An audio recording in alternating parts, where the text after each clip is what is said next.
What's poppin'? How we doing, engineers? Everybody get comfortable. Scroll in, roll in. Do all your things you got to do to get ready for a session because we are about to embark on an alternative rock track tonight. It's funky. It's rocky. It's funky. I don't know what genre to put it in. I don't like classifying stuff because the genres never really make sense to me. And over time, they have a tendency to morph and change. So this is a funky track. I'll put it that way. It's funky, but it's definitely got rock influences, all right? So we'll leave it at that. We're going to rock some SSL plugins tonight. The way we typically do in our 360 mix view, we are going to see how little we could do to get a mix done. It's always do less mentality all day. So open up your sessions. I'm going to share with you what my session looks like at the moment. This is what we're looking at, all right? If you want to notice, the pink tracks are drums. We have 4 tracks of drums in today's session. The green stuff is my template. So whenever you think about, what's going on with this stuff, it's often stuff that doesn't have anything sent to it as of yet, but if I need a snare reverb, I got my snare reverb sitting right there. If I need drum parallels, I got my drum parallels sitting over here. Several different kinds of drum parallel. One with the decapitator on it, another one with a bus comp on it, and sometimes 2 different flavors of decapitator because you got these choices down here at the bottom. So sometimes I'll audition 2 different ones, or one's good for a verse, one's good for a chorus, something like that. And then another one with a Wolf comp on it. We've got a few tracks of auxiliary percussion, shaker, and the jingle hammer. I call it the jingle hammer. I don't know what that thing's really called. It's just that's always what made sense to me. It's basically a stick with a couple tambourine, little cymbal jams on it.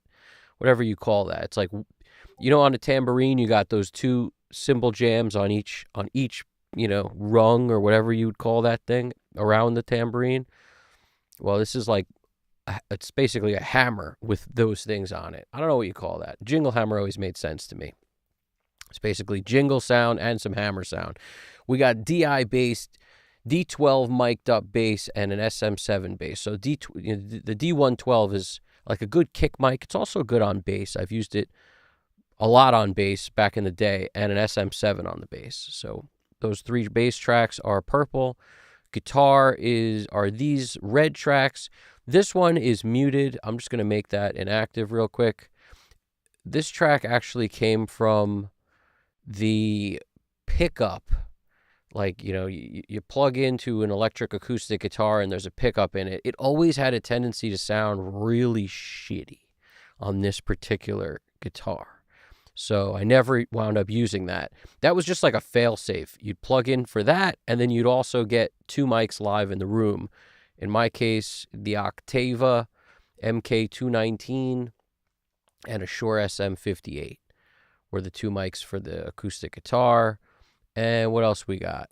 A bunch of guitars is green. These things are all electric guitars. So it's not as many as it seems like. These 4 in the middle that are all the same color are 1 performance. And then there's a double of that, sort of a double of 2 of the mics. And, it's not a ton of guitars. It's a good amount of guitars, but not a ton. And 5 tracks of vocals, a lead, a double of the lead, a high harmony double, and then another harmony. And that's it. These light blue tracks are the vocals. The rest are vocal effects that are all off, as you can see. The bass itself has a bus right here, but everything is not being sent there. It's just going straight to the mix bus. That's how I start. It sits here in case I need it, maybe in parallel, or maybe I'll send the bass tracks there. We shall figure it out as we go. So without further ado, I'm going to hide this track because we don't want that anyway.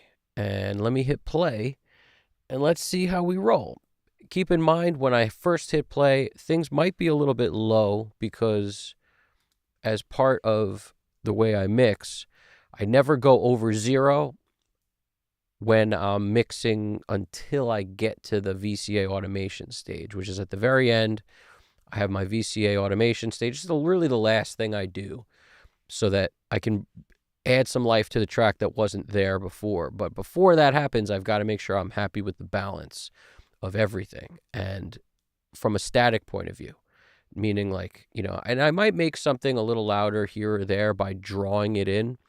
I'll still go and do VCA automation later at the end. So until then, I want 12 dB of headroom, so I leave these at 0, and I bring down all the tracks in my session to about -15 or -10, somewhere in that zone. In this case, I brought them down to -15, and I'll bring things up like the kick to 0, the snare to 0, the vocals, maybe the lead I'll have to bring up.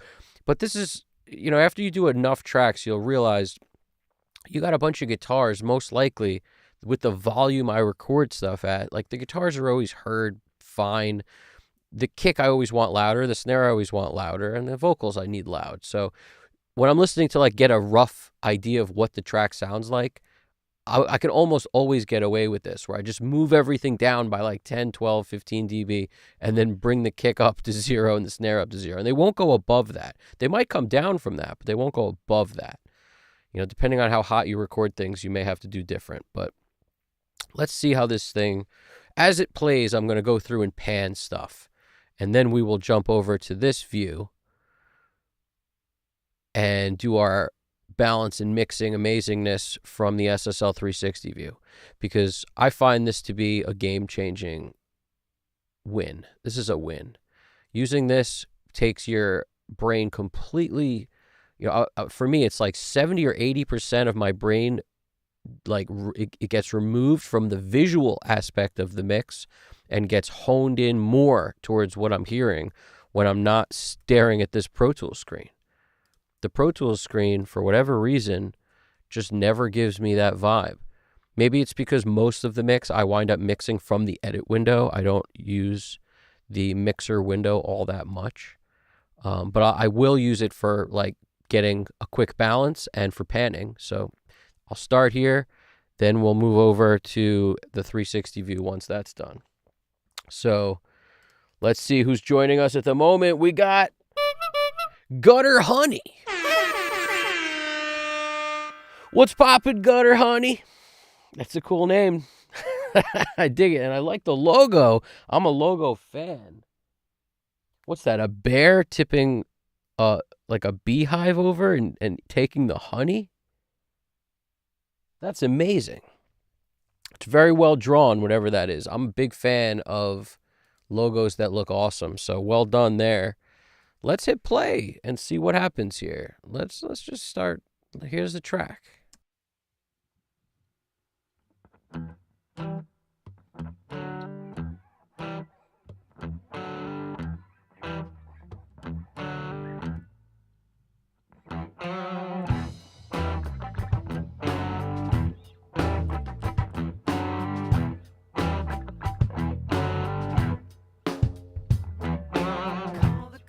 Charmer, cause I need her, and not because I know someone's been bit.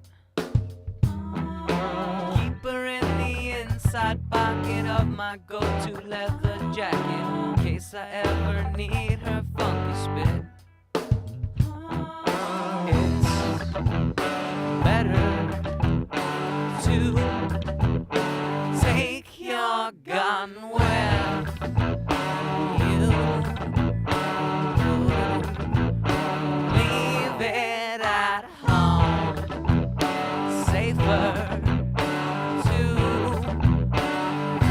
prepare them to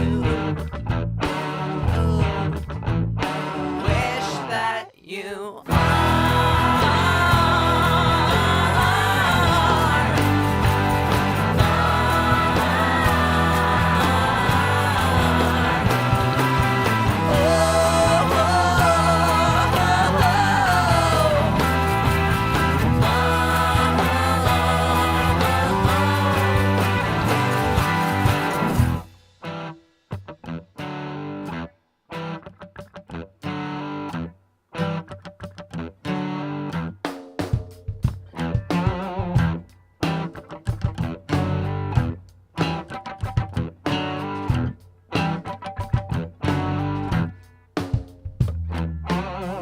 that the moss grows on inside.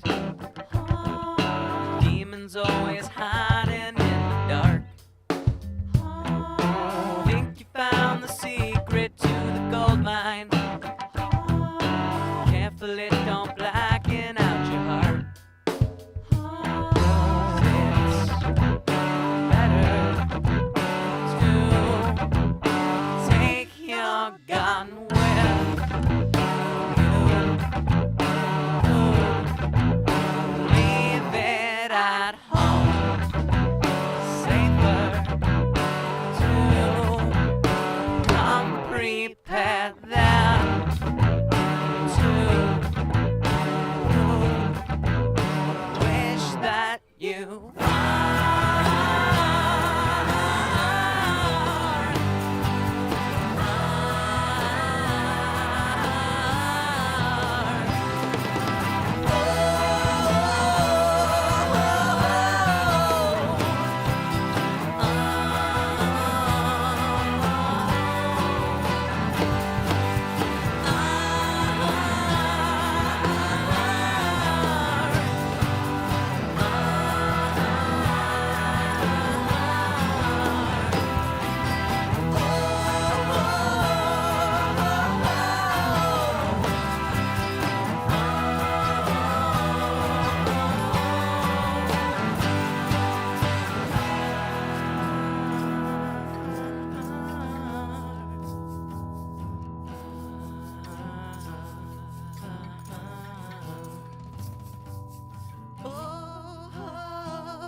Okay, there's the track. There's a lot of stuff we're going to have to be doing in here already, I could tell. First thing I want to attack is the vocals, probably. The guitars, I was trying to get a handle on what's going on there. It looks like in the chorus, we've got these 4 mics are one performance. I always want to pan my performances together. They could live in the middle, and in our case, it might be an okay idea to do that. However, there's like main guitars. That's what these top ones are. They go through the entire song. So part of me is thinking, like, structurally, I have to like look at this first from an architectural point of view, because that'll help us to determine what we really need to do. If you wind up messing with the panning a lot as you're mixing and you keep changing the way you have it, it's, in my opinion, a waste of time. The best thing you could do is figure out the thing that makes the most sense out the gate and try to make that work. And then only then, if it doesn't, you discover something later that you want, different, then maybe you'll make a switch. But at least you won't be just haphazardly moving stuff. So where you see the same color, that's one performance. It's just a mic on the front of the cabinet, a mic on the back of the cabinet. But it's one performance. So that's why I'll move those together. That's why I make the colors the way they are. You got green here. I know that's one performance. A different green, that's a different performance. So if I were to look at this intro part of this track, or the verse part, that's all this stuff. Then when the chorus happens, this guitar keeps going. So what makes sense to do in a situation like that usually is keep that guitar down the center, the thing that occupies the majority of the song. That way in the verses, you got kind of a tight centered guitar, and then the chorus comes and it might spread out wider. I like that as a concept. However, we got to note, we have an unbalanced situation here where we've got 4 mics on the guitar that comes in the chorus. That's one performance. That's why it's all the same color. And then this other double of it is only 2 mics. So we could do things to make that sound closer to this. The reason this is 4 mics is we have 2 close and 2 farther room mics. We could take these, which are 2 close mics, and send these 2 to a reverb of some kind to make them have more of a room sound. You could send them to something like Ocean Way to give them more of a room sound. So we would have a similar thing. At least when the chorus happens, we'd have this spread of guitars that sounds like this: 2 close mics,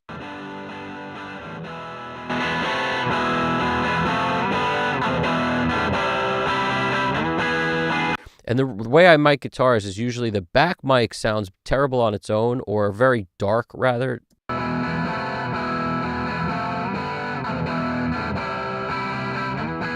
It has more low end, though. And then this one is the grill mic.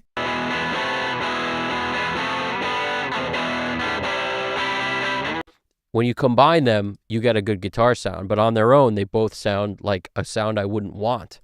But together... And that's just with the volume kind of the same. I have a tendency to feature the back mic a little bit more because I find the front mic cuts enough at a lower volume usually, even if they're recorded really close like these are in terms of volume spread. The front mic can usually get away with being a little bit lower. It depends on exactly how you dialed in the sound and whatnot. But in our case, I really like the low end I get from the back of the guitar cabinet. So a lot of times I'll feature that. And in our case, you know, when they're together, I just like that. That to me is a sound that can work. Whereas either one of these by themselves, I wouldn't like. But it's the sum of the parts that actually matters. Now, in this case, we've got like these room mics.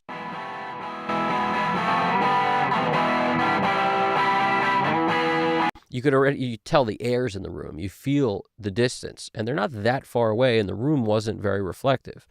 It's a very dead-sounding room that these were recorded in, but just getting some air between the amp and the mic gives you this a little more of that distant sound.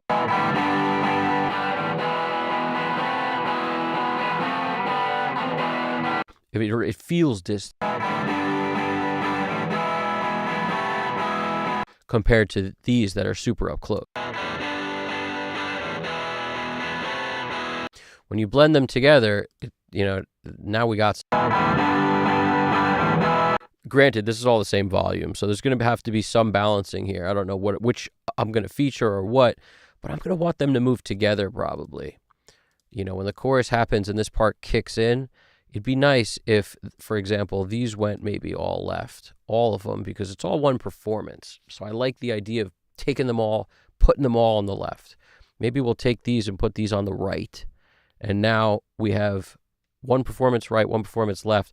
But before I even do anything, because this might sound a little weird being only close mics, I might just send here, at least get a send set up to go to a Cooper Time Cube as a first resort, just to have something giving us some room sound additionally. And I'll send both there. Send both mics to it. And we'll experiment with that. I'll keep it off, but essentially, just to show you what I'm talking about, this is what we got. That's by itself.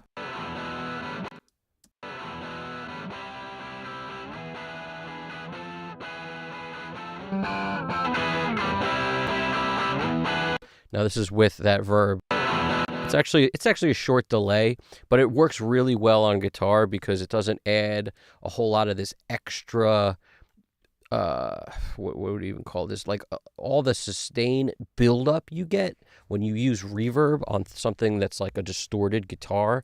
You get like these notes that never end. And it's one of my least favorite things ever is the buildup you get with reverbs, especially on things that are already sustaining a lot, like cymbals, or it's very rare I'll throw that stuff on a track that I can hear a ton of cymbals on, or a distorted guitar. Like they're occupying a lot of this like white noise territory.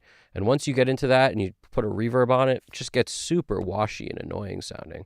So instead, I'll use like a Cooper Time Cube or something, and even on really short settings to add a little depth. If that doesn't work, another option could be, and I'll always put an EQ after it so that I can dial in that sound a little bit. Maybe I want to roll off bottom, roll off the top, take out some of the mids, and then maybe it'll work nicer. So we don't know as of yet, but I like to get set up for what I think I might need so that once I'm in that creative thought mode, I don't have to actually then dial something in. So I'll also throw Ocean Way on here just in case. And we will basically kind of just, well, the remake the guitar preset. We'll just keep that in there just in case.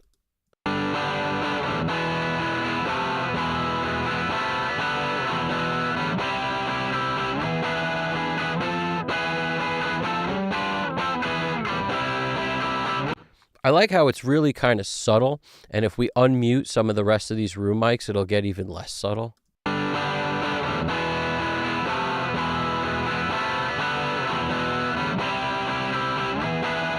I already kind of like that.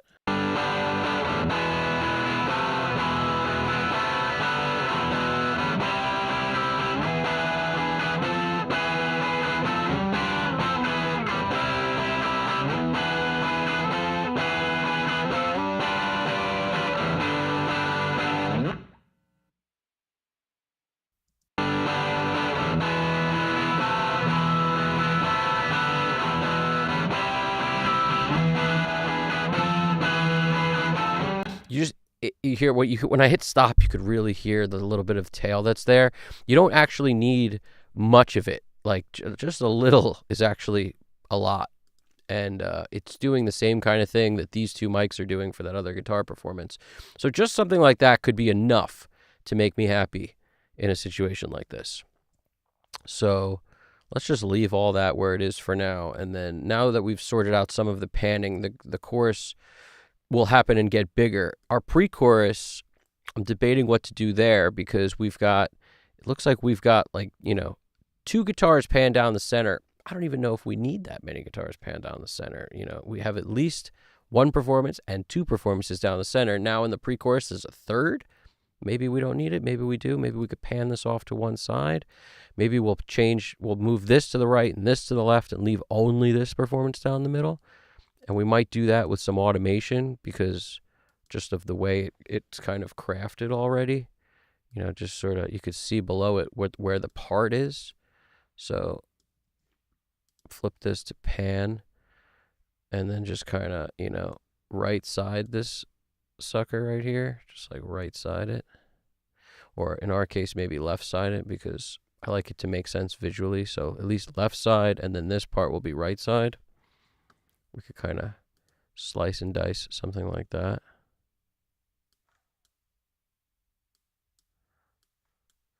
Now we'll come over here. And it sometimes helps to group this stuff already. Just like if it's one performance and you're going to want to EQ them the same and everything, just start getting your groups going with globals.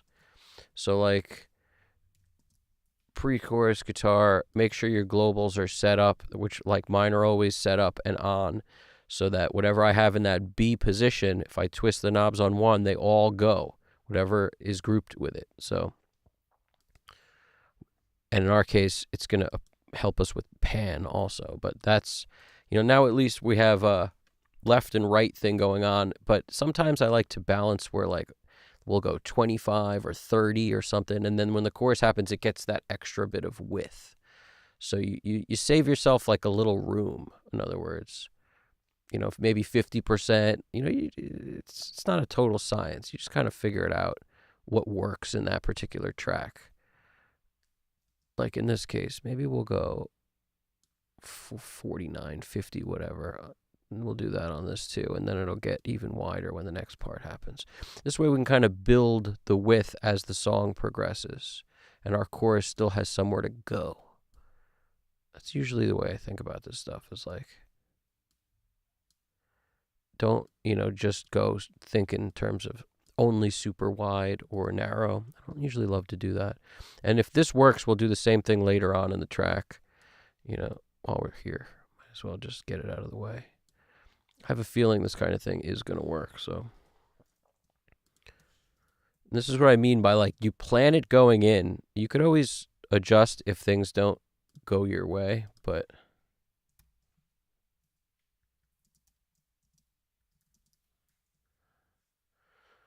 our globals are good. So now this is what we have going on. To leather jacket, in case I ever need her funky spit.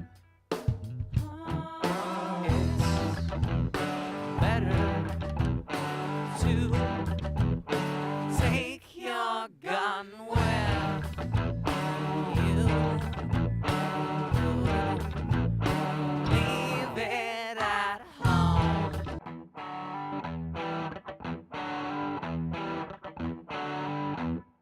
What's interesting, and I'm noticing here too, is this guitar, this is a further back. These are the mics that are further back.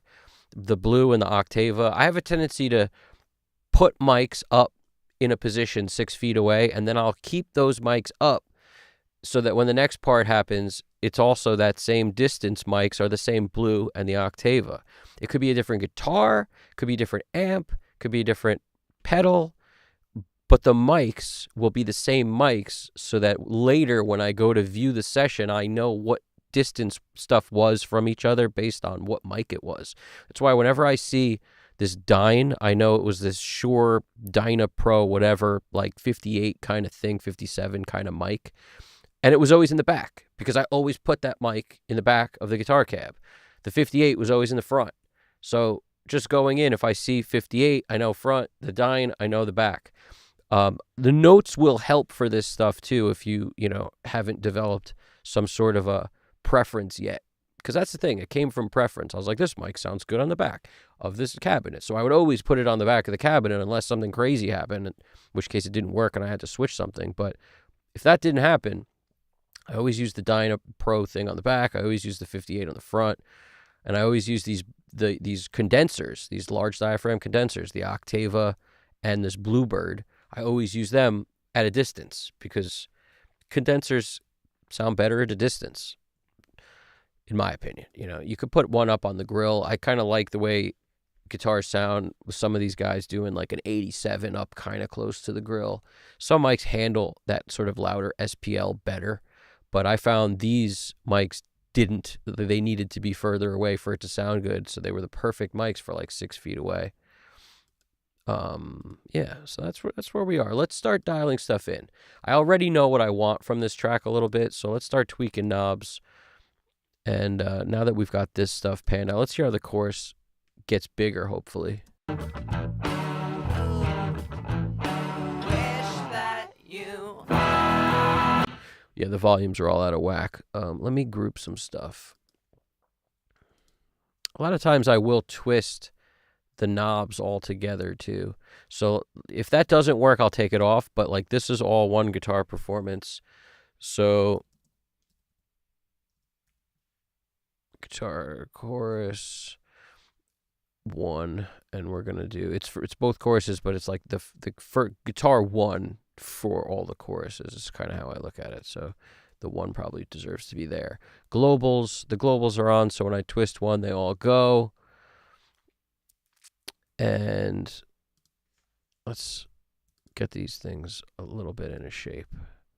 We'll pull this down like 10 dB again. I kind of just want everything down about 10 dB to start before I do anything. These are our more distant mics. Probably get away with those being a little less, but the balance with them all kind of at the same balance, like the same volume, wasn't terrible either. Let's get these into shape over here. Did we, are these grouped yet? I don't think so. No, I didn't group these. So this is the chorus double. That's why it says chorus double on it.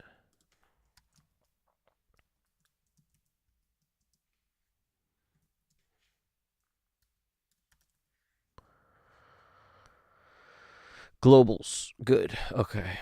Let's pull this down. They both go down.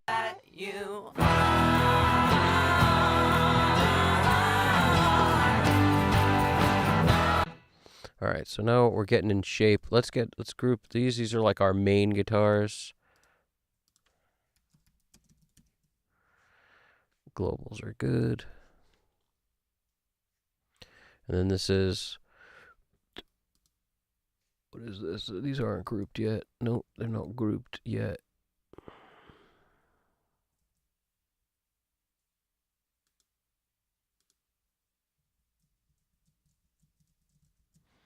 So these are, I guess we'll call this main 2 because it's really like the second main guitar.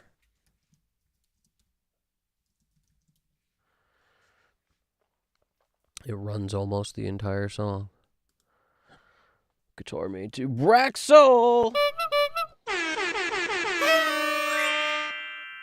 What's poppin', Brax? How you doing over there, dude? Yes, sir, we have auto align on our multi-mic sources. This is one of those tracks that has a lot of multi-mic sources. Like the couple of the last ones we did, the rap one we did had no multi-mic sources, obviously. It was mostly done from sample stuff. The stuff we were doing with Nicholas D'Souza and Hairbrain had only the drums multi-mic. The rest of it was all single mic stuff. So, but in this song in particular, we've got the bass with a DI and 2 mics, an acoustic guitar with 2 mics. Every guitar track that's the electric guitars has minimum of 2 mics. Some have 4 mics up at one time. So this is an auto-align party. And the drums are 4 mics, and we threw auto-align on those too. So a lot of multi-mic sources that benefit from auto-align in this particular track. And Gold Clip is not on yet, but it might get on pretty soon. Now, I wound up cranking the makeup gain up when I was playing the test run-through, just so that you guys could hear it. But now I'll actually kind of dial this in a little more. I don't mind starting with the 4-to-1 ratio because my most common ratios when I use this thing are either 2-to-1, 3-to-1, or 4-to-1. That's my most used ratios on an SSL bus comp by far. You know, sometimes I'll rock down to 1.5-to-1 if I want that gentle touch. 2-to-1 is pretty common, and then 4-to-1 is something that works really well the rest of the time, I'd say. You know, every once in a while you got to squeeze into the 3-to-1 zone. But I'll slow it down. I'll take the ratio down to 2-to-1 and get kind of more delicate on the ratio now that I dial in stuff. And I want to see the needle just move in a bit. As I start mixing, everything gets louder. It's going to hit this harder, so we don't want to be cramming up to 8 dB before I realize it. And that's usually why I just want the needle tickling when I'm mixing in the very beginning. A lot of times I keep this off until I get stuff just kind of seated somewhere and then turn it on. But it goes on real quick when I just have it tickling, because at that point it's just tickling. It's no big deal. It's not like it's really impacting the sound. And I love this compressor. It can be very snappy when you want it to. So my general starting knobs are like this. I'll usually rock somewhere in the 125 hertz zone for the side chain, just to keep as much low end in the song as I possibly can, where it's not squashing it all in the compressor. And the attack kind of on the slow side, 1 click back from slow as it goes, and the release on the fast side, 1 click back from that. This is a good starting point zone for me.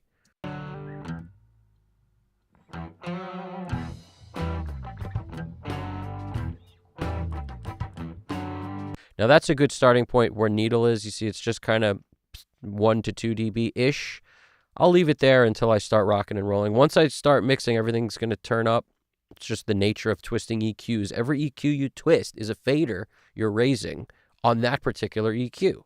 You're raising a fader. So if you boost stuff, all of a sudden everything comes up. That's another reason I give myself plenty of headroom, and why I will lower certain tracks. Like, you see these shakers? I brought them down like 6 dB, 6 dB. I'm giving myself plenty of headroom so that once I get into the EQ, I can actually boost stuff without having to take the input level down on the plugin so much. You know, it's just annoying to me to have to do that, whereas it's easier to just take the clip gain down on every clip. To me, that's way easier than, you know, always going into the plugin before I even do anything and just lowering the input trim a ton. For some reason, it's half a dozen one way or the other. I just don't prefer it that way. Yeah, what's good, Brax? We're doing our thing over here, man. What's good? Isabel has been improving. I'm glad to hear that, dude. That's awesome. Glad to hear that.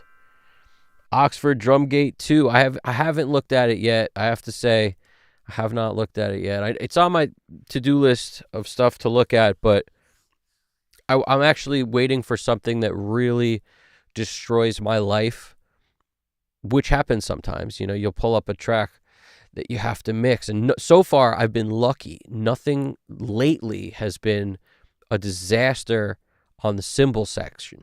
I mean, it hasn't been a cymbal war where I had to all of a sudden be like, what can I reach for? And nothing was working.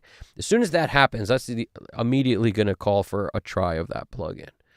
You know, until that happens, I'm kind of just like biding my time on when I try that thing. Braxel said, we went to a lunch on Wednesday. I had a bacon burger and onion rings in a good restaurant. Nice, dude. Nice. Yo, bacon's my number one favorite food. Absolutely. 100%. SSL 4K strip. Always 4K strip. We're going to do a mix coming up soon with the E. The E and the B. I'm going to, I've been using the G so much. I'm falling in love with it. I've always been in love with the G, but I'm going to switch up to the E to try that again and see if there was just a couple mixes I did. I wound up feeling like the top end of the E that historically I used to think was really good on like the Waves SSL plugin and stuff. For some reason, I felt like things were a little thin when using the E. So I had gravitated towards the G and fell in love with it, because it's the newest of the releases that they have.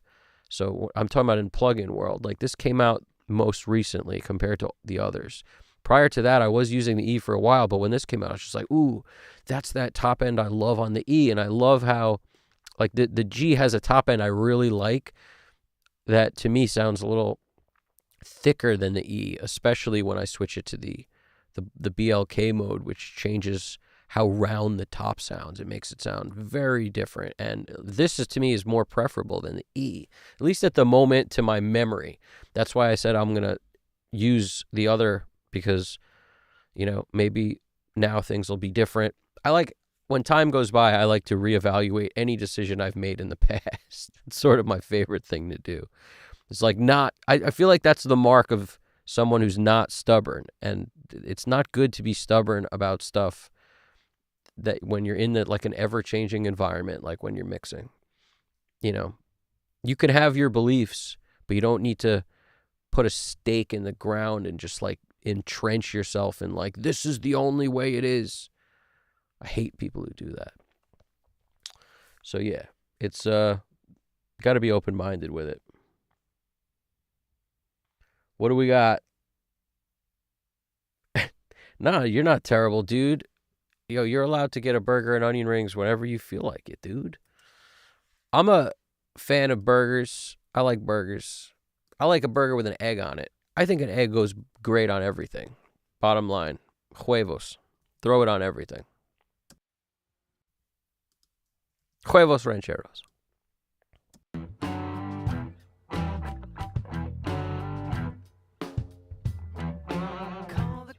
All right, I'm going to start working on the vocals too, because as much as I want to twist knobs for the kick, which I will right now, I also want these vocals to start, not being so dynamically uncontrolled.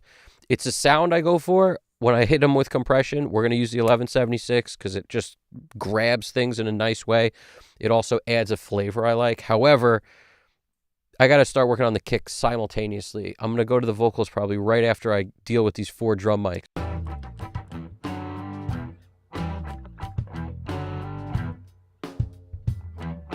Call the Cobra Charmer 'cause I need her. Not because I know someone's been bit. Keep her in the inside pocket of my go-to leather jacket in case I ever need her funky spit. It's better to take your gun where you leave it at home.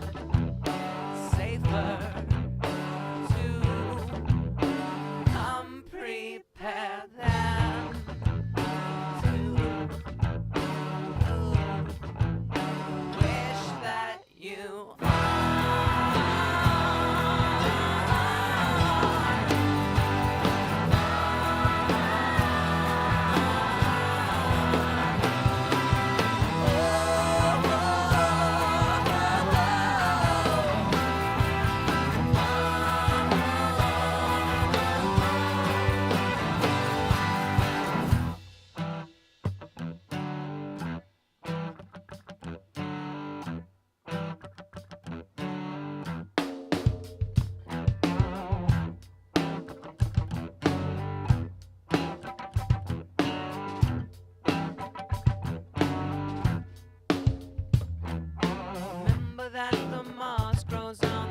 sight. Demons always hiding in the dark. Think you found the secret to the gold mine. Careful it don't blacken out your heart. It's better to take your gun where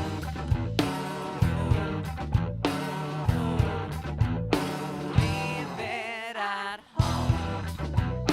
Safer to come prepared than to wish that you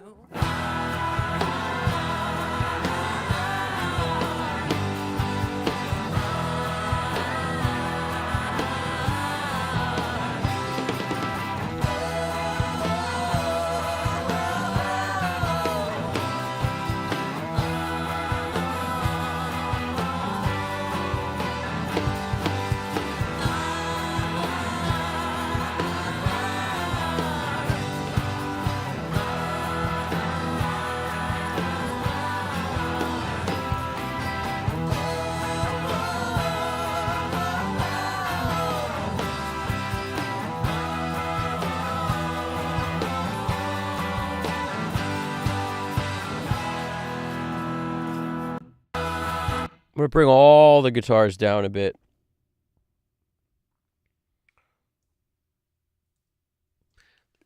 I'm going to bring all the guitars down a bit so they don't be so loud when we're trying to work the rest of the song. Yeah, yeah. Do-do-do pop, do-do-do pop. Do-do pop, do-do-do pop.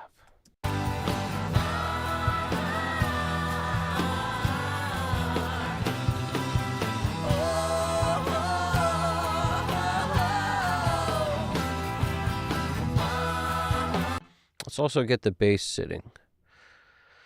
Let's get our bass sitting. Now, in this case, we have a DI, we have an SM7, and a D112. Let's see what I want out of each of these.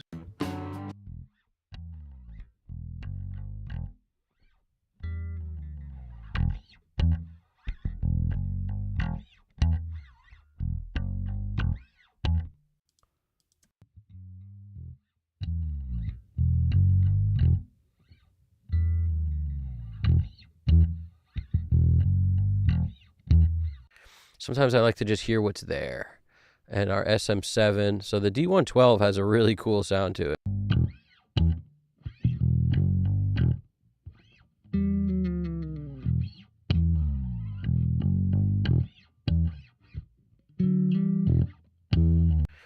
The SM7's cool too, less low end than the D112, but still has a good amount of low end on it. So let us do what I do sometimes, which is we're going to first attempt to use the DI for the low end because it's super clean.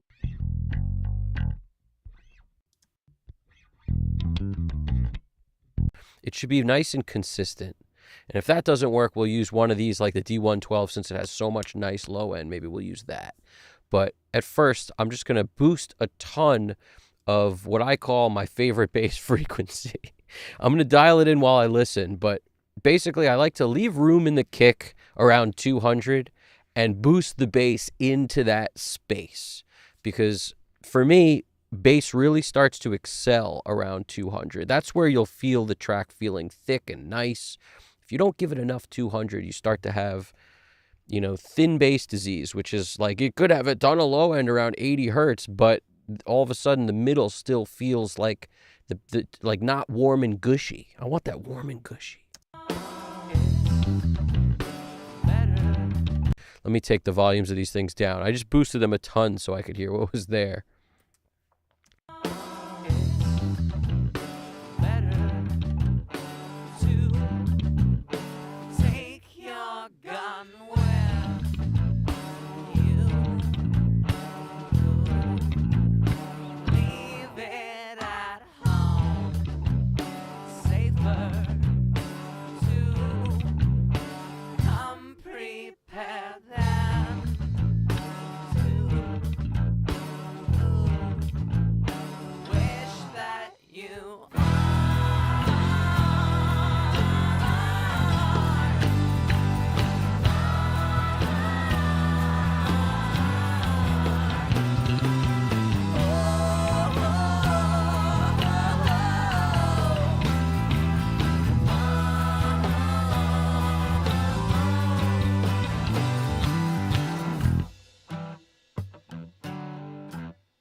Now, I may roll off the top of the bass. I may not. We're going to determine that in a second. Well, the snare can live in the 200 zone regardless of the bass, Brax. Like, it's got nothing to do with anything about the bass. The bass is a consistent, long, gooey, gushy in there. And the snare, even if it's cracking around 200, they're not competing really, because the snare is a quick transient and the bass is what do you say? It's a freaking constant long note that's drawn out.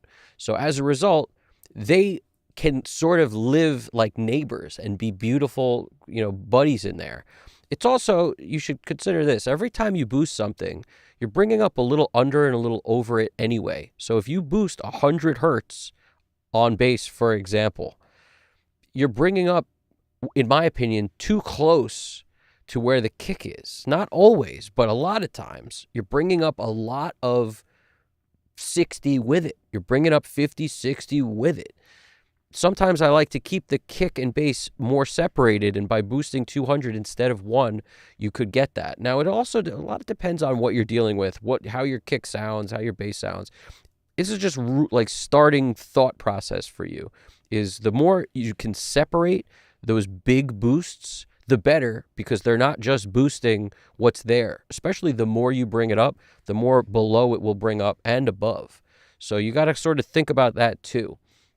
The worst thing you could do on a bass, though, in my opinion, is boost a ton out of like anything 100 and below. And that's why I kind of steer clear of 100, because what'll happen is some notes will poke out at you and some notes will just sort of fade into oblivion, and then you'll have this weird unbalanced bass sound because you decided to boost a ton of low end.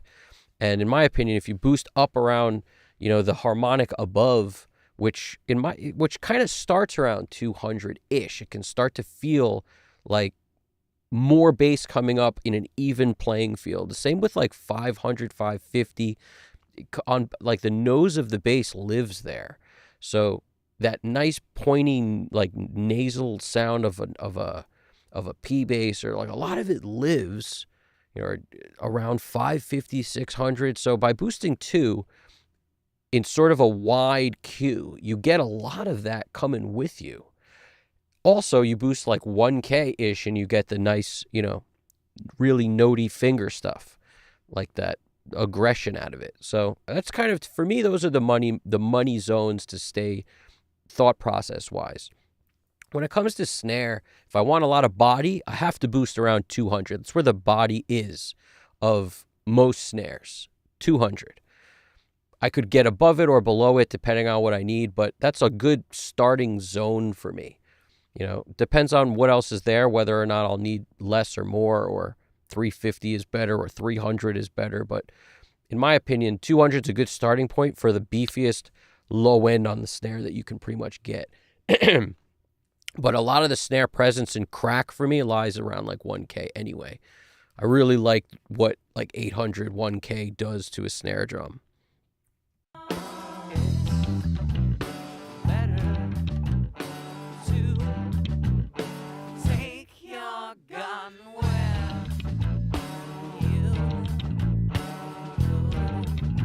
Yeah, I wouldn't, a Pultec is different because you can hit the attenuate knob and sort of curve it out of the way a little bit. But for me, like a Pultec is also really wide. It's a really wide round boost. So it's not going to work like other EQs. It is also going to give you some high pass filtering happening just because it emulates what a Pultec is. So you're in plug-in form. It's definitely going to sort of curve your low end like off with a filter at the bottom while also boosting above it. So it has a flavor that's very cool that is sometimes really good on bass. Sometimes it's really overwhelming. Depends on what you like. That's why it works really good on the mix bus, because it's so wide that it doesn't make things stand out or poke out in any crazy way. But if you're using that more than a little bit on bass, the bottom, like set around 100, bottom of the bass is going to come up a bunch. Now that could be good if your bass needs that, but more often I find on bass, Above that works way better.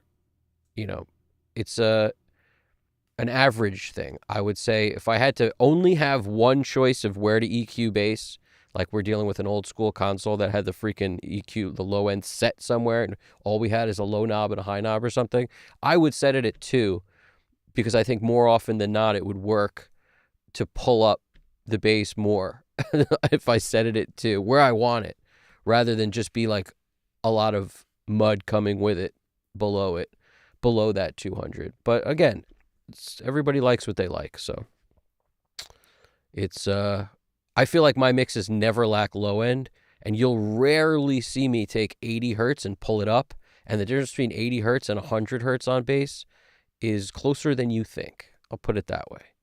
If I pull up 80 hertz, it's a couple dB. It's not 15 dB, whereas if I could boost the bass a lot of times, I'll crank it all the way at 200 if there's like no low end there and all I have is a DI or something.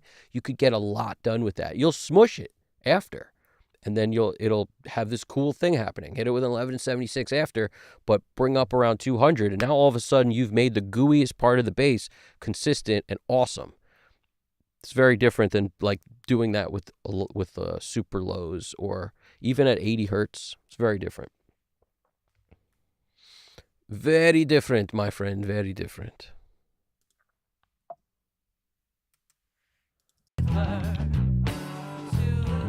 Like right now, I'm gonna throw.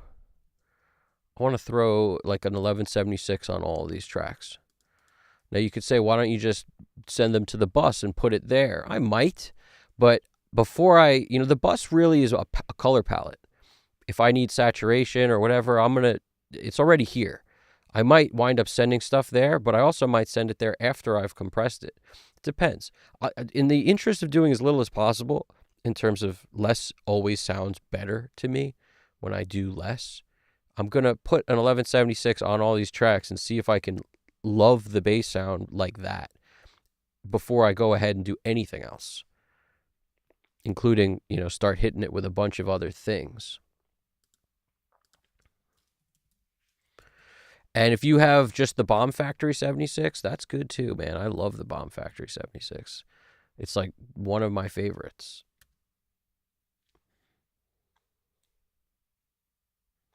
Still to this day, I find it holds up. It really holds up, like surprisingly well.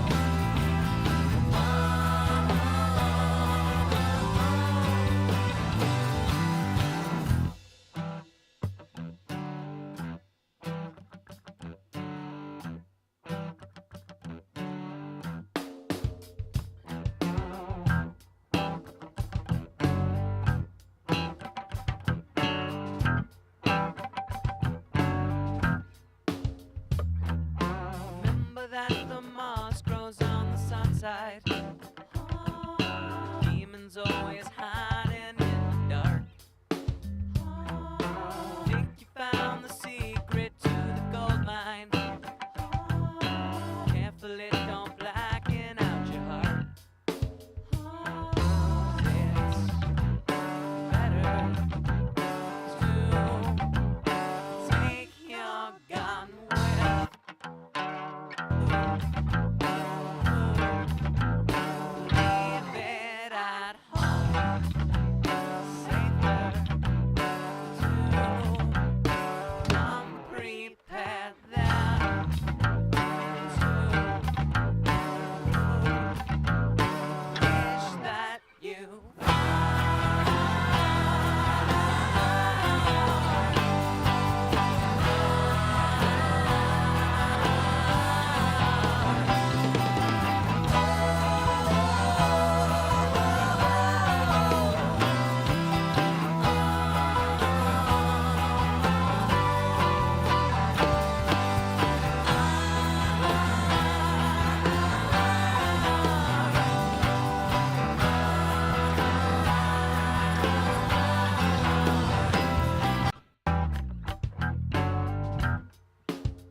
'cause I know someone's been bit. Have you tried that Pultec on your mix bus yet? Use the Pultec sometimes. It's just the 500 series Pultec 500X sounds good. The 500 series Pultec is very cool because it's the solid state one. It's not the squishy. It's not that warm and squishy, which is cool, but it's definitely a little more punchy when it's solid state instead. So I like the idea of the solid state 500 series Pultecs also. I think they're very cool in concept because you get that same kind of roundness, however, not so gushy. And that could be awesome. I would mess with it on your mix bus. Do you have a stereo pair of that or what? Because believe it or not, just putting it on the mix bus, you could hit it harder and you won't have to do as much on bass and your bass will still sound sick. It might even sound more sick. Yeah, Very Mew on bass is very cool too. I like the Unfairchild is freaking amazing on pretty much everything, but the Manly Very Mew is really cool on the mix bus also, now that I think about it. It's like a lot of this stuff works on whatever works on bass will very often work also on the mix bus in cool ways, because bass is one of those instruments that's kind of interesting to deal with. I don't know how to put it exactly, but it's interesting to deal with. Like the Wolf compressor kind of is very unpredictable, works really good on bass, and the Mastering Edition Wolf compressor sounds really good on the mix bus also.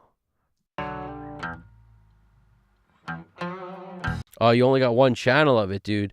You might need to get a second channel of it so you can run that on the mix bus, because that's where the money is, as far as I'm concerned.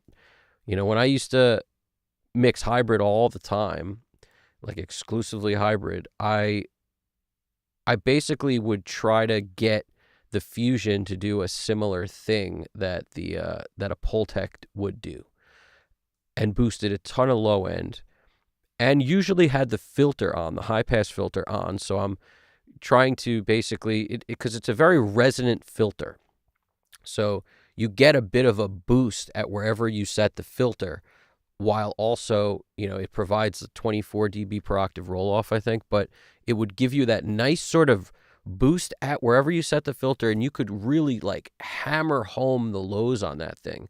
And then you would have to boost the lows hardly at all in your entire mix, because you're bringing up the entire bottom end of the mix there. And prior to hitting that, I used to hit it with some nice compression. The whole mix would be nicely compressed prior to getting there. So it was this nice kind of flattened already. It wasn't flattened because I didn't take the dynamics out completely. The Rupert Neve Designs MVP had a good transparent sound to it. So you could pretty much hit that thing real hard and never really even know it was there. So the thing was just sort of taming stuff. Then I would send that into the Fusion, and wow, did that bring up the low end a lot. And part of the way I mix now is the equivalent of what I have to do in the box to get a similar thing happening. It's a very different process, I would say, because I found when I did that in the box, I didn't like it. Comparatively to other things, when I would do that, I didn't like it. Now, the ATR 102 gives me a nice bump in the low end, and I really like what that does in combination with a little bit of a boost on some kind of EQ, like the curve bender or the sidecar or something like that. And then, there's a few, and then the Mic DSP ML4000 is the other thing that kind of gives me a little bit of low end. So I'm spreading out where I'm getting the low end from to at least three things that makes it sound more natural to me. And I also have compression between them. So there's the ATR, then the bus comp, then the bit of EQ to kind of put back anything the bus comp took away, even though it has a sidechain, an internal sidechain rocking up to 125 hertz on it.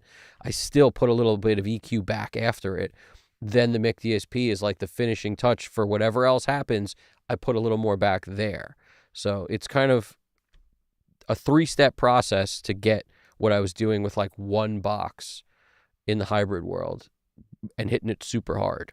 So I'm saying you could do something similar. What's going on, Right Sound Studios?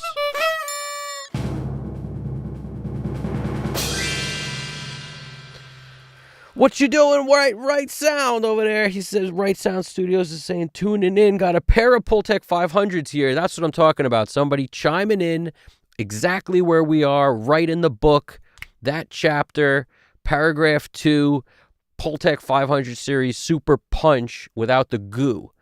You know, I love Pultecs, but that's the one problem some people have with them on the mix bus is they wish there was less of the goo and more punch. And that's what I think they achieved in doing these solid state Pultec 500 series jams.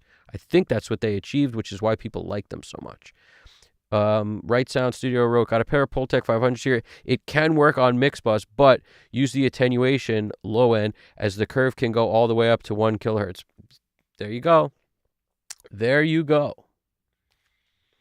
Yeah, the ATR 102 is really kind of my solution for what I used to kind of do with a super low end boost.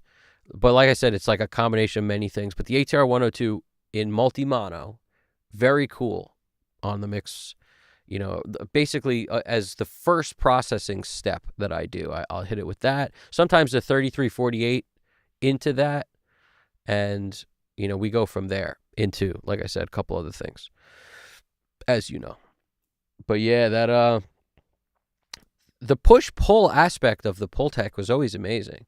And the extra punch you get out of the solid state sounds like the money to me. That sounds like that would be a really good choice for the mix bus. Like if you got a 2448, the API console jam, right? And you have all those 500 series slots, there's a couple things that are not API made that would make really good sense to buy to put like on your mix bus, and the Pultec's probably one of them.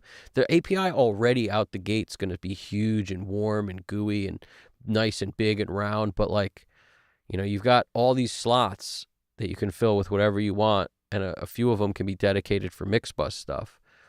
The Pultec seems like the money for that.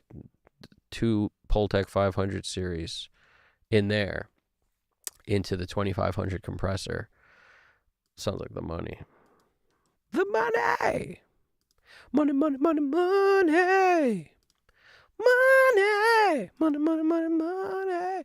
Let's throw some 1176 action on our lead vocal and our lead vocal double. This way, before I even EQ it, notice, before I even EQ it, I want to throw a compressor on that I'm going to want, because the compressor has a sound and it will influence how much we put of high end, how much mids, it's going to influence it all. So sometimes I'll literally put this on first when out the gate I can already tell, you know, this was not recorded with any sort of compression going in. And sometimes that can be okay. I had a recording recently I was working on that had like the worst bass sound ever because of a compressor that was used while it was being recorded. You could hear the compressor working and it didn't sound good. It sounded like crap. And I remember thinking to myself, I need to tell people that, like, you know, if they don't ask, they do what they want to do, and then they send me the stuff and I'll make the best out of it as I can. But if somebody asks me like what they should do different and that happens, it's like I got to tell people, like, you know, unless you are capable enough to hear what the compression is doing, the worst thing you could do is pretty much over compress while you're recording. It's one of the worst things you could do because you can't remove that after. And then all of a sudden, like, I have this ridiculous sound of the attack being super fast. Like, it was a symptom of kind of the part that was played in the totally wrong settings. And I don't know exactly what was done. I don't know what they used or how they set what, but it's like all you hear is the compression. I might wind up making a video on it at some point because it's that bad. But, you know, I don't like highlighting people's errors unless they're okay with it. So I'd have to sort of okay it with the person who recorded the track and hide their name or something. But it might be something that gets in the way of me doing that. I'll tell you right now. But I'll try to recreate something like that to illustrate why that's bad. But You know, I'm a fan of using compression when you're recording. Don't get me wrong.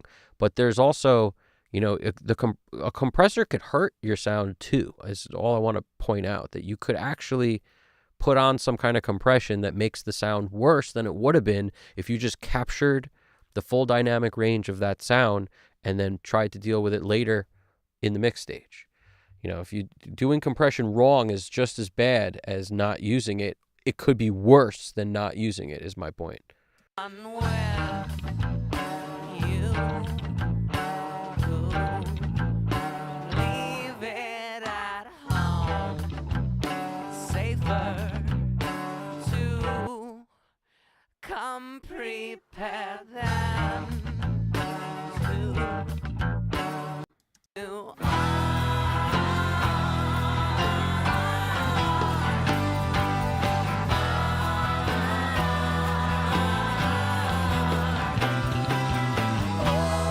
This is a good example of why I like to clip gain sometimes. You see how all of a sudden when it gets here, it's going to slam the compressor super hard, but getting to that point, it doesn't really need, you know, a whole lot on the settings. Like this is all sort of the same volume, but as soon as it gets here, it's super hot. So we could easily just adjust like this with clip gain. And I recommend doing stuff like that because it's not going to destroy the dynamics. It'll just make the sound more consistent. You know, we're not taking it down 20 dB, but we're going to take it down a few dB. And just that right there will make the compressor not sound like it's overworked when it gets to that spot in the song. You know, and this one is kind of close enough already. And this section, maybe a touch down and we'll be okay. You know, stuff like that. Helpful. Helpful to the final product. Then you could hit them with the Command F for batch fade, and you just, you know, now we're at least more in the ballpark. It's still a little hot comparatively, but it can be a little hot. It just shouldn't be like crazy hot.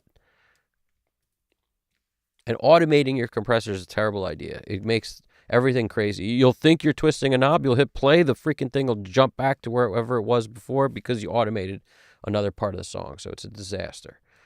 Never do that. because I know someone's been bit. Keep her in the...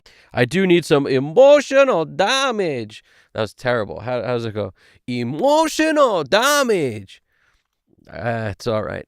GDP, I need your best impression of emotional damage, and I'll record yours and mine, and we'll do like a mix of them. We'll mix them together.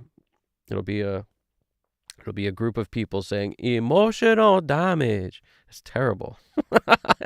My accents aren't on point tonight, guys. Sorry about that. You definitely need another channel of the hardware unit. How you doing over there, Right Sound Studios? You doing good? How we doing? I also was using the distressor into West Audio Tube Comp Very Mew on the vocal, and it sounded great. Yeah, dude, distressor's a very cool one.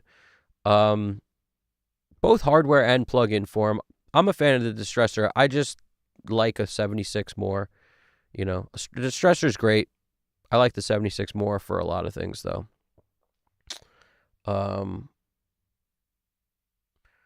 But they're both great.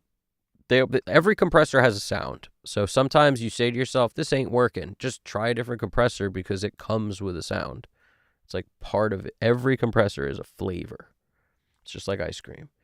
Braxel says, I'm waiting on Colt Caparoon to drop his new signature 500 units to see what they are before I buy any more 500 series. Maybe. Okay.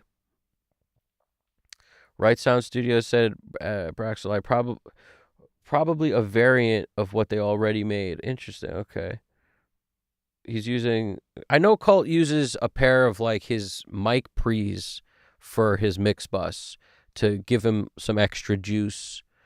If I'm not mistaken, that's like always a part of his chain is like these preamps that he can drive essentially, and they stay on the end of his chain.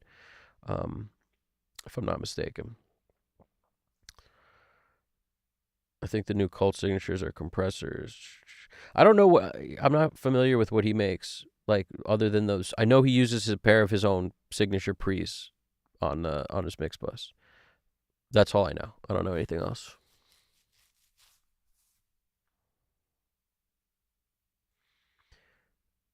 Nice. The cultivated black Cappy API. Yeah. Yeah. That sounds cool. I think the new cultivated Shadow Hills Mono Gamma / Steel give you a low end boost at 40 hertz. Yup. That's a plugin I haven't used in so long. The Shadow Hills mastering compressor. I probably should. It's a cool compressor. I get into these phases of using things here and there, and then just like, until I remember it, I don't even pick it up anymore.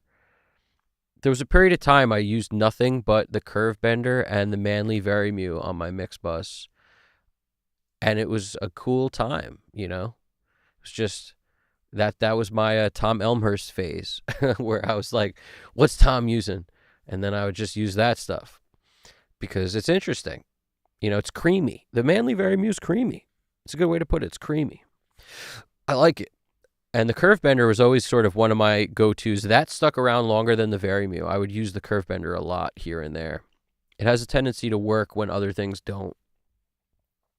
It's actually, if I had to say my favorite EQs now, would be the Sidecar. I really love the Sidecar's flavor it gives, but also the EQ that's in it. I really love that EQ.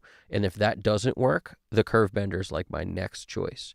If that doesn't work, I really like the Mag 4 EQ also. Mag 4 is really good. I mean, it's awesome. And the Pultec. I mean, who could deny a Pultec? You can't deny it. Y'all can't deny that Pultec nada. Here we go.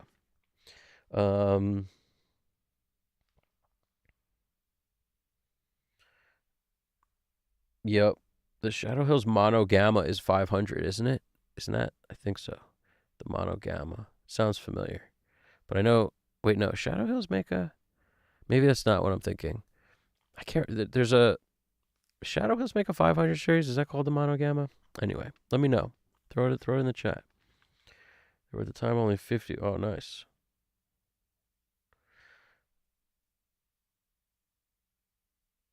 They live on the mix bus. Nice.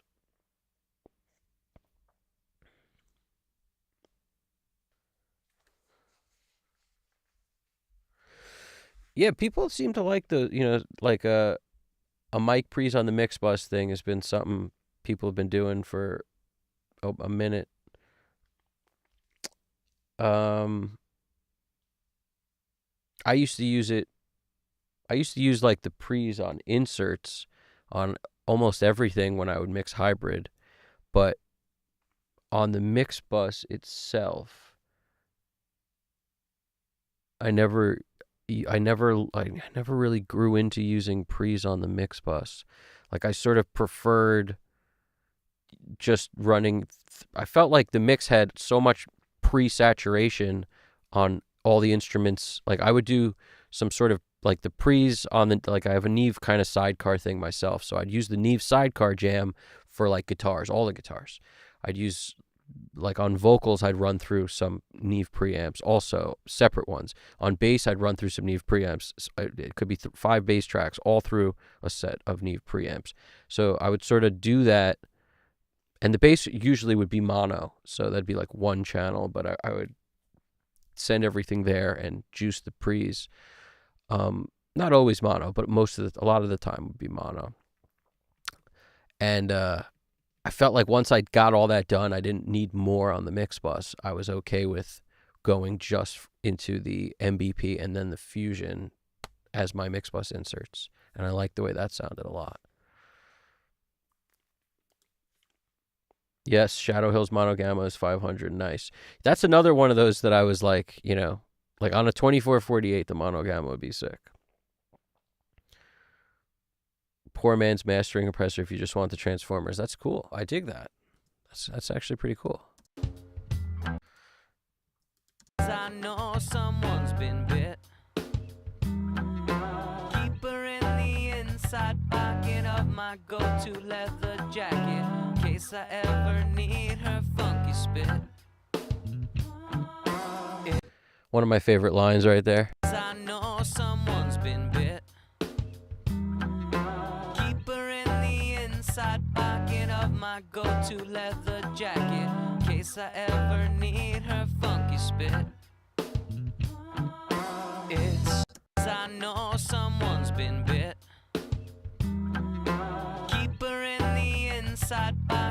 my go-to leather jacket, in case I ever need her funky spit.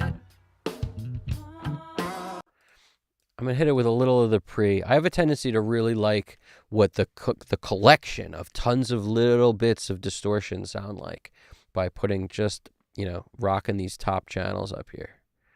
I know someone's been bit. Keep her in the inside pocket of my go-to leather jacket, in case I ever need her funky spit. I know someone's been bit. Keep her in the inside pocket of my go-to leather jacket, in case I ever need her funky spit. It's better to take your gun with you. Leave it at home. It's safer to come prepared than to wish. I know someone's been bit. Keep her in the inside pocket of my go-to leather jacket, in case I ever need her funky spit. It's better to take your gun with you. Leave it at home. It's safer to come prepared than to wish that you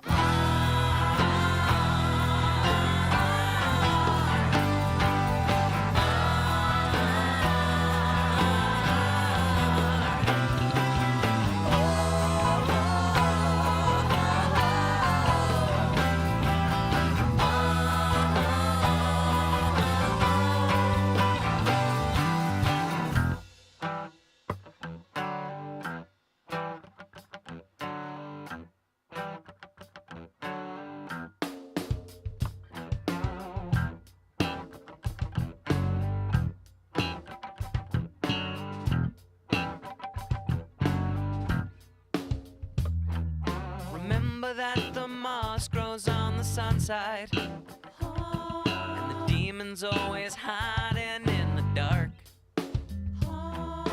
You think you found the secret to the gold mine. Careful it don't blacken out your heart. 'Cause it's better to take your gun with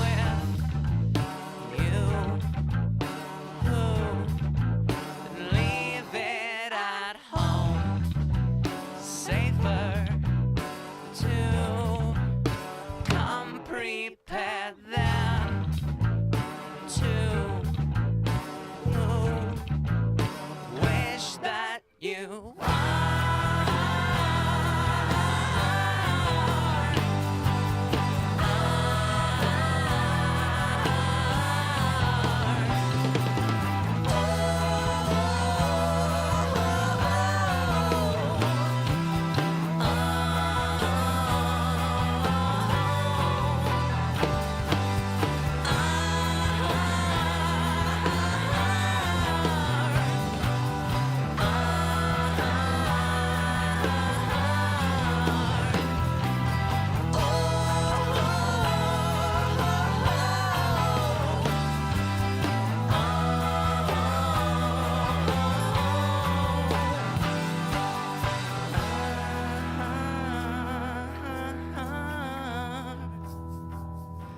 I know someone's been bit. Keep her in the inside pocket of my go-to leather jacket, in case I ever need her funky spit.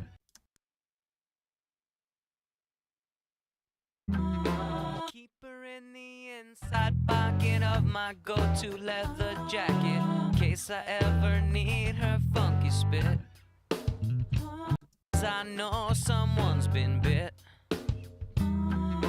Keep her in the inside pocket of my go-to leather jacket, in case I ever need her funky spit. It's better to... I'm a huge Saturation fan, Right Sound Studios, so I'm with you on that. Right Sound Studios said, I'm actually using 2 mic pre's going Rupert Neve Designs 5025 red silk into the monogamma nickel. Saturation Fest when wanted. Nice. Gotta love that. Who doesn't love a Saturation Fest? Love that. I'm curious how the cult preamps differ from like just API, 312s. I think that's why they're the same thing, aren't they? Like, what's the difference? At least that's my understanding of it. I thought they were like the API 512. Is that the...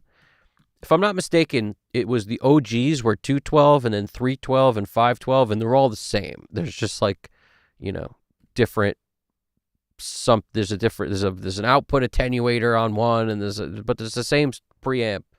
It's the same everything except for a couple of the controls or something on it. One has a freaking high pass filter on it or some nonsense, but it's all the same stuff if I'm not mistaken. Since the original consoles, that's the heart of their console, and they don't change it. It's been the 212, the 312, the 512. I think they're all the same.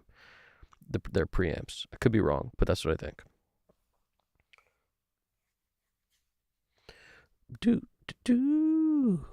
I know someone's been bit.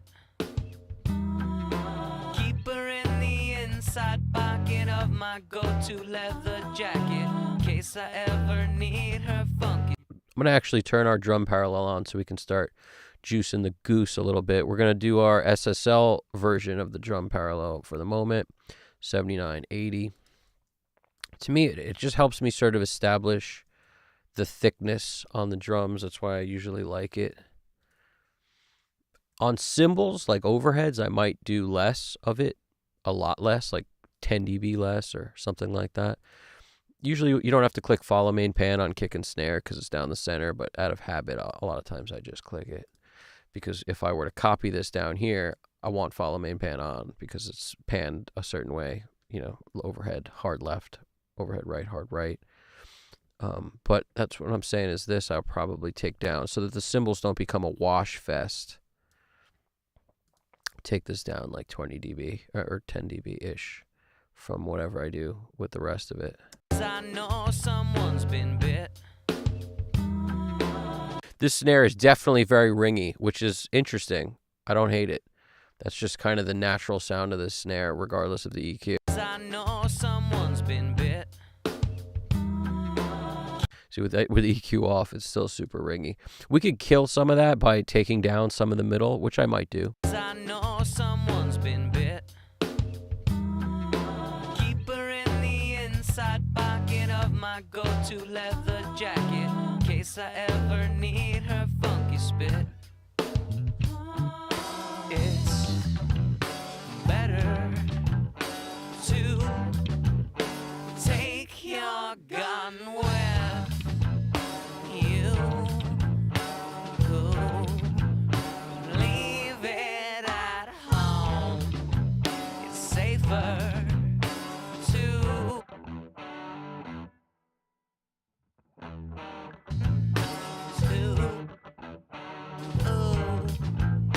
wish that you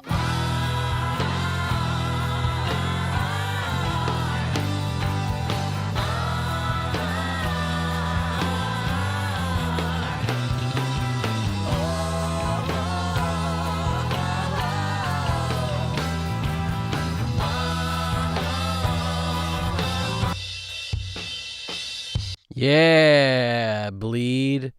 Talk to me. Talk to me, Bleed.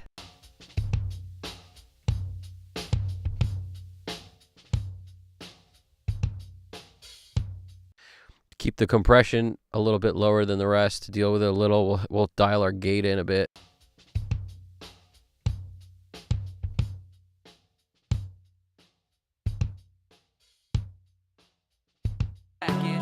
case I ever need her funky spit. It's better to take your gun with you. Leave it at home. It's safer to come prepared than to wish that you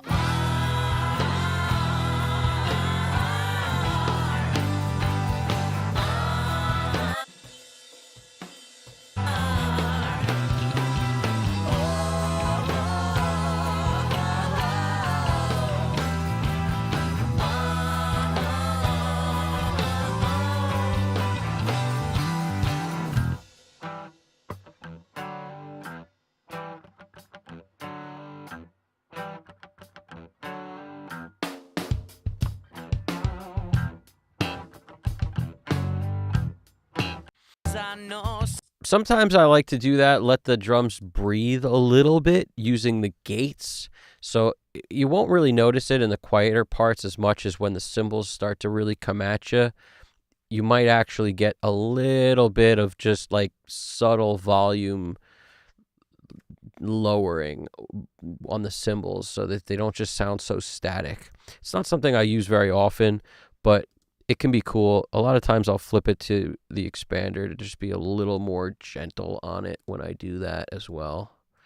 But we'll see if that's something that helps in the choruses or not. Prepare them to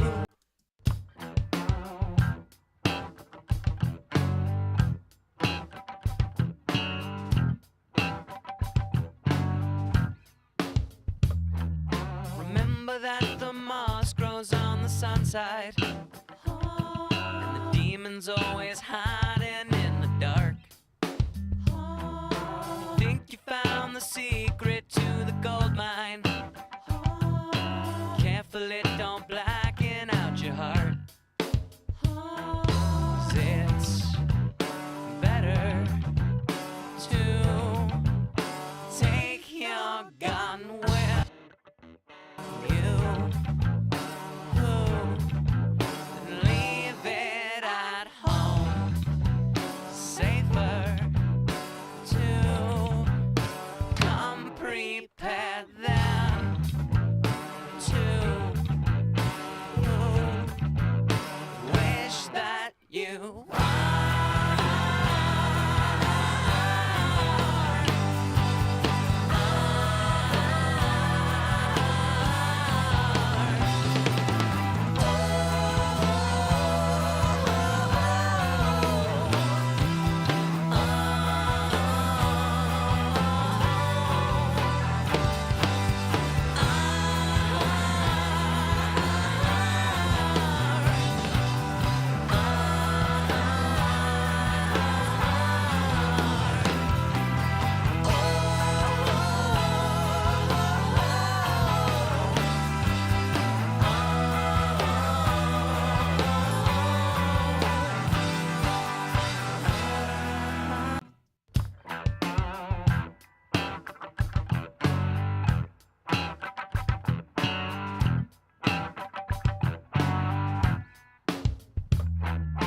remember that the moss grows on the sunside, and the demon's always hiding in the dark. Think you found the secret to the gold mine. Careful it don't blacken out your heart. 'Cause it's better to take your gun with you and leave it at home.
Dude, you might need her funky spit if you get bit by a snake, dude.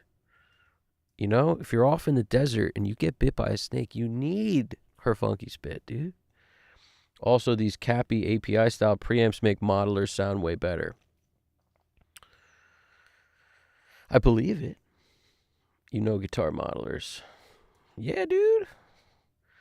Right Sound Studio said, always my dream. 7 levels of saturation. Fusion, vintage drive, fusion transformer, mono gamma, nickel, steel and stack, R&D, red silk, and blue silk.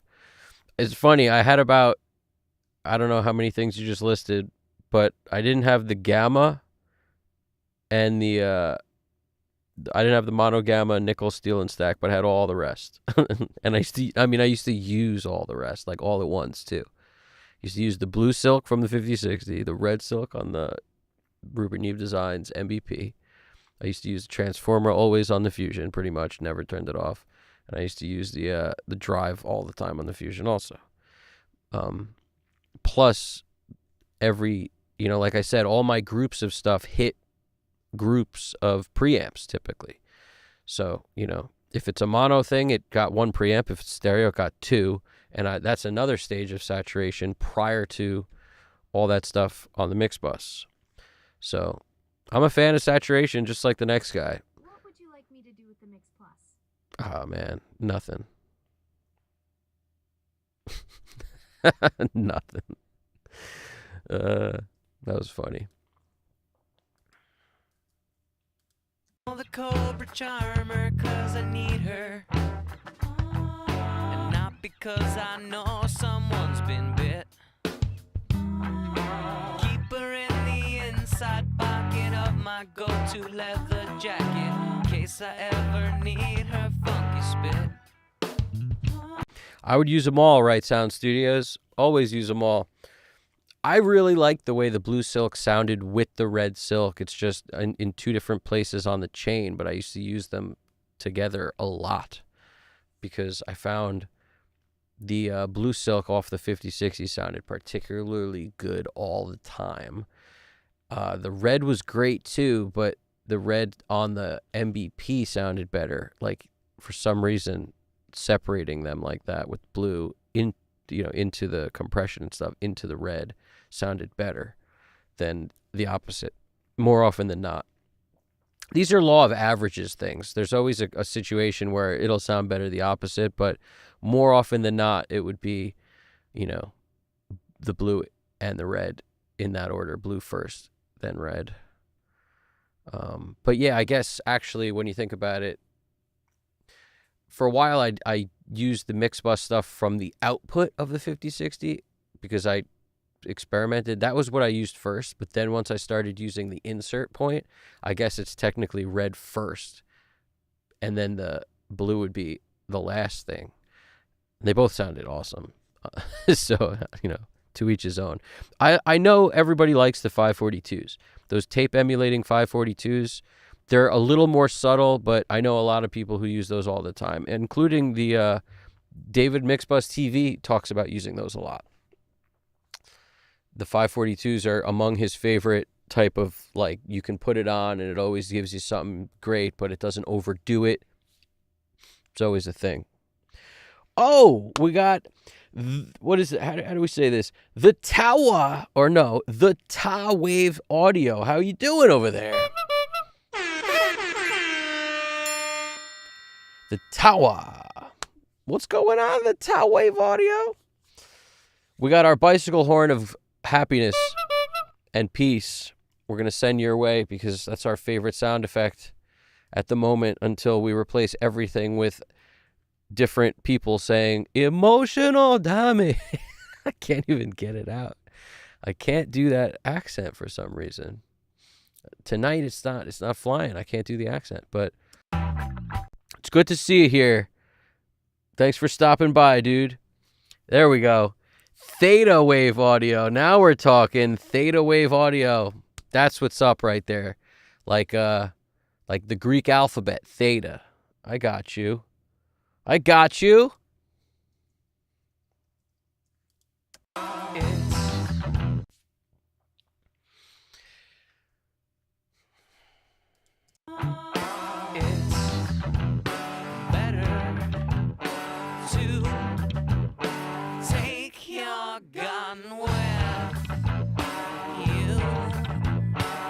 All right, we're grooving here. Now, I'm going to be doing a little bit of headphone checking in a second because I like to do that. Like as we mix here and there, I'll throw those on for a check. Today we're using the Audeze Manny Marroquin MM500s because they're becoming more and more my favorite headphones to use and replacing my old school Focal, what are they called? The Classic Spirit Pros, I think they were called. And these are replacing them more and more as time goes on. Just shows, like, you use a pair of headphones enough, you get to know them and love them, and then you really have to sort of force yourself to use another pair long enough.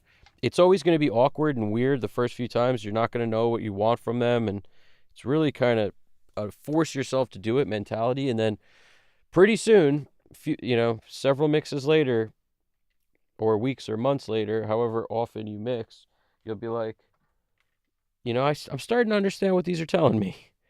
And that's kind of how it was for me. I knew eventually I would start to like these. Why are they're all tangled up like crazy right now, though. I'm going to have to do a quick little untangle job because these things are like way more twisted than I want them right now.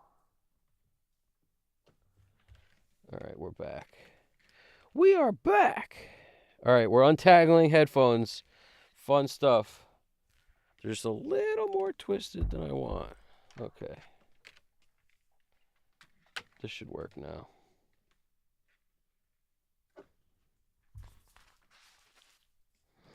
This will get us through.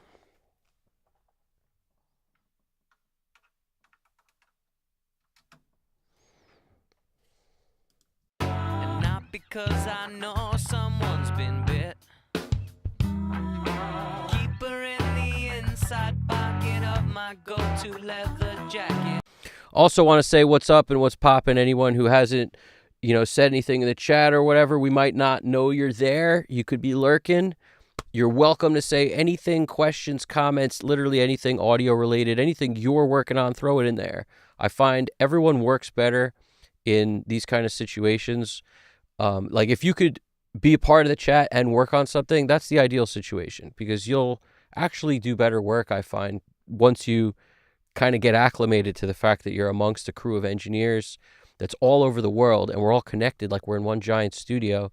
It just makes everything you're doing sort of more normal than sitting there tweaking the bass alone in, a very isolated place with nobody to talk to or be like, hey, this bass ain't working. Like sometimes just shouting out your issue is helpful. I just heard the Discord jump at me, so we have a Discord. Join the Discord.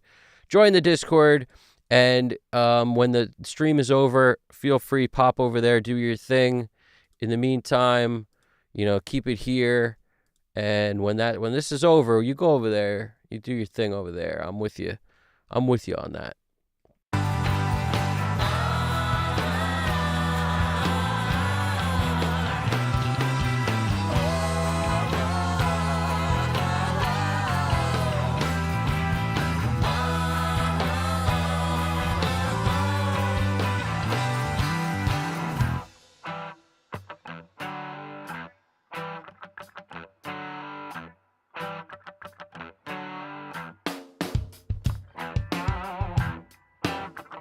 What's poppin', Nick?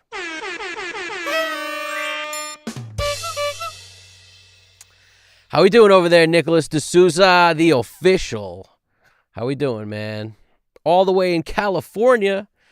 We got Braxel in Texas. The official Nick D'Souza all the way up in Cali. Right Sound Studios. Right Sound Studios is writing Shelford Rack 542 stepped or Shelford dual EQ would be killer. Yeah, well, honestly, if you're looking to mix, stepped is the way to go. You want the clicks between the knobs so that you can get back there. That's one thing I actually kind of think, like, some of the Rupert Neve's design stuff is really good because it's stepped, but there's such fine increments. Some people like it a lot. I would prefer almost bigger steps and less choice, like by half. so that it was so obvious where each click was, because recalling that stuff is not that easy. And, you can get really close, but you got to get the camera in such a perfect position to really be able to know exactly where it is, or you got to count it and write it down in your notes, 7 clicks from 0 or something. It's kind of, it's a herky jerk.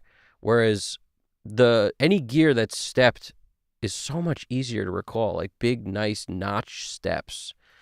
So in my opinion, if you're planning on using it for mixing for other people other than yourself, there could always be a recall you got to do 6-8 months from now. Always.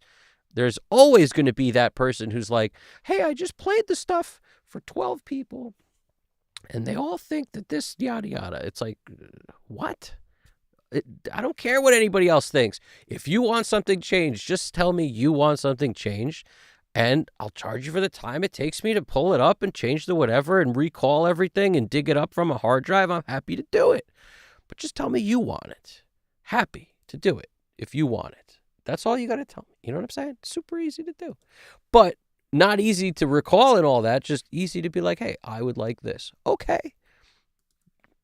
It just upsets me when somebody says, like, I don't like other people's opinions. You ever try to get, like 20 people to agree on anything? They don't. They will never agree on it. What? Ask 20 people what the best cookie is. Good luck. Call the Cobra Charmer 'cause I need. My favorite thing too, when anybody has, when it's not really relevant, but whenever someone says like, like my friend said this, or a couple of people said this, it's like, I guarantee you, your friend has something they like to listen to that absolutely sucks. And like, if I were to listen to it, I'd be like, this sounds like shit, but it's like their favorite thing. So I'm not right. They're not right. Everyone has an opinion. The fact that everyone has an opinion means that you should realize no one's opinion is actually valid. The only one whose opinion is valid is your opinion. That's the only opinion that's valid. Nothing else actually matters. So all I care about is that when I get done, that you like it and you sign off on liking it. And that's it. I don't care about anything else because I liked it or I wouldn't have sent it to you. And now if you like it, call it a day and we're done. What else is there? Let's gather the whole freaking school up and let's do a what do you call that? What's it called? It was a focus group. Let's have a focus group to decide blah, blah, blah. Bullshit.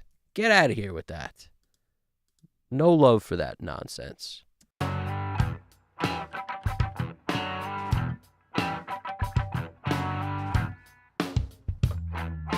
Remember that the moss grows on the sun side. And the demon's always hiding in the dark. Ooh, the 542s aren't stepped. So there we go. I didn't know if they were or not, but it wouldn't surprise me because, like, I don't consider the MBP to be stepped either. It's sort of stepped because it's not continuous, but it's stepped in such a weird way that, like, one time you turn the knob, it could be slightly inside one of the lines and the other, like, it's sort of a weird step where the increments are so small that it doesn't make it easy. So to me, that's really what it comes down to. Like, the Unfair Child is stepped in a very different way that is very usable. I could just put it that way. And I don't own one of those, but I was this close to buying one once. I was this close. He had a sale where, the thing that's like $10,000 or whatever was like 5 or 6 for some special crazy 50% off sale. I was this close. In hindsight, I'm kind of glad I don't own one. But at the time, I was very much like, man, I was this close to pulling the trigger on that.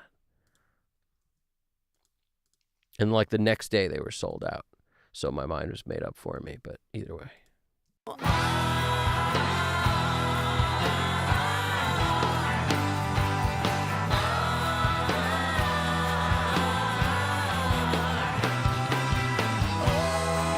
Yo, Right Sound Studios, Sugar Cookie would be my choice too, bro. Probably. If we're talking about that butter sugar cookie, that's where it's at. it's that basic, simple deliciousness. And I don't typically like that basic, simple. But that is probably one of those top cookies of all time right there. I'll tell you one of my go-tos, but I don't know if you can call it a cookie. The tricolors. Those tricolors, the marzipan or whatever. What do you call that? Where it's like green and yellow and, magenta. And there's like jelly in between each with chocolate on the top and bottom. Woo! Who doesn't like those? Woohoo! Whoo! Braxton says, I gave Isabel one of her meds and she fell down falling asleep. Oh, man. She does pacing all night. If we don't help her sleep, it was... Oh, dude. Sorry to hear that, dude. Keep her going. I like how you're giving her the meds. You're the man over there. Can you put the hi-hat up? No hi-hat up. There ain't no hi-hat, first of all. We have overhead left, overhead right, snare, and kick. That's all the drum mics you got. I love it. I love fighting with drum mics like that, to be honest with you. It's like, that's all we got. We got 4 mics. And we might do a little Ocean Way. You know what? Now that you got me thinking about it, let me kind of put a little depth in these drums by hitting them with some Ocean Way, some Ocean Wizzy. Let's throw it in there. Ocean Way.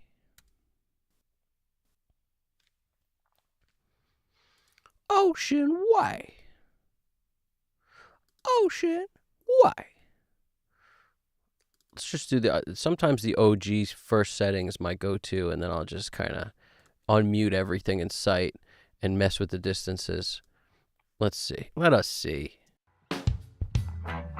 Call the Cobra Charmer 'cause I need her, and not because I know.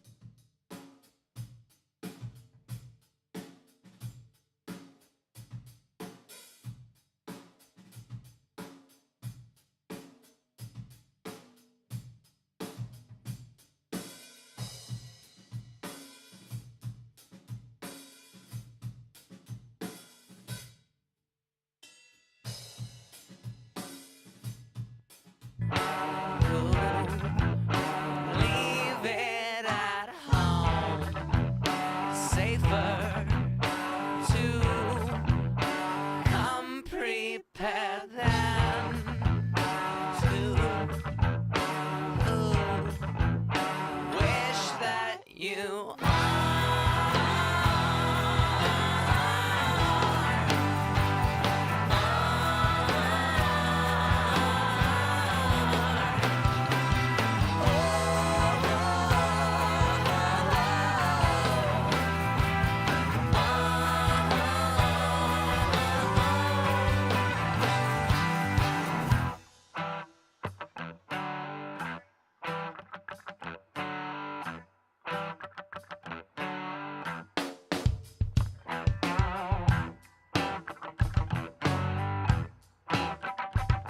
That first light is the money if you just want some light breathing happening. Little light breath.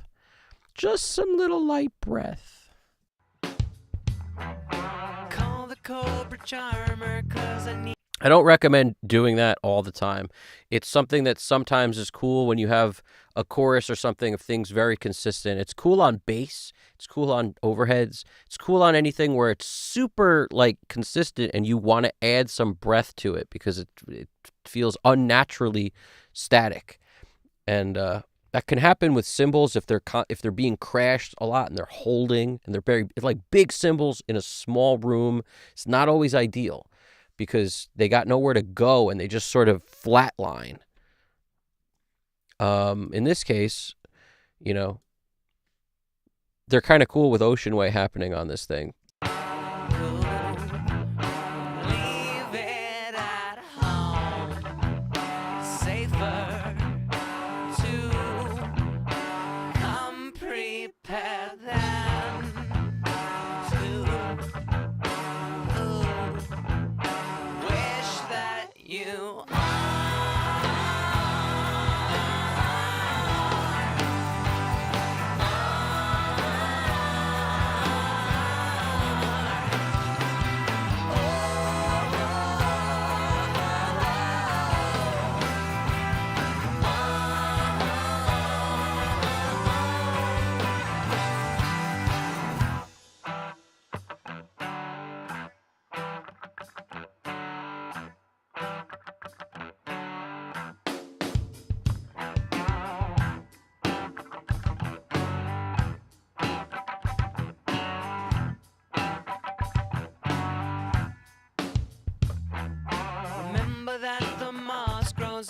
sunside. And the demon's always hiding in the dark.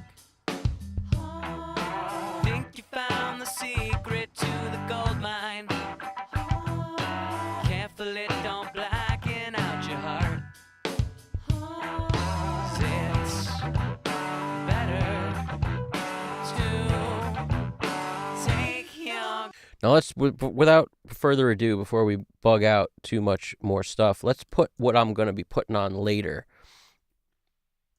Mic DSP ML4000, because it's a flavor machine.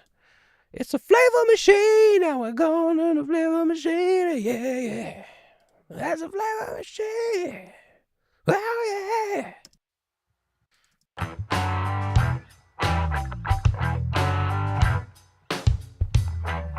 Call the Cobra Charmer 'cause I need her. And not because I know someone's been bit. Keep her in the inside pocket of my go-to leather jacket in case I ever need her funky. Just goes like this. It like tucks in the shirt a little in the front and gets you like looking nice and spiffy. It really tucks in that like little 150, a little pull inside that. Like, the way I think about it is, it just makes, I don't know what it is, but it's just the boost of lows and kind of rounding off the top, but yet still nice, a little bit of limiting, but it's compression really, but it's because it's multi-band. It has a flavor, it has color, it pulls it forward. It just does something really cool that is both sort of pseudo analog sounding and also simultaneously beautifully colorful.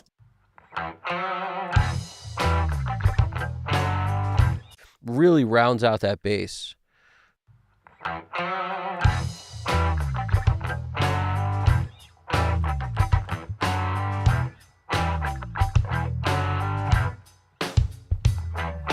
Call the Cobra Charmer 'cause I need her. And not because I know someone's been bit.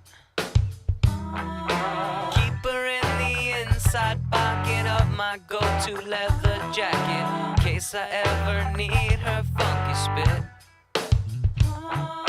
It's better to take your gun with you. Leave. I'm going to take these headphones off too so I don't make too many crazy decisions, because I like headphones for checking things, but I don't like leaving them on for very long. You lose perspective way quicker than with speakers. That's the inherent problem with mixing on headphones only, is that you've got like 5-10 minutes before your ears start to shut down on you, in my opinion. At least that's how it is with me always. On speakers, I can keep the mix much lower and just sort of like, I hear the room while I hear the speakers. It's never this totally immersed feeling that is very unnatural, really, really unnatural to work in my opinion. That total left, total right thing. Even when I use like Good Hertz can opener and kind of do a little blend on each side, it doesn't actually allow me to be comfortable for very long. Whereas like this could work for hours like this. But the headphones are nice for another perspective. They're just like, I can't stay that way for very long. I'll start making the totally opposite decision that I would want to make.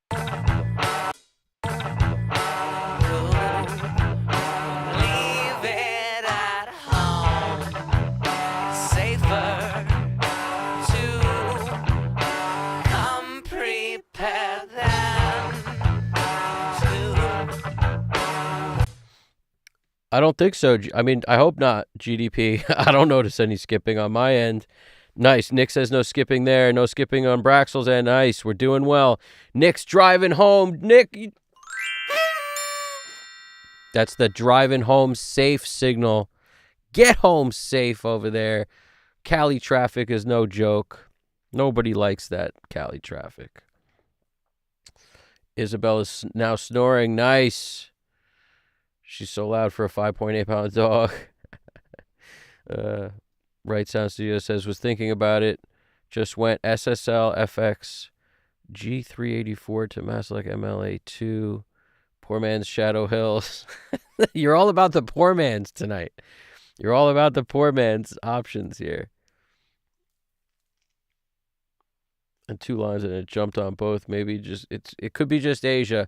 By the way, the other day I was like ready to stream and there was a terrible accident where they took down some pole and it took a whole day to get the internet back up. It was crazy. You know, it was unfortunate that somebody like took it, like, you know, I hope they're all right. It was terrible. Down for an entire day, but somebody was having a really bad day when that happened, I'll tell you. It's because it's the longest it's ever been down over in my end. That's insane. But yeah, it's nice. No problems in Texas. You're the man, Braxel. You're the man, dude. Do your thing with the dog. I appreciate you being here. I know you're awesome. Hit that like button if you haven't. And I appreciate everything you do, bro. And make sure you say hey to Isabel from all of us over here. Is her last bed for the night before I put her in her bed. She had beds all over. Dude, I know what that's like, man. You know, if you have a pet and you don't have like beds and toys and stuff all over, like, what are you even doing? You know, it's their house too. You're the man. You know what I'm saying? Yeah, no, we're good, GDP. I think we're good over here. It seems like it. I appreciate you guys letting us know. No, I'm not messing with nothing. Slap on gold clip. Not just yet with that gold clip. I can't jump the gun on it. Yeah, find something that works for you. That's a good tip right there, right, Sound Studios? Different things work for everyone. You know, some people like hate the SSL bus comp. They hate it. I love it. I also love the API 2500 on the mix bus. I also love an Unfair Child. I love a Manly Very I love them all. Let's face it. There's plenty of plugins that I, love, and regardless of how close they are to the gear, I still love them. You know, there's another plugin that I wanted to talk about real quick because Mixland had a deal going on, and I caught it like the last 20 minutes of the sale. Has anybody seen this thing? I've only pulled it up today. This is like the first time I've had it, but it was like $1. It was the craziest sale of all time. I don't know what it is now, but I'm sure it was only $1 for a limited time, and they wanted people to get it and talk about it. And like, you know the deal with plugins. If people get it, talk about it, and like it, it's the best marketing they could possibly have. I just love the way it looks, right? We've got, it's like a tube thing. It's called Steam Driver. The left side, I think, is the tube part of it, and the right side is something else. One of these is probably tube or compression or two forms of saturation. And then there's this horn thing that you crank and sounds different. I mean, it's nutty. It's nutty. Check this out. It's just cool. So this side is one of the sides that you control with this knob. So if I turn this down, you see this changes this jam. Let me just hit undo to put that back wherever it was. When I was dialing it in quickly on something else, I remember thinking, all right, this is good enough starting settings. This knob controls this, and this is like a squeeze. Like watch this thing squeeze. So this must be a compressor just because it's doing this. So to me, that feels compression style. And because this is running electricity through, it's probably the tube side.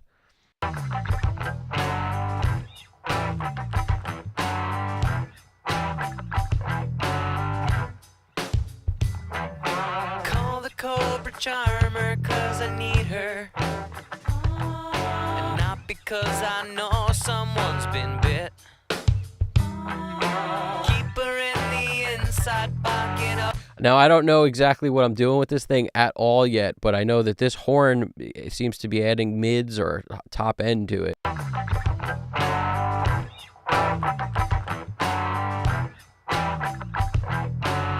This is like high mids, and maybe, wherever you call the top end, but the bottom of that.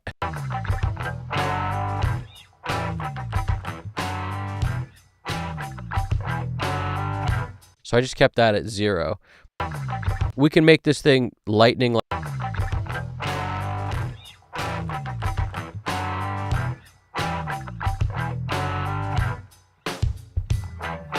Call the Cobra Charmer, cause I need her. And not because I know someone's been bit.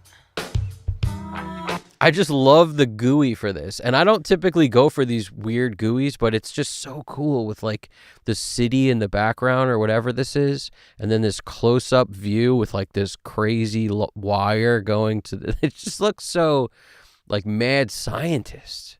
Something about this is awesome. And they got me, man. How could I say no for $1? You know, I was all about it. I don't know what this stuff is. Like, does it do anything? I haven't really figured out all the, like, it took me probably 5 minutes to go, what can I twist on this? I was pushing everything.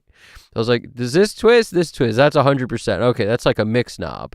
This is of this. So this is like a blend of this or a blend of this. Now this, what is this? I don't know. I guess that's just the overall volume of this, but then this is the amount. This is probably a threshold, I guess, of some kind, and same with it. It's very weird.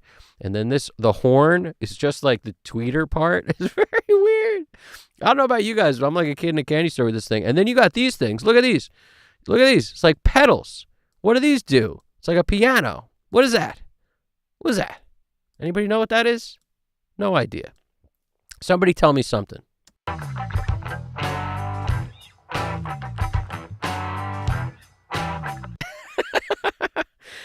Mixland is like pretty OG. I don't think they're poaching Waves guys.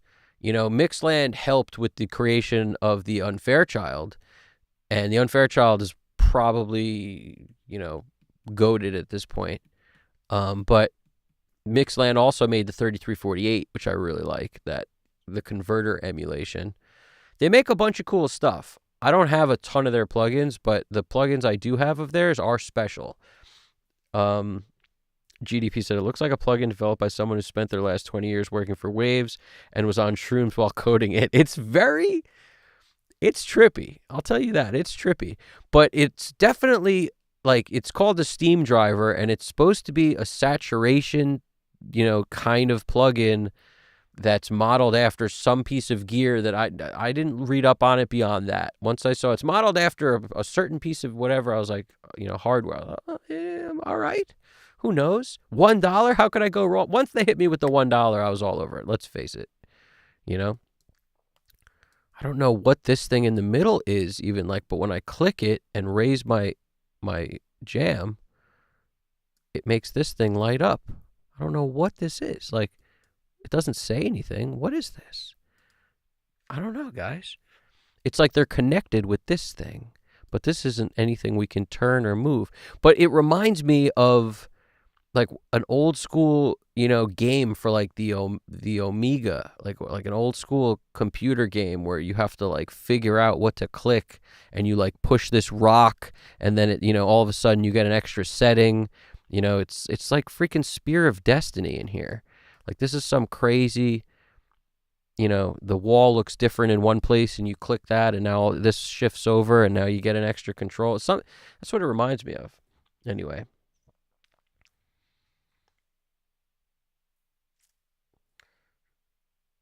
It's definitely a flux capacitor of some kind. Steampunk, yeah, for sure. For sure. For sure. What do we got? No gold clip equals emotional damage. Yo, GDP, how am I supposed to say that? Somebody type it out the way I should be saying it. What's wrong with my accent when I go emotional damage? I'm not saying something right. I need to hear it. It's like my memory of it is faulty right now. I love them all too. Never seen it. It's very steampunk. Right Sound Studio says $19. Yeah, I paid $1 for it. That's how I know I'm killing it. I was on some list, and when I clicked it, it was like, for the next 20 minutes, it's $1. I should have posted it for you guys, though. I should have been like, guys, 20 minutes for this, but it was just, it all happened too fast. They got me it happened too fast, bottom line. But what is a Discord for if not for that? You know what I'm saying? Should have posted it. Don't worry, I'll beat myself up. GDP Japan said, It looks like an early version of the flux. It's very flux capacitor-like, 100%. It's definitely weird and cool. It also looks like a plugin developed by someone, but yep, that's where we were. Make the hardware, and they got something absolutely crazy. Yeah, if that was on my desk making things sound cool with an input and output, I'd be pretty stoked on it. I'll tell you that. Maybe the plugin has a tracker in it stealing your info.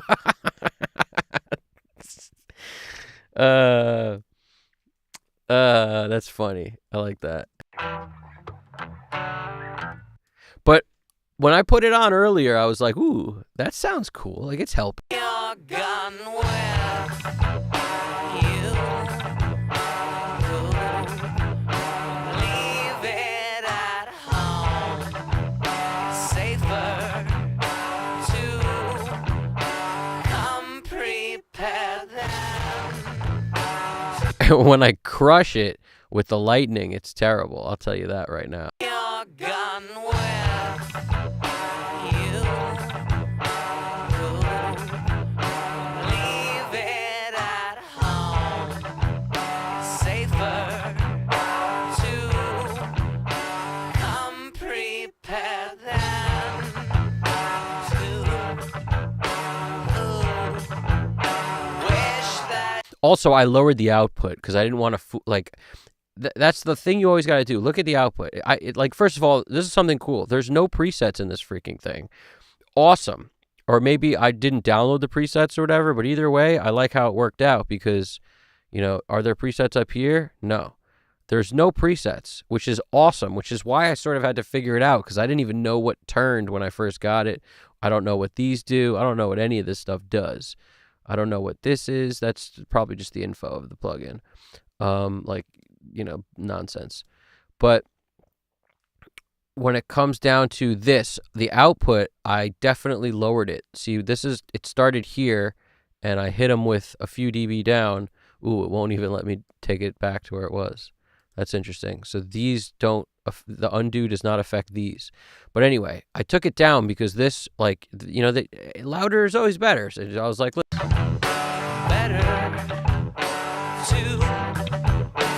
So it's a terrible comparison, and knowing that, you got to be smarter. You got to just take it down. Go to leather jacket. Ooh, UE mode. This is fun. Looks like there's another mode.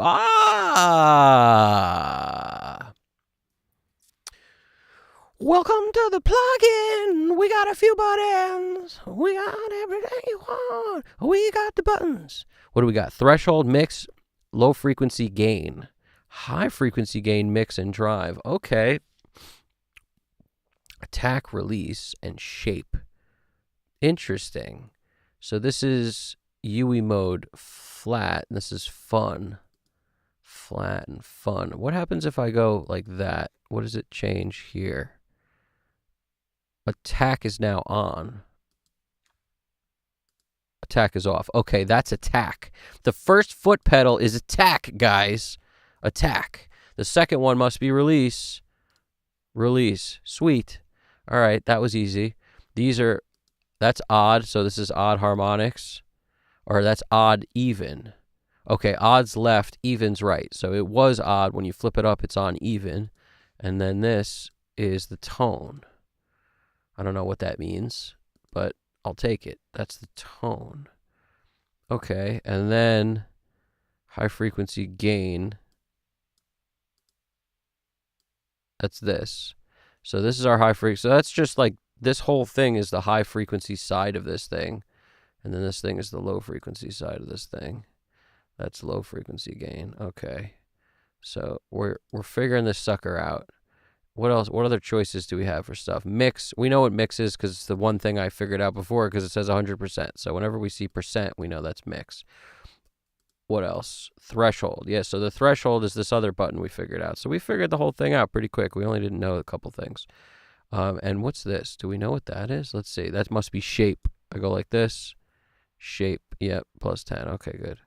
So shape is back to normal now. Okay, so that's shape. And yeah, so we're good to go, guys. Let's see what it looks like on that mode if I hit play. Keep her in the inside pocket of my go-to leather jacket, in case I ever need her funky spit. It's better to take your gun with you. Leave it at home.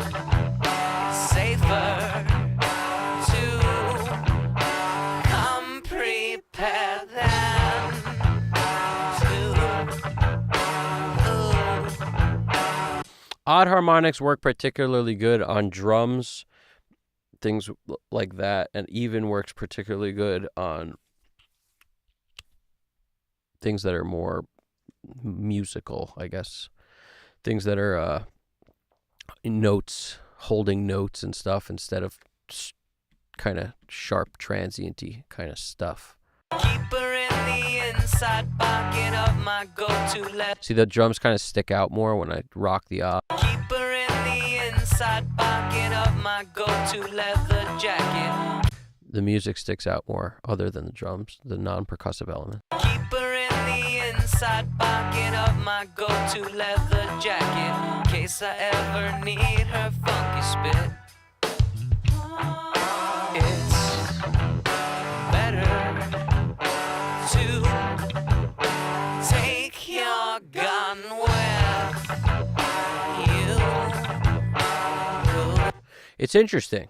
I'll tell you, it's interesting. Keep her in the inside pocket of my go-to leather jacket, in case I ever need her funky spit. It's better to take your gun with you. All you got to do is give it a little more low end, and then you'll prefer it in a blind test. Like, you'll prefer it every time.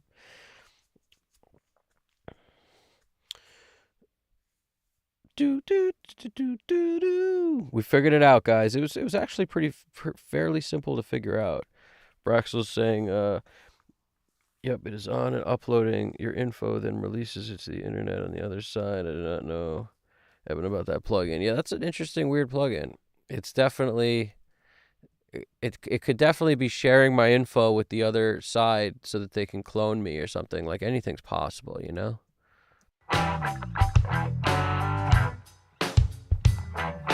Call the Cobra Charmer, 'cause I need. One thing's for sure, it takes like a dog's age to load the thing. It takes like a year and a half to, that's not a dog's age, but it takes a long time. It takes 7 years ago. It takes an entire 4 scores to load the thing.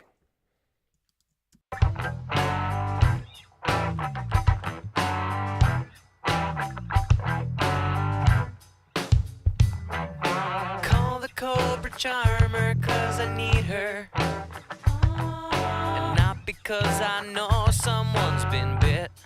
It's very interesting. It sounds very tubey. I'll give it that. It's tubular. It's tubey. It's tubified.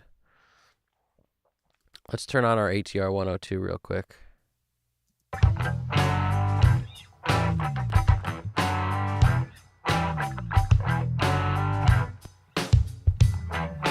Call the Cobra Charmer, 'cause I need her. And not because I know someone's been bit.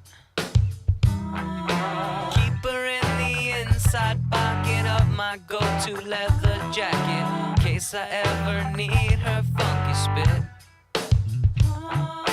It's better to take your gun with you.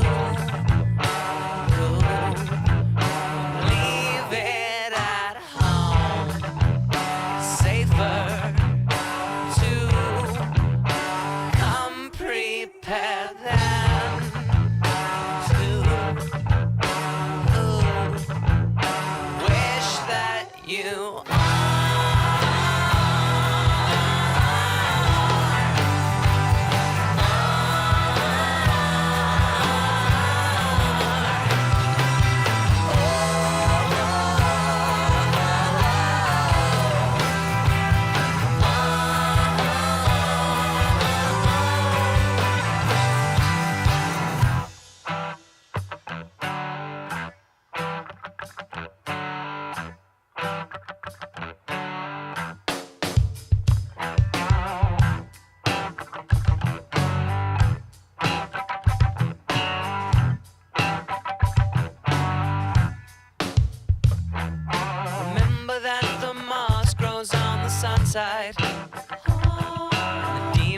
always hiding in the dark.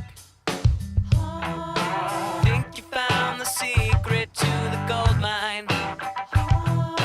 Careful it don't blacken out your heart.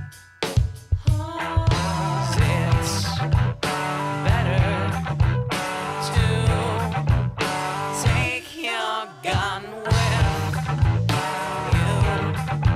What you mean, Braxel? You mean like Crash Override? Like the movie Hackers? What are we talking about here? Crash Override?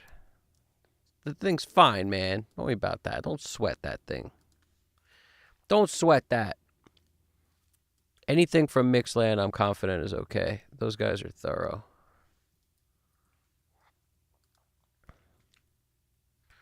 Those guys are thorough at the Mixland. And I'm down to lose my mind, honey, honey, yeah.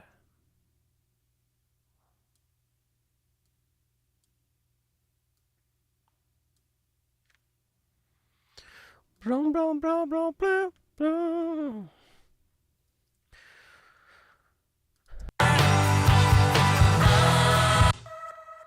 I kind of like how these sound, but we're going to hit them with something. We're going to hit them with a little compression juice because I don't want to go hard on the SSL compressor that comes on the channel strip. Sounds very particular. Like it has a real flavor to it that's a little too snappy, too snap, crackle, poppy for vocals sometimes.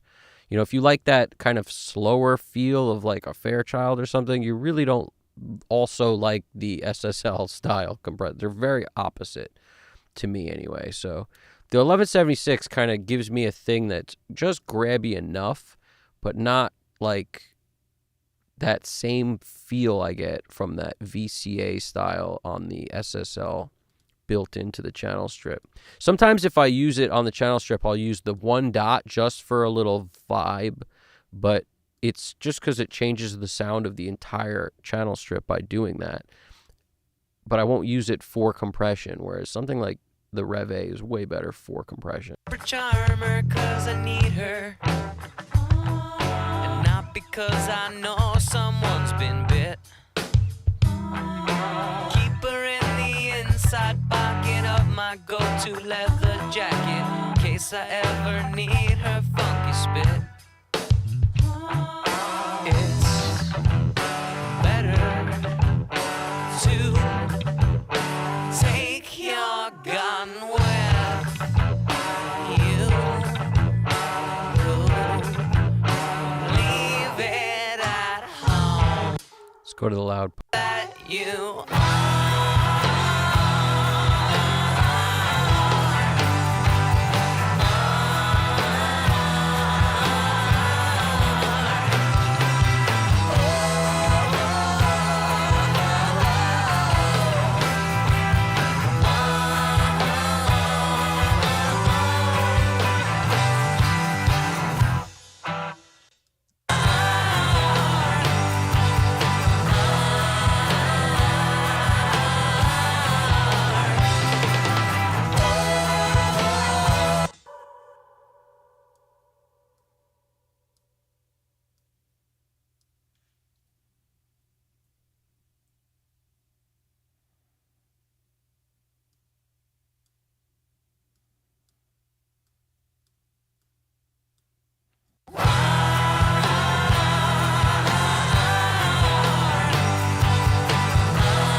want this.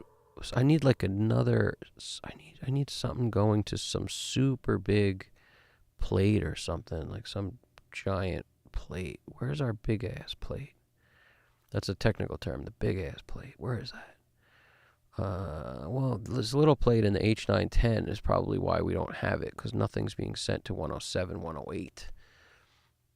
Let's go into our view for our edit window. Let's add another pile of sends, or I could actually put it here. It's probably better to put it here. Put it here. Put her there. Put her there. Let's put a... So I duplicate first so that when I come in here and type bus 107, 108, it'll come up with the same settings of the thing I just erased. So I don't have to dial in, negative 10.2 and FMP.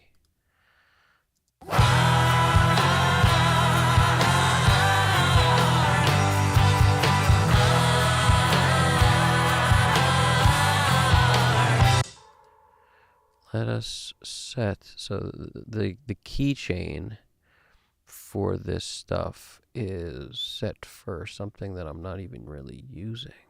Oh, I see why. It looks like I had it on 95, but I turned it off. That's interesting. I could deal with that later, or I could just I could grab it and shift it up to the top. Just turn that thing on. Or we could just take this and see my key. I'm looking at the key input to decide how much, because the more it ducks it, the more reverb I could crank up, and then all you'll really hear is the part where the vocal stops, the reverb comes up. You won't hear so much of the rest of it, which is interesting. So why don't I just throw it here? What was it? Kickstem L? Kickstem L, yeah, okay. Just kind of jam it all the way.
Really sets it back a lot because of this little plate.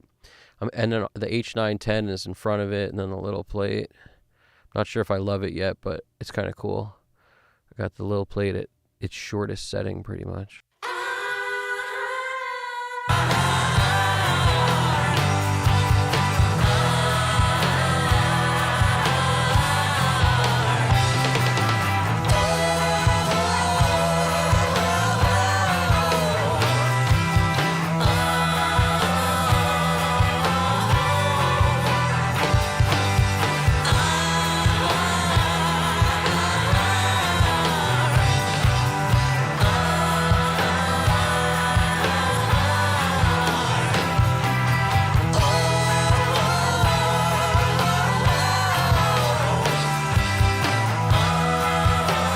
Deal with these shakers.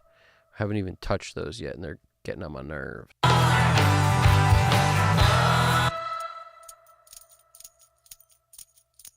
That's the jingle hammer. My name is John Jacob Jinglehammer Smith.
Side. And the demon's always hiding in the dark. Think you found the secret to the gold mine.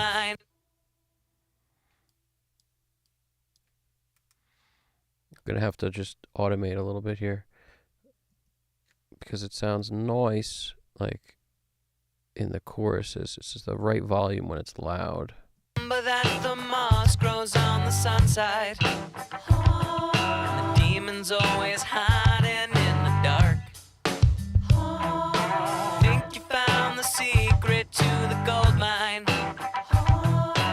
Careful it don't blacken out your heart. 'Cause it's better to take your gun with you.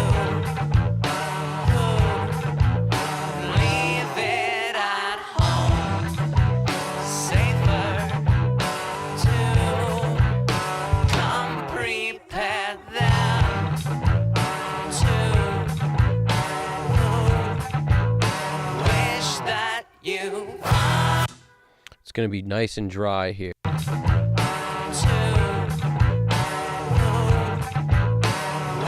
that you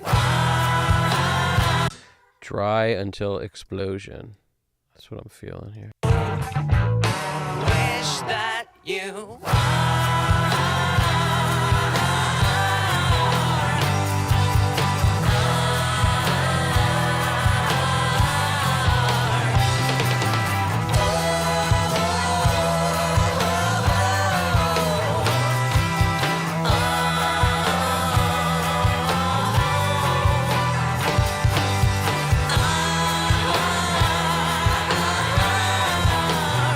I'm actually liking this Steam driver, guys.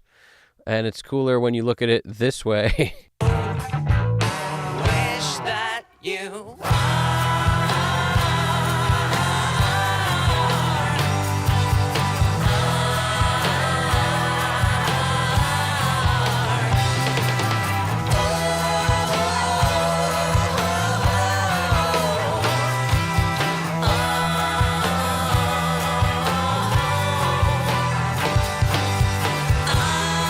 So there's such a real thing out there called like new plugin acquirement syndrome or something. I just coined the term, but it's essentially something we're all familiar with. As soon as you get a new plugin, you are just hoping to get to use it. You're like looking for a spot for it almost. It's almost like, you know, you just got a new player on the team and you're like, oh, we're going to find room in the lineup. You're going to bat here. And it's like, it's going to be great. We're going to win today. You know, it's like one of those. And I feel like I can't really tell. I think everyone has to go through a phase where they like, you know, try to use it 6, 7, 8 times before like they figure out if it's actually helping. Because the first few times you'll just, that bullshit in your head makes you want to use it no matter what. You're just dying to use that thing. Am I the only one who feels that way? I feel like I'm the only one, but maybe not. It's yeah, I think I'm unhacked, Braxel. What's NPAS? Oh, that's that new plugin acquirement syndrome for sure, 100%. It's definitely a thing. We all experience it. Absolutely. Right Sound Studios, you nailed it. That's exactly what it is. It's that end pass. It's that end pass. at home. Safer to So I lowered this sucker. Where did I lower it? I lowered it here on this next part. take your gun with you. Leave it at home. Safer to come prepared than to We're going to do a similar thing here because it's just too much on these harmonies. and not because I know someone's been bit. Keep her in the inside pocket of my go-to leather jacket in case I ever need her funky spit. It's better to take your gun with you. Leave it at home. Safer to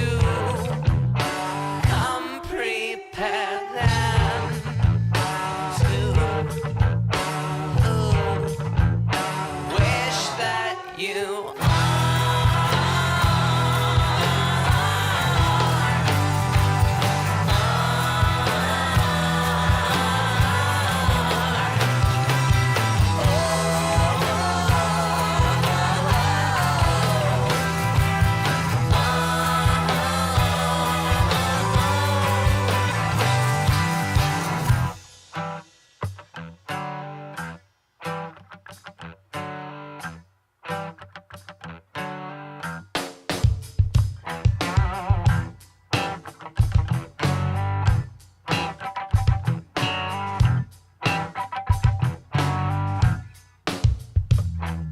remember that. I want those guitars to really sing.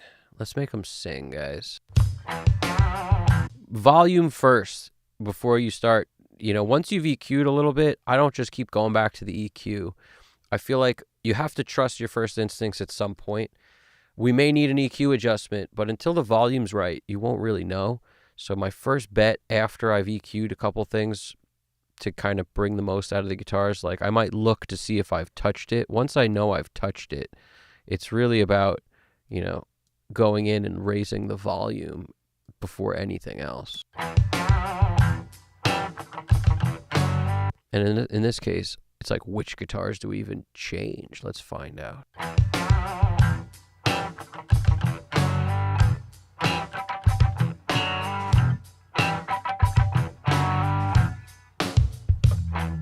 Remember that the moss grows on the sun side, and the demon's always hiding in the dark.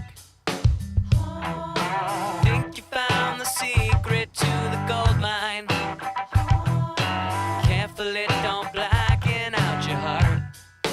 'Cause it's better to take your gun with you. Leave it at home. Safer to come prepared than to wish that you. All right, now I'm really thinking about overall macro dynamics of this song. When it gets to that chorus, everything's got to feel bigger. So I'm got to lower the pre-chorus a little, even though I kind of liked where it's at. I'm going to lower the verse a little, which for me means 0.8 is the smallest I move. So that means 2 0.8s is a little. If I was going to say, you know, a slither, like a barely noticeable at all, it would be 0.8. But if it's a little, it's 1.6. So I just lowered this, and this 1.6 all around because I was liking the way it was sitting, but the next part didn't get loud enough for me. So just splitting the difference before I go in and just make these louder, because that could always happen, but let's hear it now. I still might do that. I just might want even more of a jump. Wish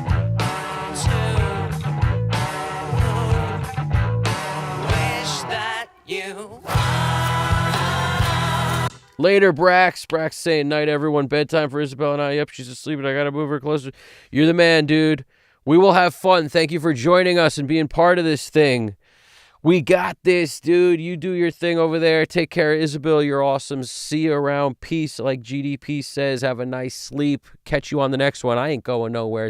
Keep right here. We're about to finish this thing up in, I don't know. Let's see how quick we can do it.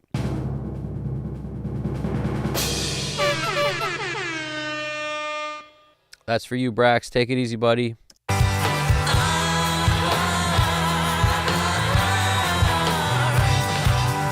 Let's make those shakers not the loudest thing I hear in this part. How about that? How about that? Good? Good. What do you say? No problem. Let's do it.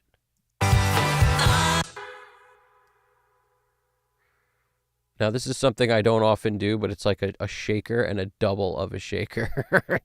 It's a double of a shaker, but I think they're playing slightly different things. Like one of the shakers is doing like a one, like quarter notes or something. The other one's doing eighths, or they're slightly different.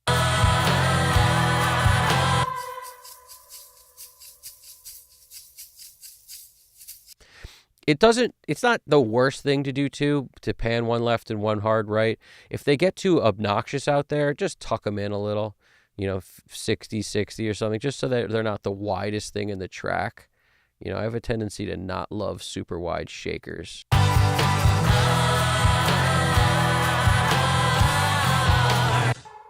Something else I do sometimes to make them more interesting is hit them with an auto pan and just sort of keep them kind of centered-ish. You know, you could do with Pan Man, Auto Pan. Any of these will do. And just, you know, hit them with the one of these that keeps kind of towards the center. Which one was it? Was it this one? Gotta just slow the rate down like crazy. No, that's too far.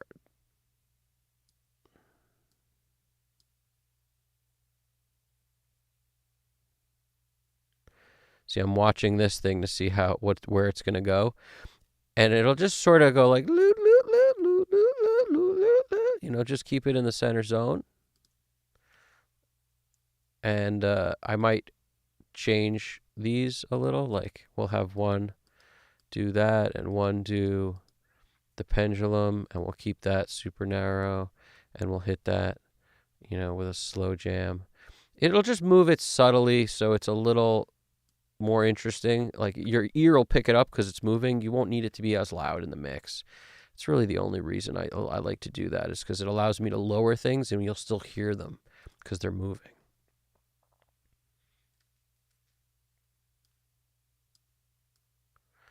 Just sort of setting them by, you know, just randomly slightly different.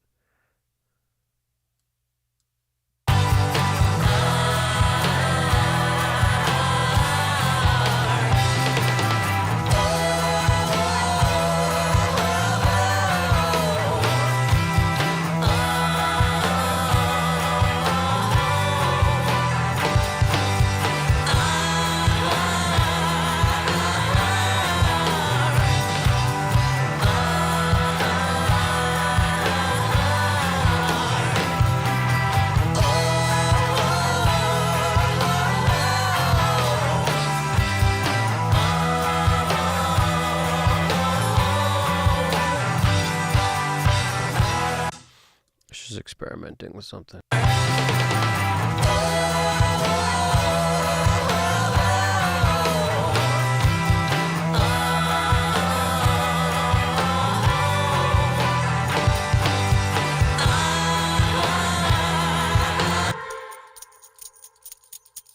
Got to deal with these freaking guys.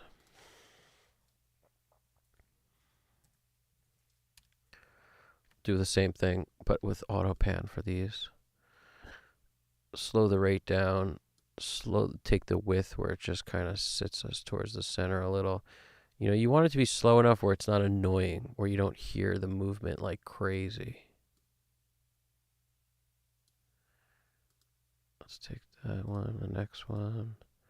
Take the width down. These are just little things I do sometimes when I don't feel like they're sitting well enough. And if that doesn't work, just pan it.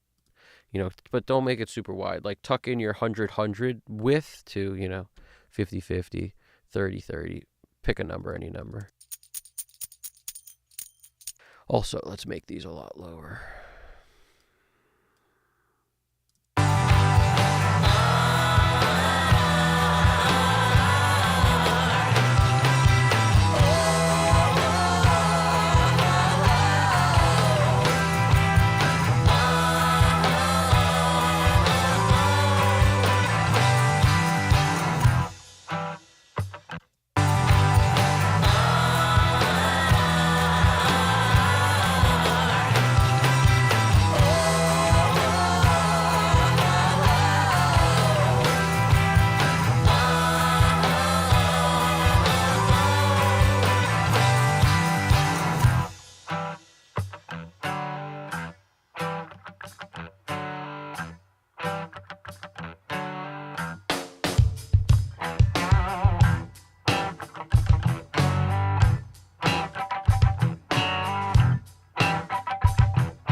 Sunside, and the demon's always hiding in the dark. Think you found the secret to the gold mine. Careful it don't blacken out your heart. 'Cause it's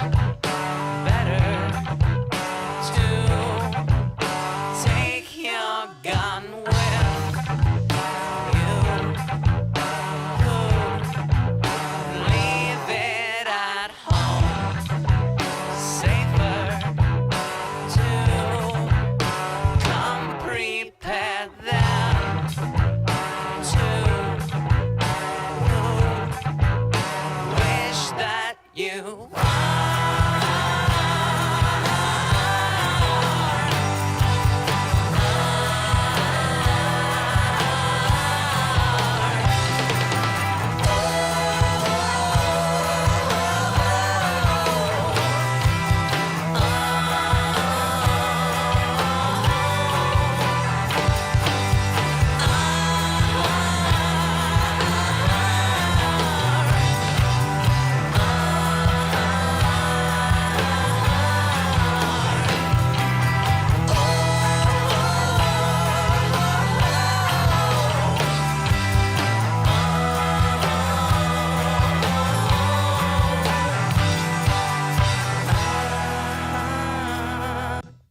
That was kind of cool. That twin tube really set it off right there.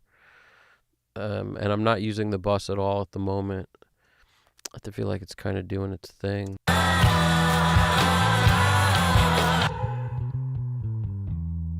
So I'm keeping this one a little unsaturated, and maybe I won't use the tube on that, on this, the DI.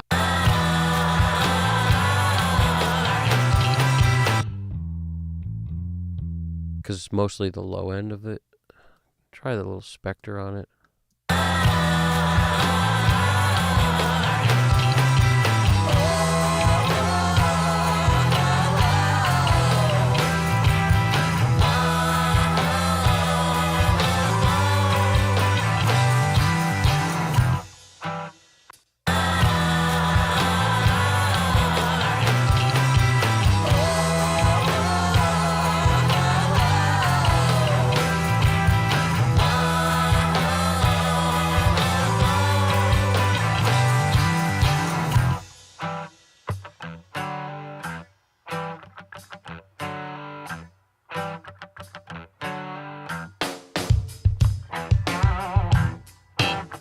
Let's put these acoustics into this thing, this tape echo. See what happens with that.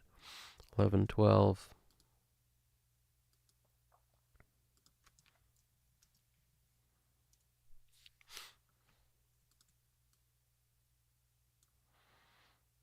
If you notice, I always take it down like 10 dB.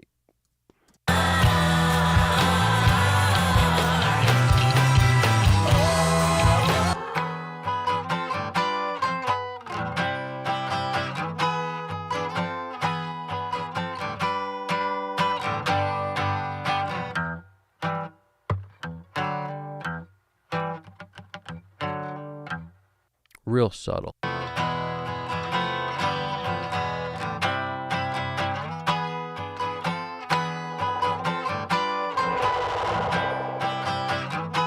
Ooh, we might play with this as a little automation love. That's what I like to do with tape echoes, the Galaxy, this one, any of them. Play with the repeats, the feedback repeats, whatever it's called on that particular plugin.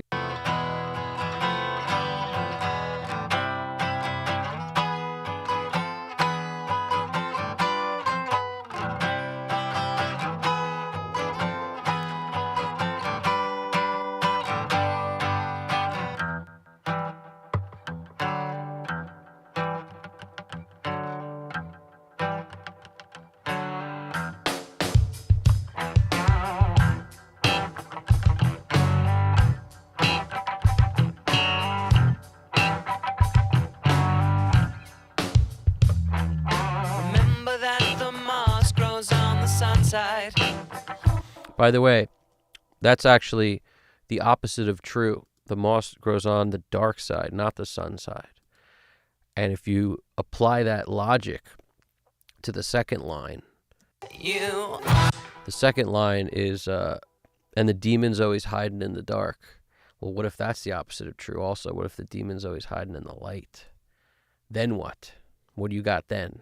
You got a way to translate the second line by using the first line, because you can prove that one's false. You get what I'm saying? Let's get there. Think you found the secret to the gold mine.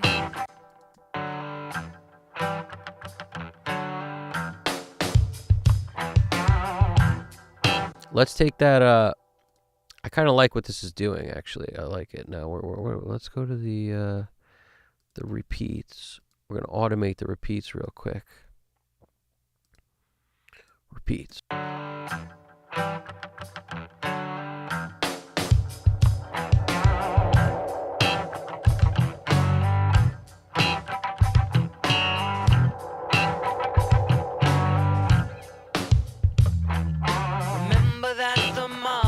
Yeah, a little of that action. You know what I'm saying. Let's take it to the front. Take it to the front.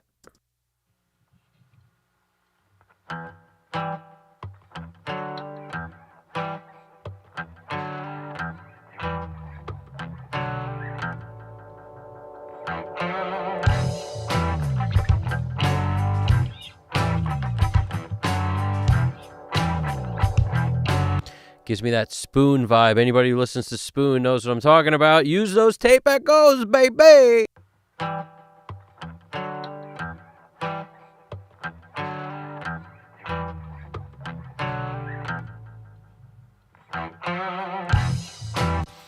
That's what we're going to do. We haven't done it yet. I like to experiment before I do it. It's super easy to do it.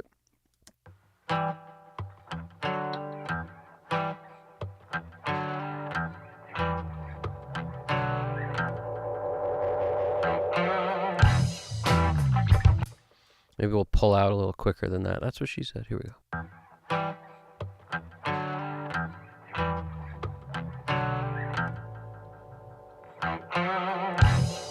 Not enough juice. Let's do it again.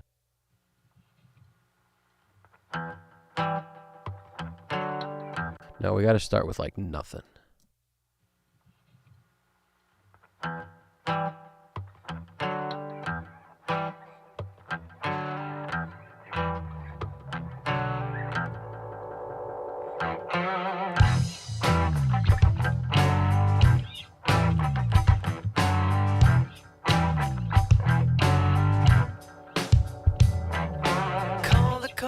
Charmer, cause I need her, and not because I know someone's been bit.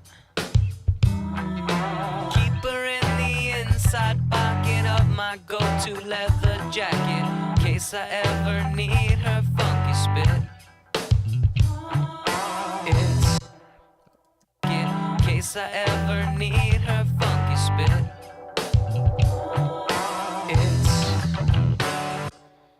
Let's go to that next part of the song. We were going to do that in.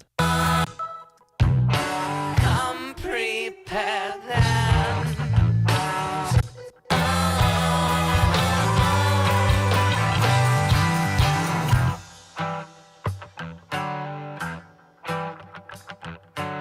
I'm going to take it down right there.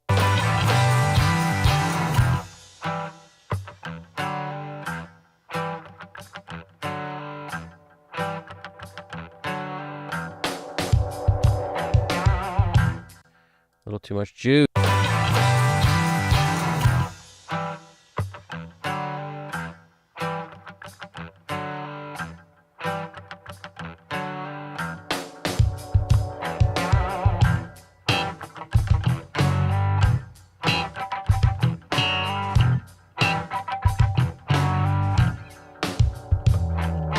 Remember that the moss grows on the sunside, and the demon's always hiding in the dark. Think you found the secret to the gold mine, hiding in the dark, hiding in the dark, hiding in the dark. Think the demon's always hiding in the dark. Think you found the secret to the gold mine. Careful it don't blacken out your heart. Careful it don't blacken out your heart. It's better to take your gun with. All right, we're going to leave that there for the moment, at least. I'm a fan of doing this sometimes on two, like one into the other. They can compound and sort of work in weird ways, sometimes complementing each other, often creating craziness, but still can be pretty cool. Like, for example, if I were to put an auto pan or something on this, or just draw in the panning to get it to move weird only in those moments, it could be cool. A lot of times I'll start with the auto pan, because if that doesn't work, we could always do something else, but it's a good way to start. It's the easiest way to start, I should say. And sometimes the quickest, easiest way is the way to go. So like maybe maximum width. Maybe we'll use this, the pendulum is always my favorite because it's sort of the most natural and the most easy to control. It's the closest to the OG auto pan, and I really like that. So that's kind of why I like it, I think.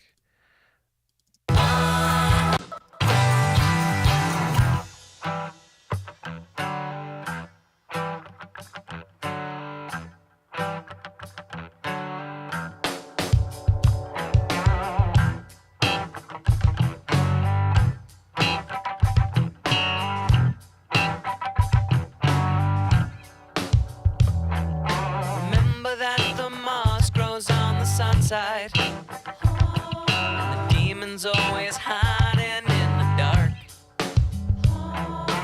Think you found the secret to At least now it's there, it's here. It's like, where's it going to show up next? It's a mystery and nobody knows.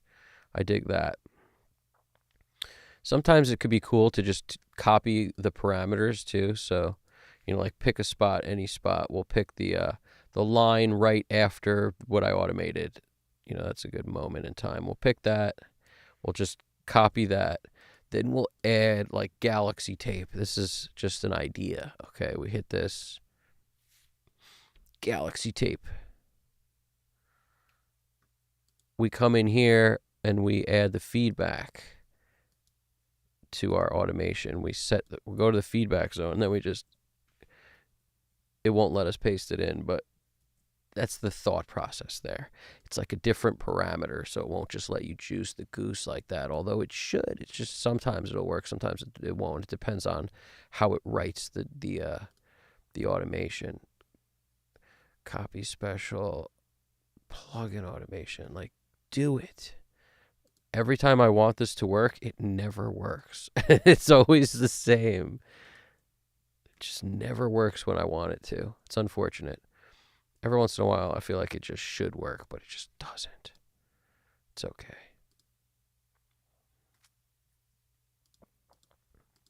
It would make things easy if it did, but it just doesn't. Because there's no repeats, so it doesn't know like where to put it. But I'm showing you where to put it, so I just want you to freaking put the dots there, buddy. Won't listen. Neural Tech Music. What's going on, dude with the coolest beard going? That's an awesome beard right there, dude. Alex Christoph drums. Got to give you guys the bicycle horn of amazingness. That's our favorite sound effect over here. It's good to see you, Neural Tech. That's awesome, dude. You've been watching me since I was sub 100. That's crazy, dude. That's awesome, man. It's good to see you. It's good to see you, dude. I'm glad you're over here. You found us. This is like, it's like we're at the hidden speakeasy over here, and I feel like most people don't even know it's here.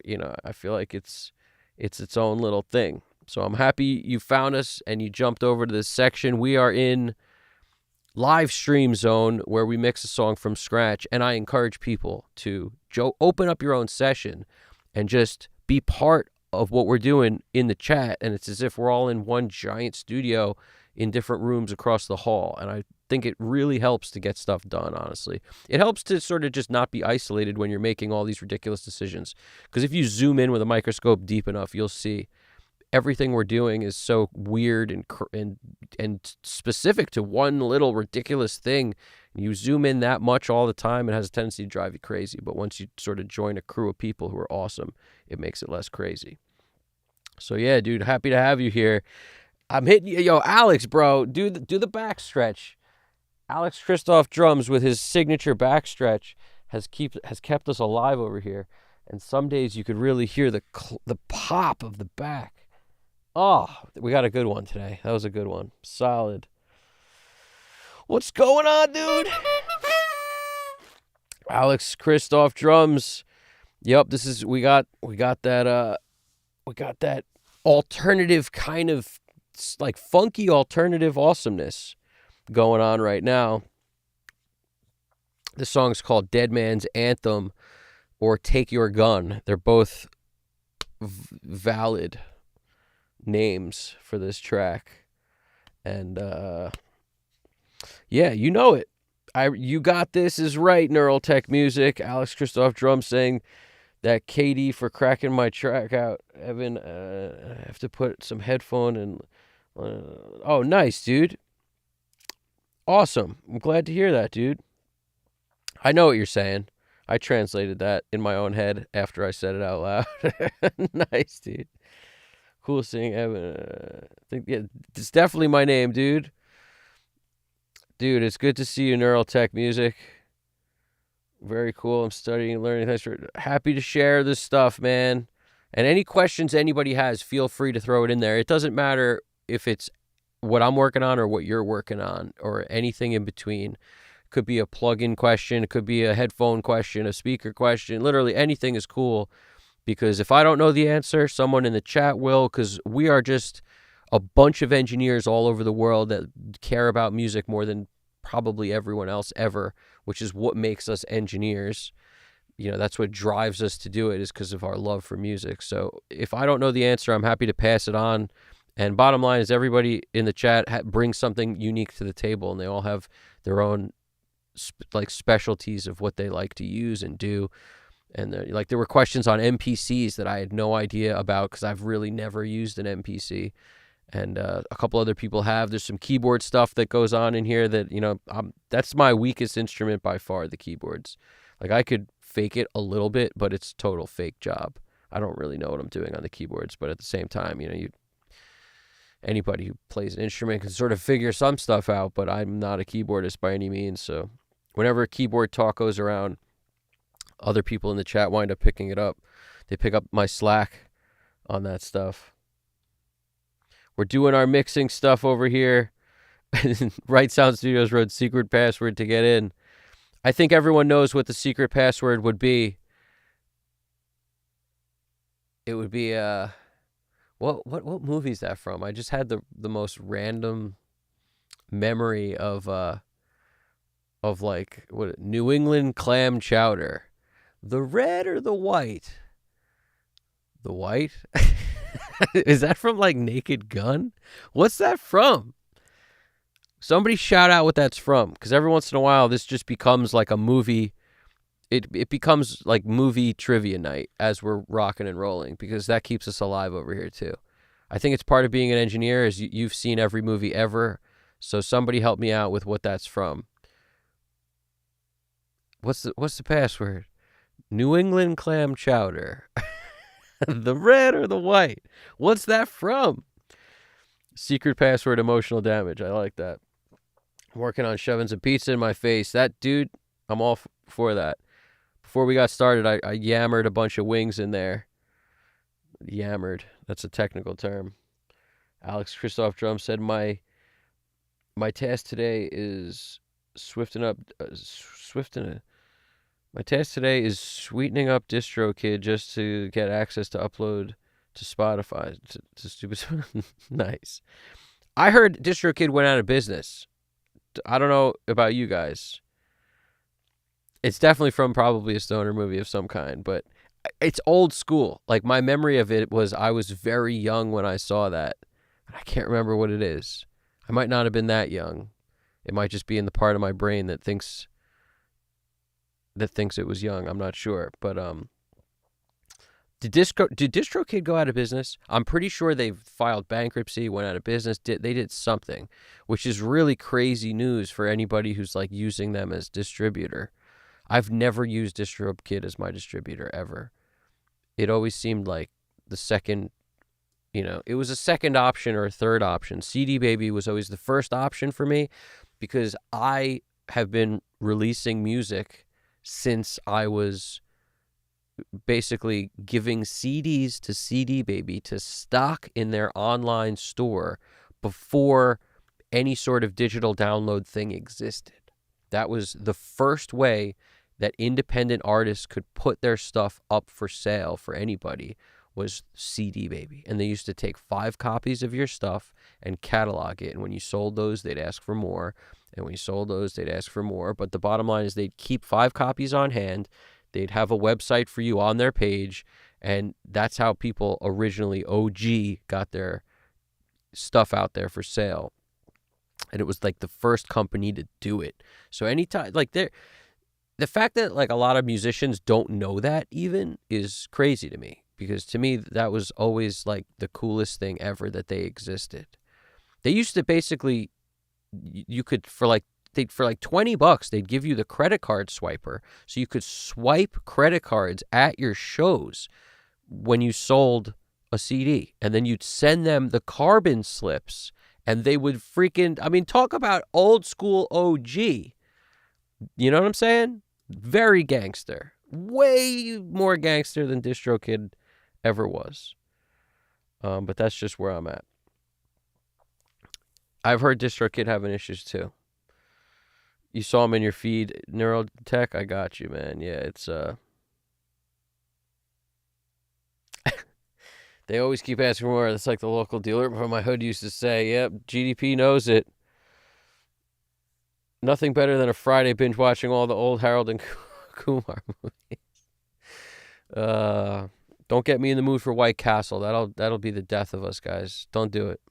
Don't do it. Best part about mixing while you're streaming is the ear breaks. You get to take ear breaks and jump in the chat. Now you zoomed out, you're right back ready to rock and roll. You don't beat your ears up as much. Leave it at home, safer to come prepared then. I just want to go to that moment and hit him with the feedback jam and see what happens. What is the, no best of, the dub stuff. Yeah, dub spring, dub plate. Any of these are cool. Let's see.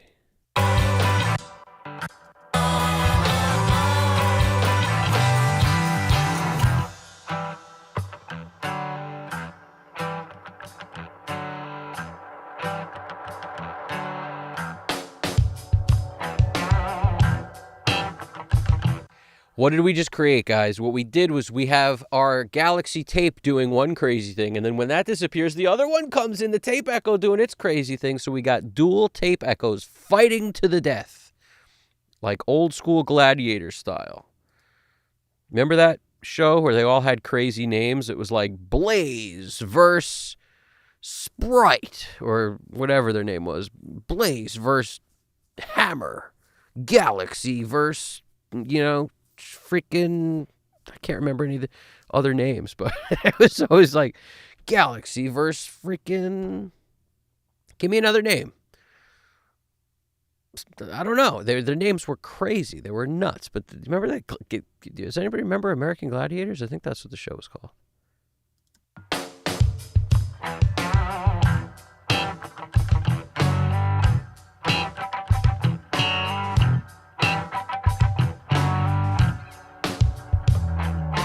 Remember that the moss grows on the sunside.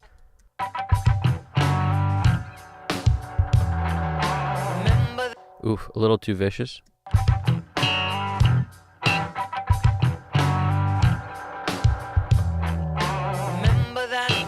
I love that. It's like a weird swimmy.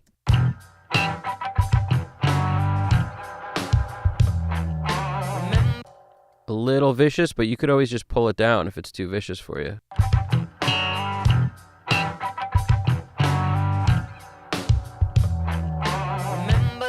Kind of like it vicious.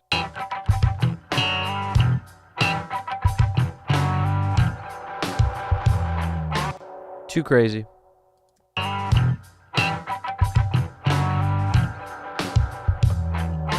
Remember that the moss grows on the sunside, and the demons always hiding in the dark.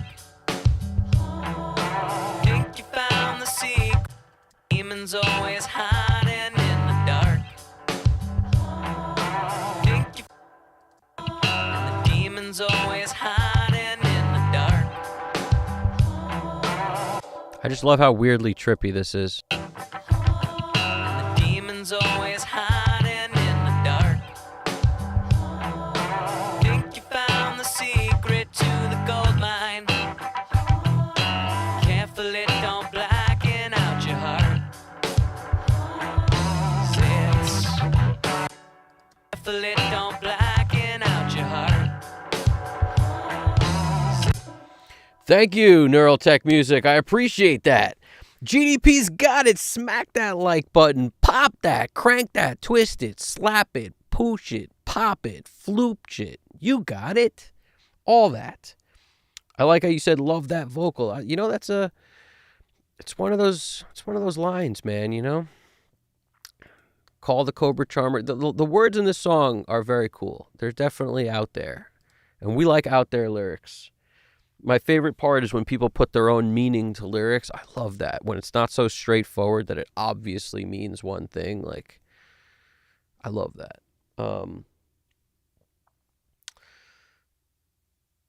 Thor versus Laser. There we go. Dude, now we're talking, guys. Now we're talking. GDP said the credit card swiping stuff airlines used to be OG back in the 90s. Oh, 3 extra pounds. The credit card swiper was real. Like, I still might have that somewhere because once you have it, you just have it forever. I had the credit card swiper, man, because it was like, it's what you took to shows because people didn't always have cash, which sounds crazy, but in hindsight, it would have, it wasn't as valuable as it should have been, to be honest with you. Like, it wasn't as good as it should have been. Neurotech Music wrote, of course. American Gladiator. Classic goofiness. My favorite event was the football one where they had to get through the gladiators to put the football in the bin. Yeah, it was like capture the flag, but with like a slam dunk of a ball in a freaking garbage bin at the end. I recall it like crazy. Thor versus Laser. Now we're there. Dude, Laser and Thor. Those were absolutely the names. Somebody's name was definitely like Brock or Brick or something like that. You know, they would pick the crazy names. The girls' names were loose too. They were like freaking, you know, Cloud or Storm or like stuff like that. Those were the names. It's like anything that wasn't an X-Men was one of their names.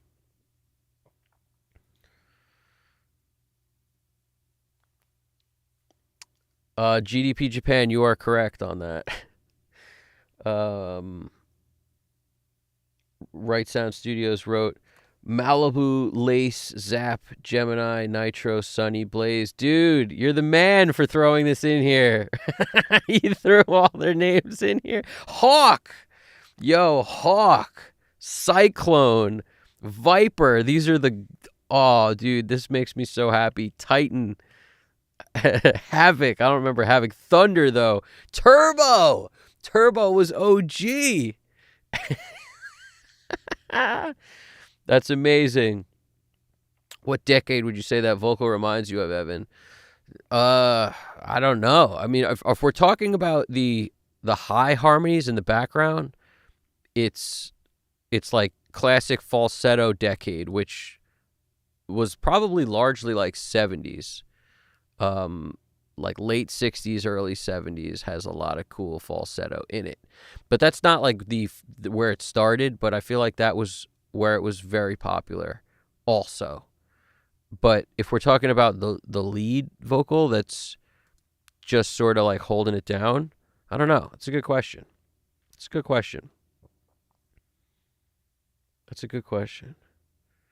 Jazz, Rebel, and Tank from the first season. Thank you, Wikipedia. Right Sound Studios, you hooked it up with the best. Late 80s is a good zone, too. 1989, first run. Then again in 2008. Wow, 1989 was the first run of American Gladiators. I've been watching that forever. Like, it's not still on, but I remember when it was on, I was a kid, and I loved it. It was like it was on at, like, the perfect time. You had to watch... You realize back in the day, it's something I think about all the time, is like today we can watch pretty much anything we want all the time, just on demand whenever. Back then, you watched whatever was at that time. You were like eating freaking breakfast or something, like whatever the random times were where you were like, you know, incapacitated because you had to be doing something else. You'd put on whatever, and whatever, you'd had 3 choices. We had 3 choices.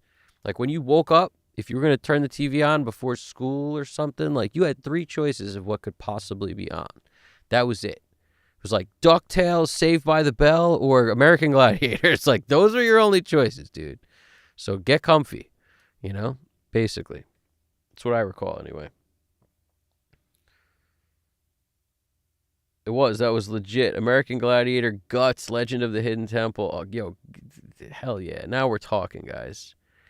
Yeah, the female gladiator, everybody on that show was like super buff, but the girls so in shape, like super cut up. That was like female bodybuilders like would go straight from freaking, working out, trying to, some of them I feel like had their pro, they were definitely pro bodybuilders. Some of them might have been amateur bodybuilders, but like that's who they would go to freaking get on the show. So I'm with you on that.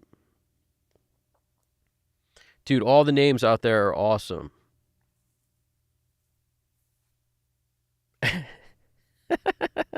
The lead, yeah. It's actually tough to figure out what the lead vocal, like what decade or something's from. It's hard to we associate things with decades based on familiar voices that we've heard at the time. So if you have a voice that doesn't sound like other voices, you could place it in any decade. Like if we heard a voice sound like, the guy from Journey's voice, we'd place it around that era where Journey was, but it doesn't mean it wouldn't fit in any era. It's just like we associate things like that.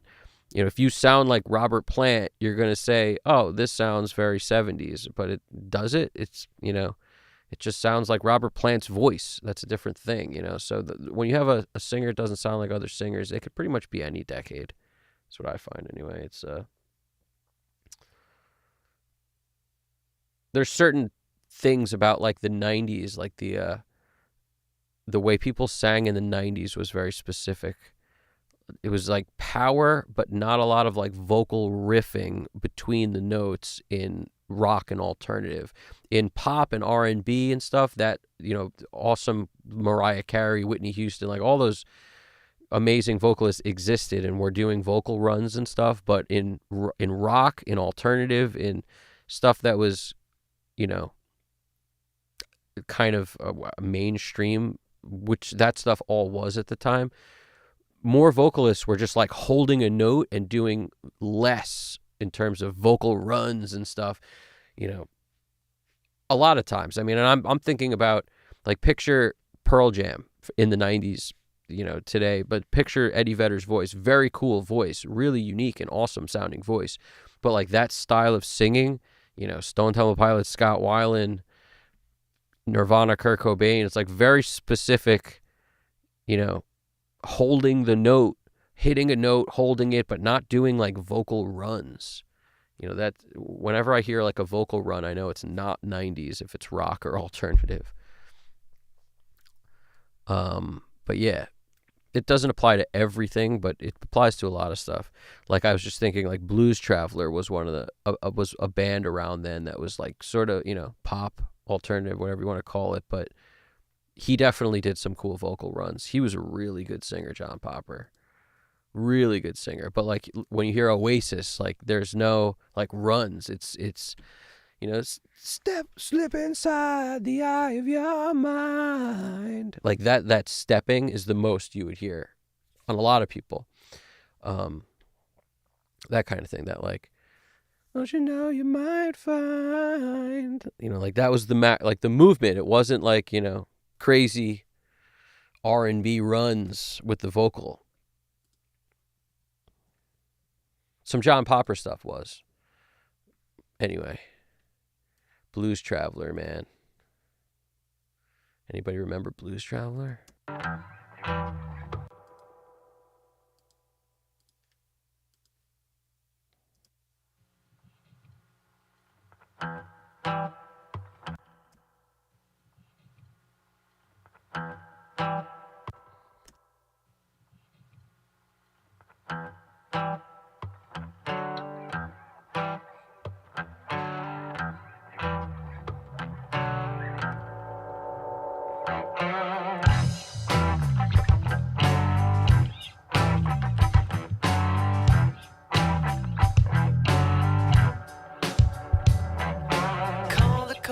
charmer 'cause I need her, and not because I know someone's been bit. Keep her in the I kind of like that one not having it on this one. and not because I know someone's been bit. Keep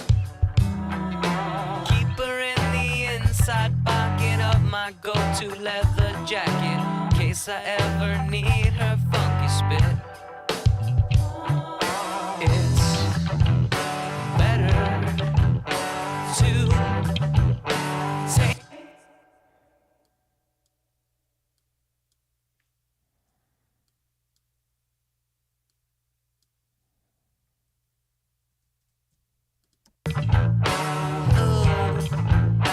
Wish that you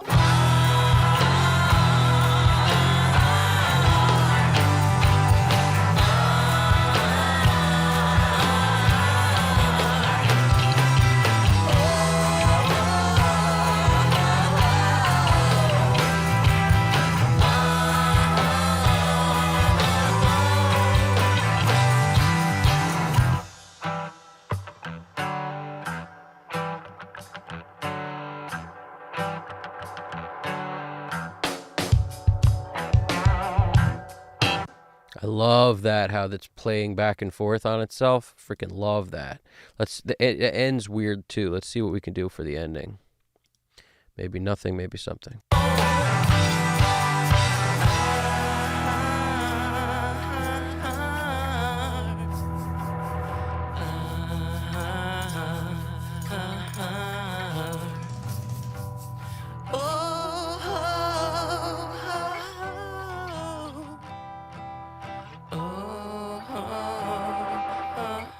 Yeah, I'm not exactly sure what I want to do here. I actually like doing this one first because it tells me where the other one needs to be.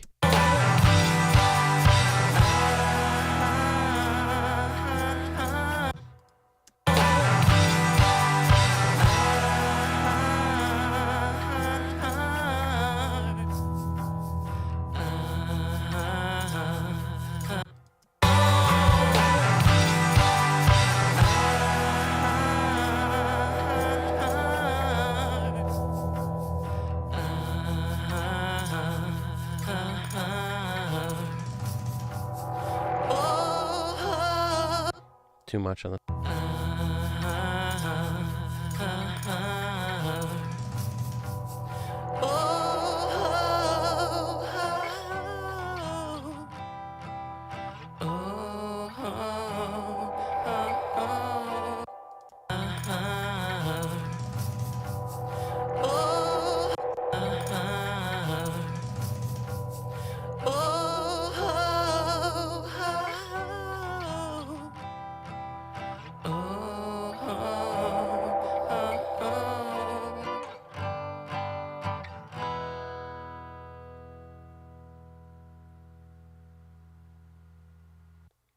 That's something like that.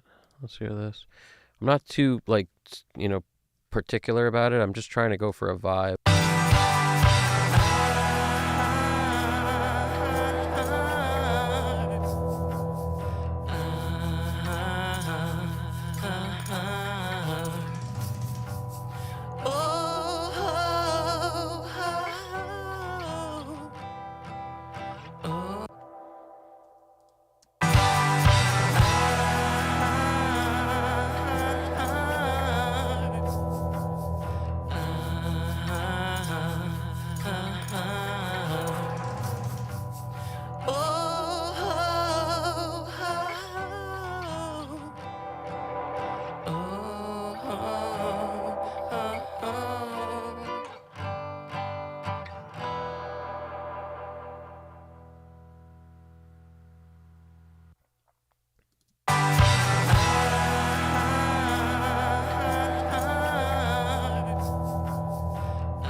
Yeah, that's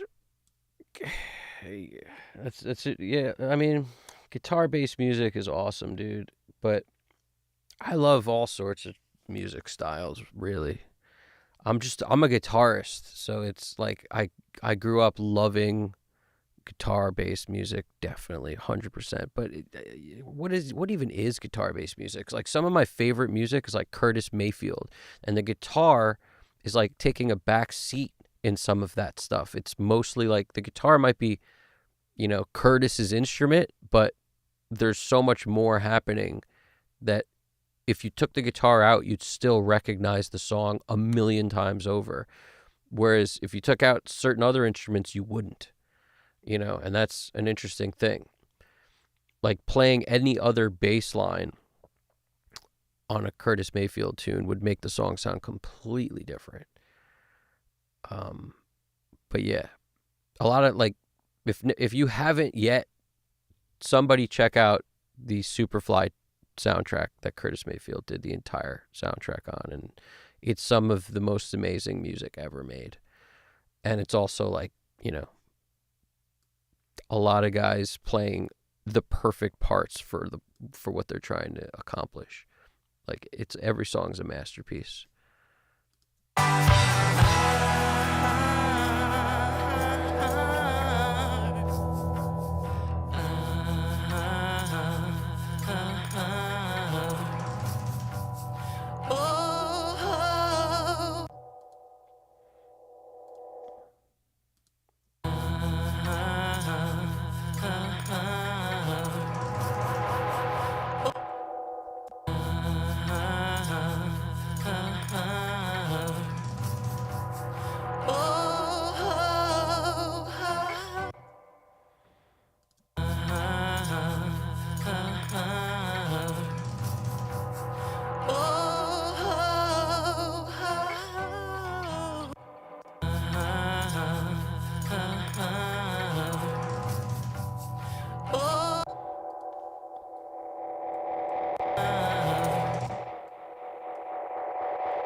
Sorry, guys. This is where the aliens start to take over once I start drawing automation with the galaxy. That's why you get those aliens. Can't much help that. But we got them, so we're going to hold them. Hold them at bay.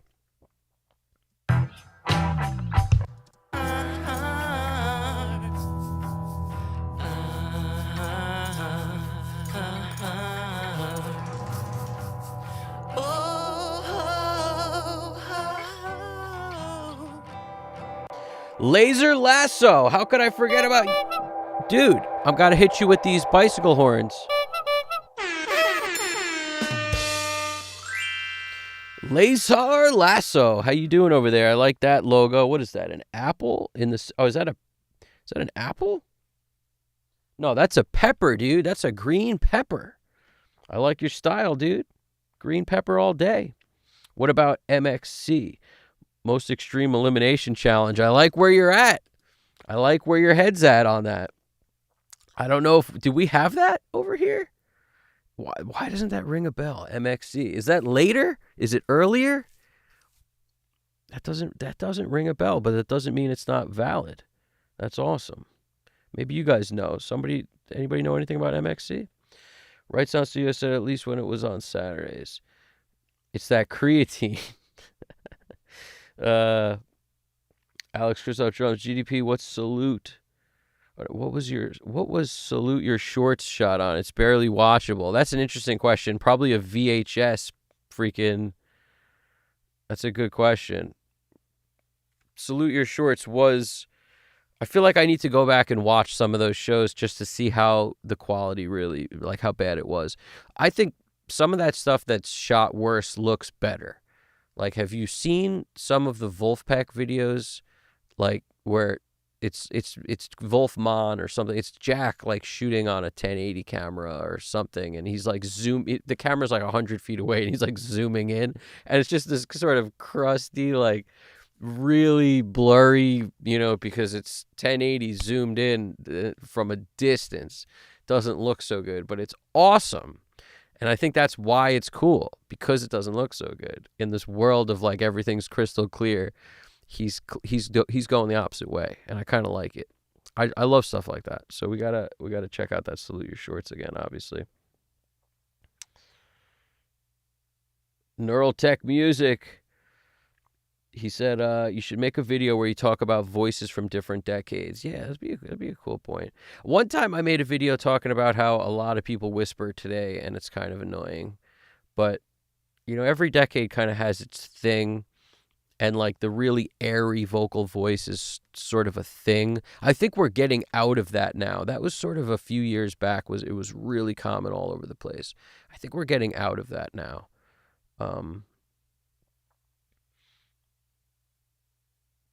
Haley from Paramore's voice is really good. Her voice is awesome, and she can kind of sing anything. And she's not what I would call a whisper voice at all. Like some people have those whispery only voices. She kind of can do anything with her voice. She's been around for a minute, like singing amazing also. You could make a series on stuff like that, comparing the decades, all these specifics that you're referring to now. Yeah. Yeah, I mean, it'd be fun to kind of highlight. It was just something I noticed about, like playing in a cover band for a little while. Also, you'd pull out a bunch of songs that people would want to do. And I would notice, like, a lot of the way I learned how to sing was from listening to stuff that didn't have vocal runs in it. And then I realized later that I was like, a lot of the stuff I'm singing that doesn't have that stuff in it is from a similar decade.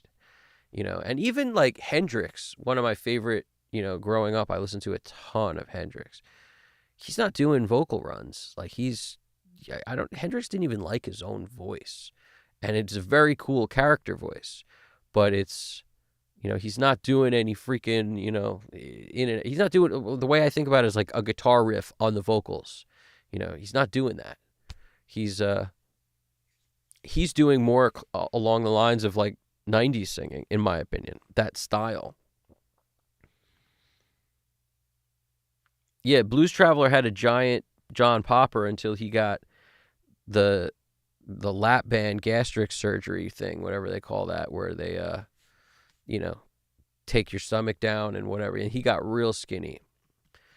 After that. I actually saw the Spin Doctors and John Popper playing together, when like at relatively small venues when I was, how old was I? I don't know. It was like some high school era, I want to say. Like I went out to, I can't remember where it was exactly, but it was Blues Traveler and the Spin Doctors. Like that was the two bands playing. And Popper was already pretty skinny by then, if I'm not mistaken. He was a lot smaller. It must affect like your lung capacity, like that. What he had to do to be able to harmonica solo the way he used to rock it, like he literally was so nasty at the harmonica. I'm sure he still is, but I'm sure that required a ton of lung capacity. And it's hard to imagine that if you were to constrict your stomach completely, like it doesn't somehow affect your lung capacity or your muscular, your structure in order to get the same kind of power out of your chest and lungs. Like it's just hard to believe that it doesn't, but maybe it has nothing to do with it. Like I'm not a doctor. I don't know shit about it, but it's just hard to believe that it doesn't. Yeah, he did have giant mutton chops on his face, for sure. Alex Kristoff said, I was disappointed today to find out Steal My Sunshine by Len is a halftime sample from some old song. I always loved the riff. Dude, I was lying on the grass of Sunday morning of last week. L-A-D-D all that week. I remember that song. It was all over. You couldn't avoid that song. I know it's up for me. That like pushed voice, which kind of came out post, after Billy Corgan being a proponent of the pushed sounding vocal, is how I like to think about it sometimes, because Like, if you think about a lot of the stuff he did was like, Shakedown 19. He was pushing air while he was singing, and it was like this pushed sound. Very, like, very throaty is what it felt like to me. And that's different than his, despite, I can't even do the spot on my right, because he was so nasal when he sang that thing that it's but it was powerful. But it was like this nasal, like, the spot on my, I can't even do it. I don't even want to try. It sounded awful, but you know what I'm saying. He did a good job of it. I always liked that kind of way he could sing like that. It was unique, but he had like 6 different voices built into his voice. Like, that's what I mean. He had that pushed one. He had the kind of cleaner one. But whenever I picture his voice, it's like those are the 2 most used voices he had. Like the solve you with a smile. He's pushing. Solve you. So much air. So much.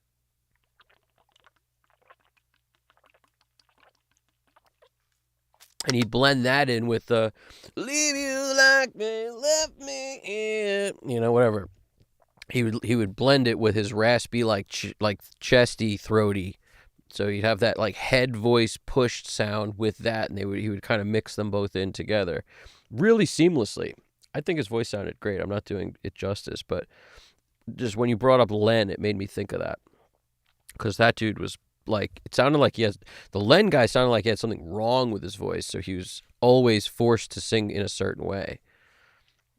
But I don't know. I just remember that song, really. Yeah, automating tape echoes is one of my favorite things to do because of that spaceship vibe. I'll automate some other effects, but I don't do it like crazy. I like automating maybe a delay into a reverb, or something like automate different scenes. Lead vocal here is going to be, a little more dry with a slap echo, and here it's going to be no slap echo and, more of a tail on the reverb and maybe a quarter note delay. And here it's going to go back to the slap, like on and off stuff, or, volume on only the reverb tracks like I was doing here, that kind of thing. I do that a lot, but the tape echo thing is its own unique. It's different every time. It's always something cool. You never really know what to expect. It'll always just add a little bit of love to it. I dig that. GDP went to Tower Records a couple of days ago. See, I used to go to Tower Records all the time when I lived in Manhattan, and it was still around. I used to go there all the time. Tower Records is an international retail franchise and online music store that was formerly based in Sacramento, California, United States from 1960 until 2006. Tower operated retail. Yeah, it's awesome. I'm glad you posted that here, because Tower Records was amazing. It was fun to go and chill and awesome. There was a Virgin Megastore a couple blocks from where I lived for the first half of, for the first 5 years I was in Manhattan. It was like a couple blocks away, and then it went out of business. Like they went under. It's terrible. But while I was there, it was awesome. That place was giant. They were taking up so much retail space in Manhattan, where retail space is a fortune.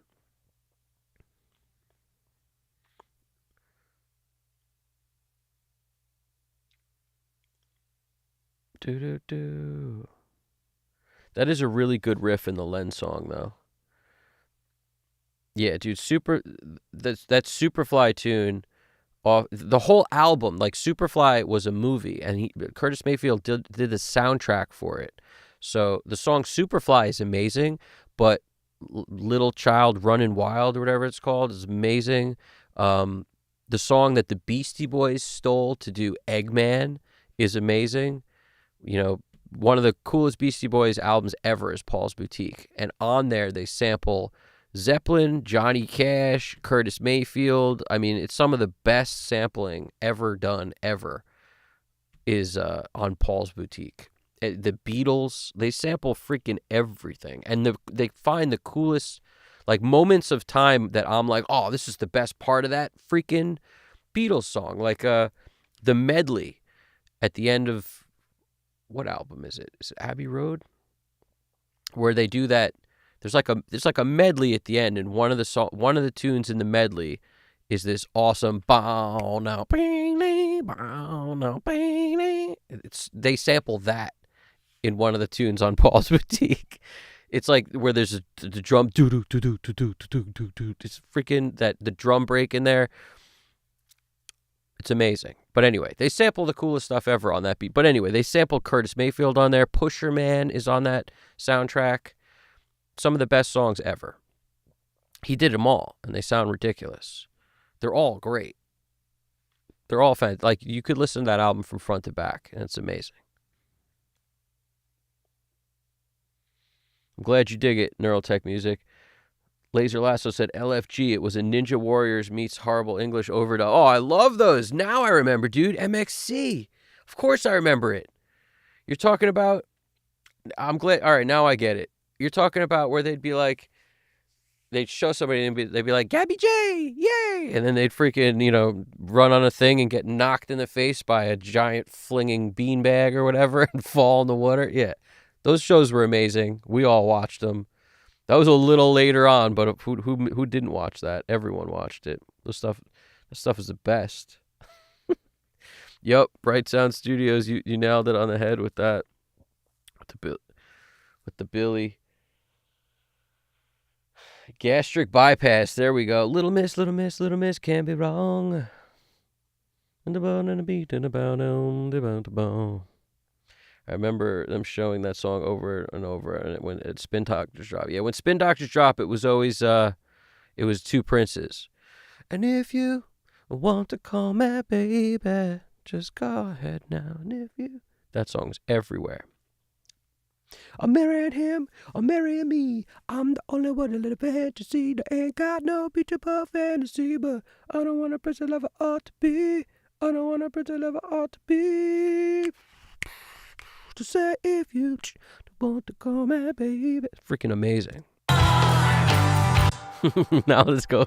Let's scroll to the freaking this craziness. It's pizza time, dudes. Yup, depends on how he plays harmonica, if it's pushing air or pushing or pulling. Yeah, no, the pushing or pulling stuff. I was talking about the other dude, but that makes sense if he's pushing or if it's pushing. Yeah, that dude had the best technique for harmonica ever, which is why he was able to do those solos that were like never ending and always took off. Like the melody he could come up with those harmonicas was phenomenal. Like the dude was a fantastic harmonica player. He probably still is. Is he still around? I think he's still around, right? Bingo, that one. That's the one they played all the time on MTV. Yeah, that was the one, dude. Two Princes. It's a great song, but like I definitely, it got played out because they never stopped playing it, but it was a great song. In the dark. Think you found the secret to the gold mine. Carefully don't blacken out your heart.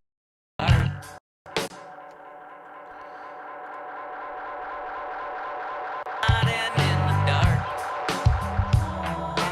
Think you found the secret to the gold mine. Carefully don't blacken out your heart.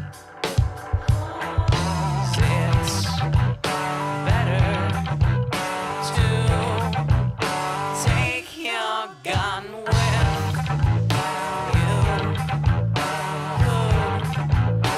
Leave it at home.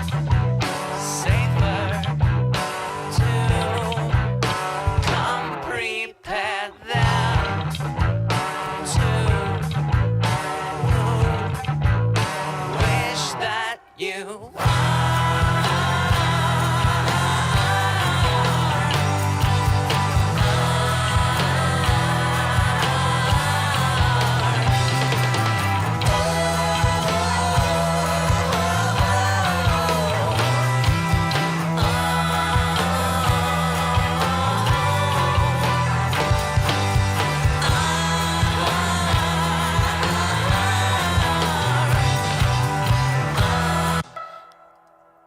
Let's try the Studer. I was going to go with the ATR.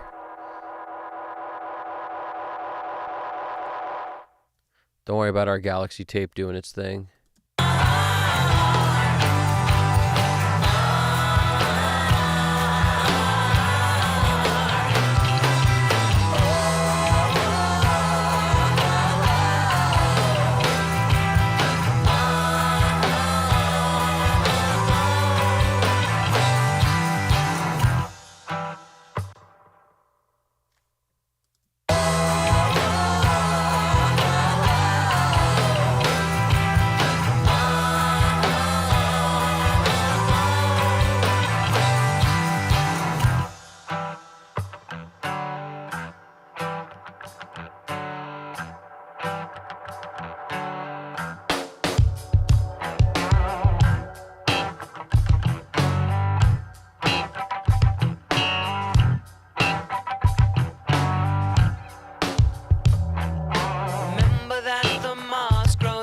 sun side. And the demon's always hiding in the dark.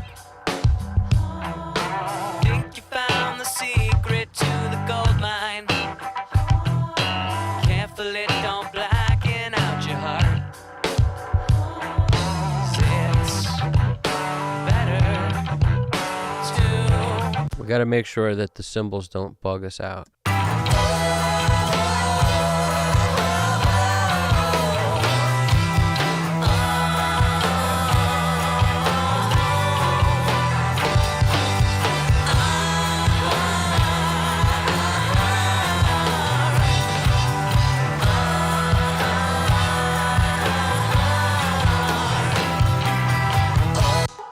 Might do what I do sometimes where I duplicate the track, right? Because I want the snare to be treated differently in these parts of the song that have the cymbals knocking at my door. Knock, knock, knocking at my cymbals door. You.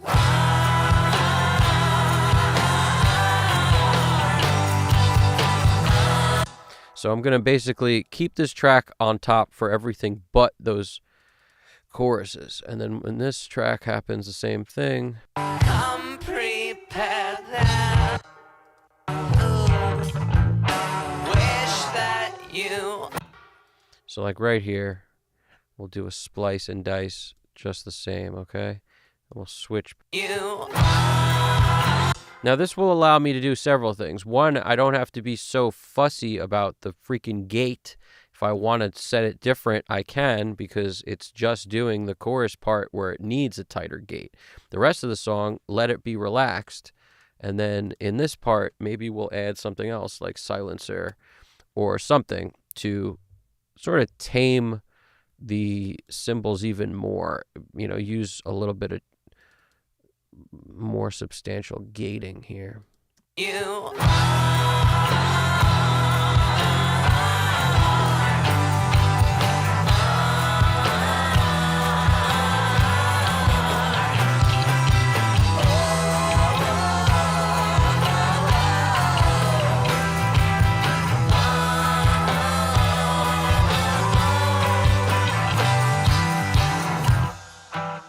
You.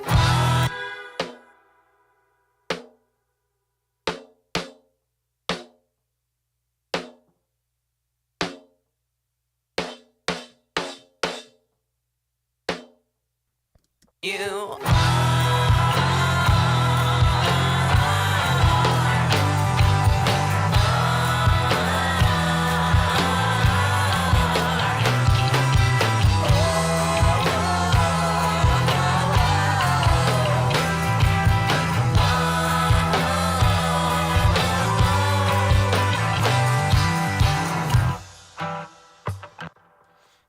Because if you try to split the difference and just get it right on one track, and it'll always be worse than it should be on the clean parts, and worse than it should be on the loud parts. Like you'll have to pick one to make it good. So rather than do that, just have your snare chorus, snare verse, essentially is what we've created here. Snare verse, snare chorus, snare verse, snare chorus. Set stuff different on each track. You could do that with kick, do it with snare, do it with whatever you want that you think should be treated different, because it's not unusual. It's not unusual. You'll get to the chorus on a kick and you'll want it to be more punchy.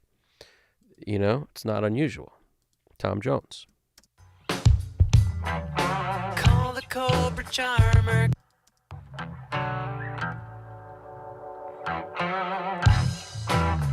Shigyono!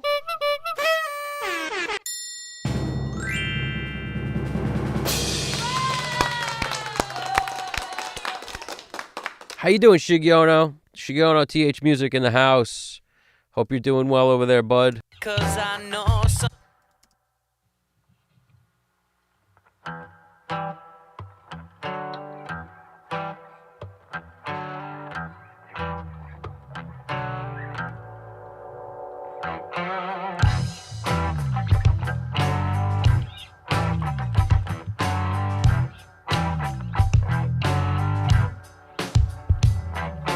Call the Cobra Charmer, 'cause I need. Like right now, this kick's a little too punchy in this part, but in the choruses, which is why I originally turned this Studer thing on, it's perfect. So I'm going to take it off here, and I'm just going to do kind of what I did here, but here.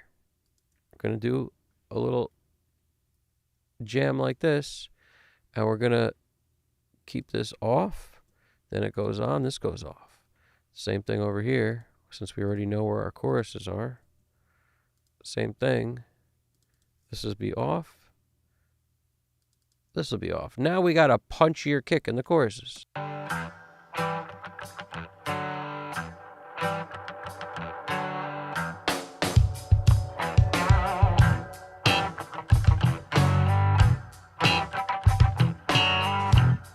But a kick that works perfectly fine in the verses where it's super kind of sparse, it's like, why do we even need more than that? I don't even think we do.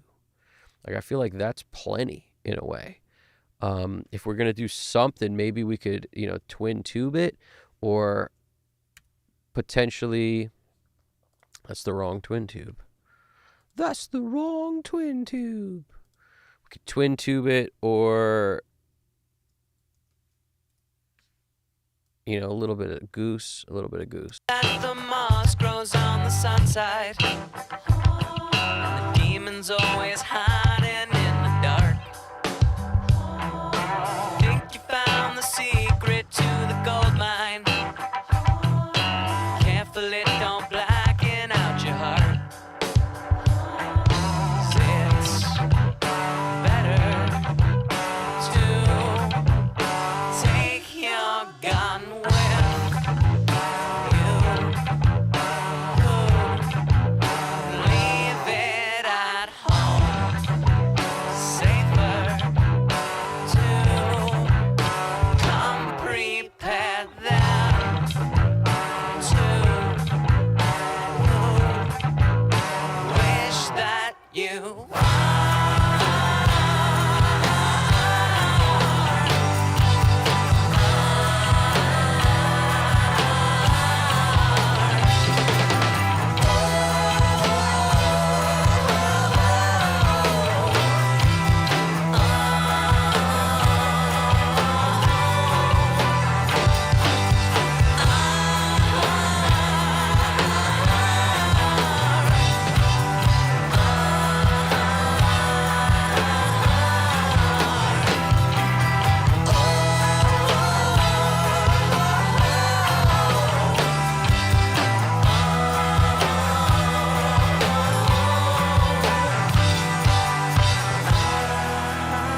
as the moss grows on the sun side, and the demons always hide.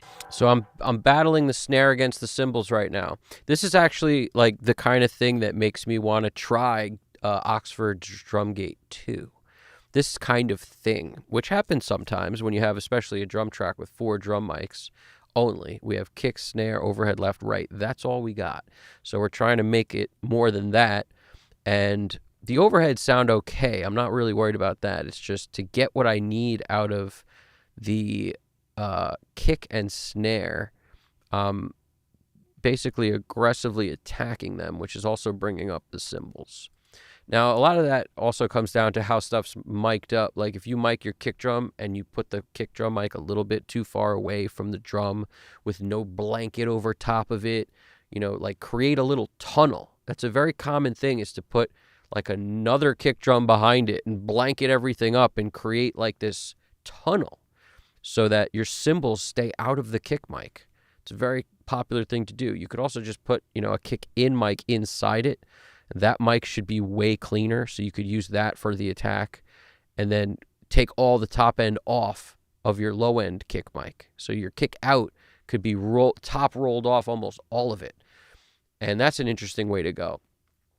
But I never like to pull up samples. If I can help it, I don't pull them up. Granted, it's something you have to do sometimes if you're just facing a freaking North Sea wave and you're just like, man, this is just going to demolish everything. We got no choice. Half this kick track is cymbals. Like, what am I going to do? All right, then it's a decent move to pull a sample up, use that as your attack, and then you just roll all the top end off. Whatever kick out mic you have essentially is probably kick out if it's got cymbals all in it, and use that without the top end completely. You take off, just roll everything down as much as you can, except for like a nice Godzilla footstep. is what I like to think of it as, like just like the woo, woo, woo, and use that as your kick out, so that'll take a lot of the cymbals out of the picture too. It's just, if I could help it, I don't like using samples. If I could help it, it's like my, last resort. It's my whatever, however that riff goes. Reach my last resort, suffocation, not breathing.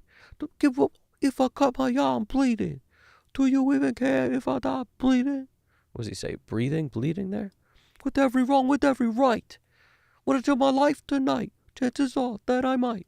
Mutilation out of sight.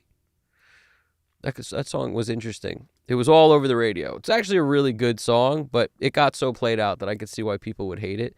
But when it came out, people were like, yo, this is freaking crazy. But yeah, it's another example of the singer not doing riffs, and that's slightly later in the timeline, but losing my sight, losing my mind, wish somebody would tell me I'm fine, losing my sight, losing my mind, wish somebody, nothing's like, nothing's all right. He's holding the notes. Nothing is fine. I'm running out of time. However that is, but there's no freaking, there's no like, there's no riff. It's not, it's not something that a lot of singers did prior to that. And some of that might have to do with power.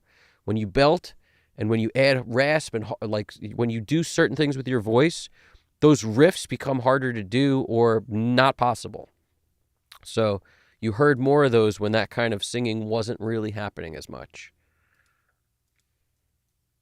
And the demon's always hiding in the dark. Think you found the secret to the gold mine. Careful it don't blacken out your heart.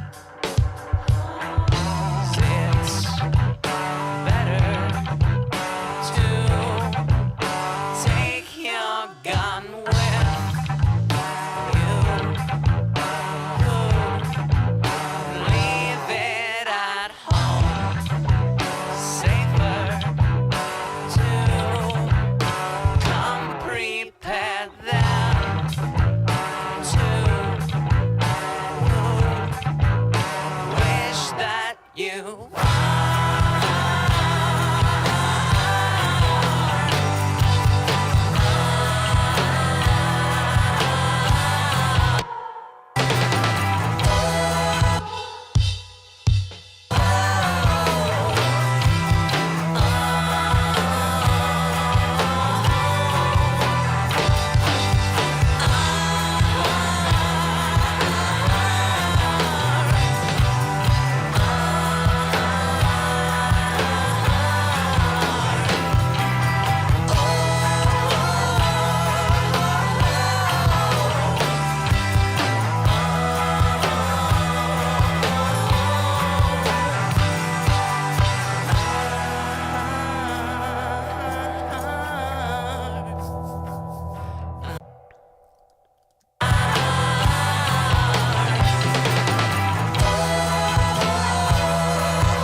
Let's hear what's going on there. Is that a tom fill?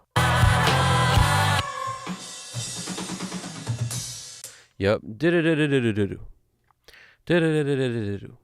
So this is something I do sometimes where I will pull up tom tracks to just feature toms on if I can't get it out of automation by just like riding this volume. My first step is going to be, where's the snare end? I could see based on these hits that this is the snare hit that's the last one, so that means this is the same thing on this mic. I'm going to go after that somewhere in this zone, and if we can't see it here, we may have to juice it up like this first. We might have to break it louder so we can actually automate it up in a second.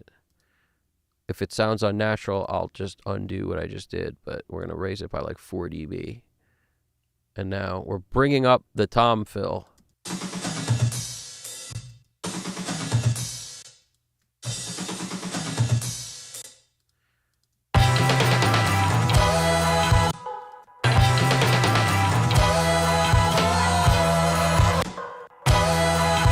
See, that's actually a crash, so we might want to ride that too, just so it doesn't sound weird how the crash will be lower than the fill at that point.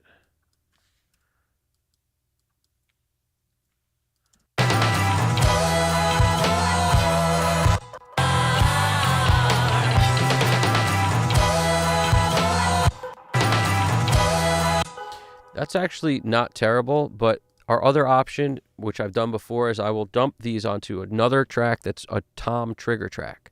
I'll put my rack on the left side, my floor on the right side, and usually like 50% left, 50% right for rack and floor when I only have 2 rack tom and floor tom, when I have 2 additional like tom drums. And then I can really get directional with it. You'll hear it super present and clear, and I'll only put the hits wherever these hits are. Like maybe the first 2 is on the rack, the last 2 are on the floor. The way he played it, I'll just move those. And then it gets super kind of, it's easy to do when the drummer doesn't hit the toms very often, like in this case. It's just a question of, is that tom fill right there without doing it? Is it powerful enough? And my gut almost tells me no in this particular. Like, I want it to be maybe a little more powerful. So if I come in here, I'm sure I could import that from some other track that I actually have it in. Let's find out. Let's pick one that probably has it. Like this track probably has it. So here, rack, floor. These are triggers. This is a good example of what I'm talking about. Make sure we don't want volume, pan, mute. Volume, pan, mute. Mix groups, heap, bada bang, bada bang.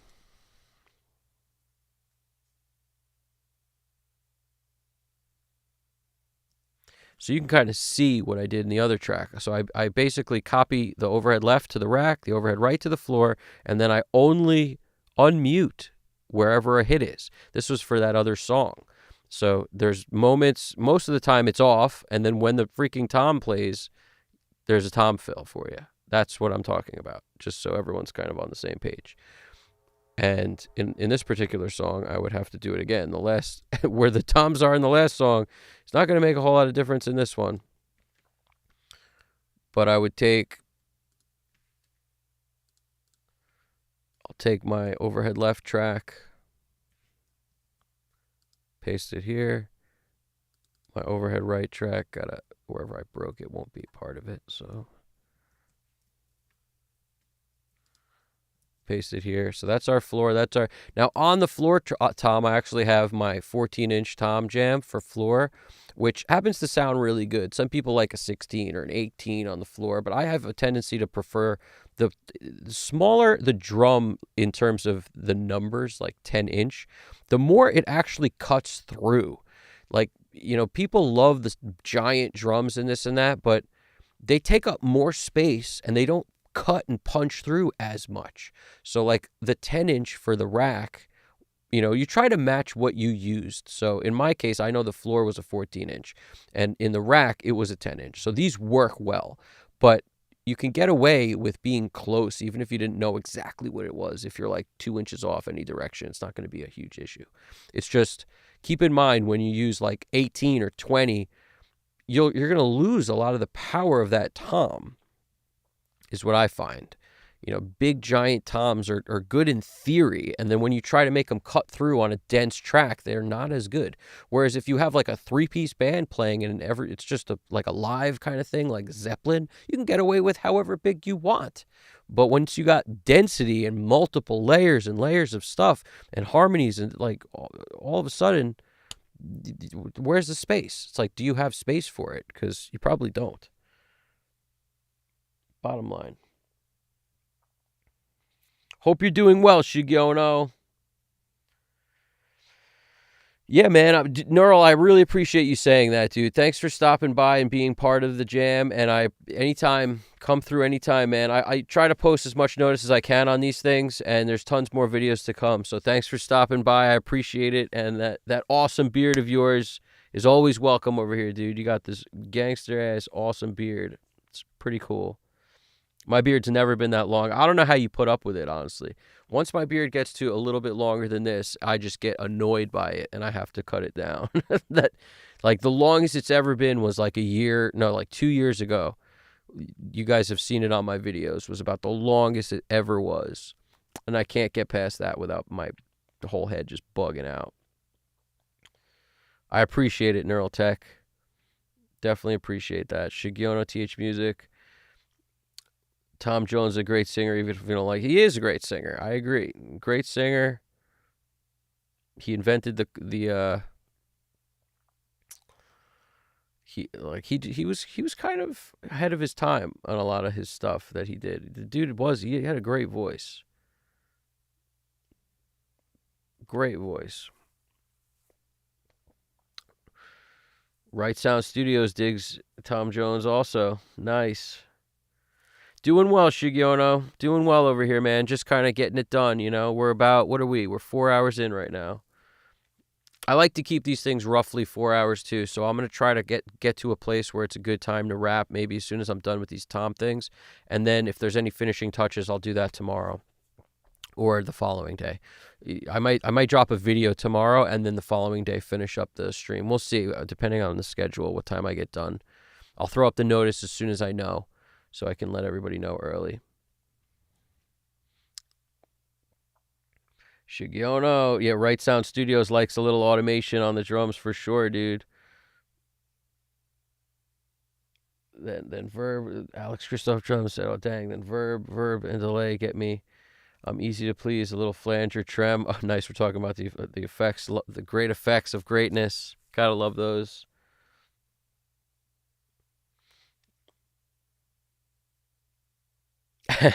Alex Christo said, I was gone 15 minutes. Now there's a freaking Sanzam spanking bass.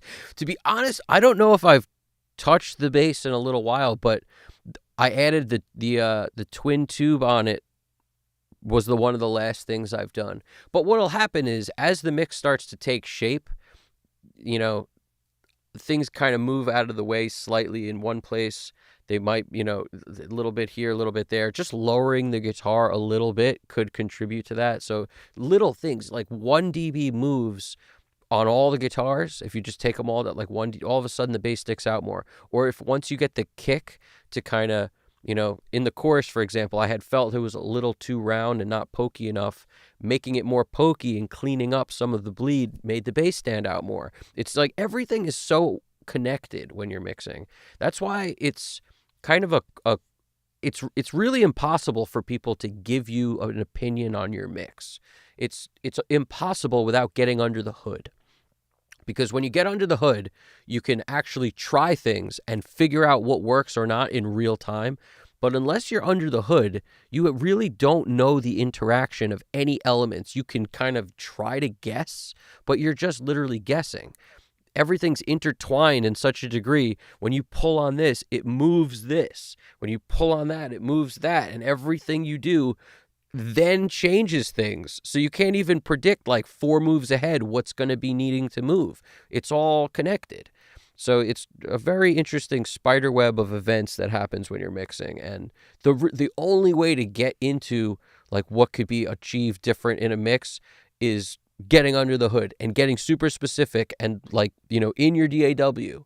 You know, and I offer those things like lessons if people are interested, like private lessons where you open up your session and we go through stuff and we attack the problems that you think you have. In addition to, you know, if you're curious about, you know, like once we play it through, I always get my own opinions, but my goal is always to attack the things you think are problems first, because every mix is literally about the opinion of the mixer first and foremost. So you could love something that I would do differently, but that's got nothing to do with what's right or wrong. There's no right and no wrong.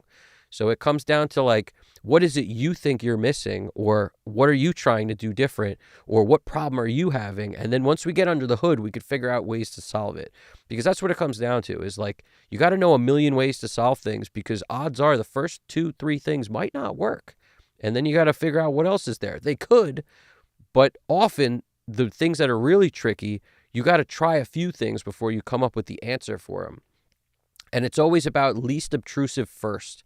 What can you touch that's not going to hurt other things first? And if that doesn't work, we'll go to the thing that will hurt other things, but it might be worth it anyway. And that's why, like, you won't see me pull up certain tools very often because they're more destructive to other things. Like, I will always lean on volume automation more than I'll lean on like multi-band compression. I might use it. I might use some dynamic EQ or multi-band compression, but before I start compressing things more and more and more and more and more to solve problems, I will most often look for volume to fix it. And that could be an EQ move, because EQ is volume. That's all it is. If you're volume automating, some part, or not automating, just changing the volume of some frequency somewhere, that's EQ. That's all it is. You're just adjusting volume. And that's why that's the least obtrusive by far. Other things are more obtrusive, but they could be the answer. It's just everything affects everything. So you always got to be thinking about that too. What's the thing that's going to cause the least damage once I'm happy with something? I don't want to now ruin that to mess with this. There's a lot to this, but it's cool stuff. The twin tube on bass does an amazing thing. It makes that spanky sound happen. And I'm not using SansAmp yet. I might, but I'm not using it yet. The bass just has twin tube on it, the 1176 and a 4K, an SSL plugin. That's all that's on the bass right now. One of the bass tracks has Spectre. So that was one of the later things I added to, but I'm really doing very little. I'm just hitting it with a little bit of this tube flavor on the DI track, but the twin tube's doing the most to the tracks that are more mid-range focused and up. Whereas this DI bass is doing most of the low end, and that's got the least amount of saturation as a result, because I don't really want to super saturate my low end. I like it when there's a little bit there, but I don't want to like make it sound super dirty on the bottom.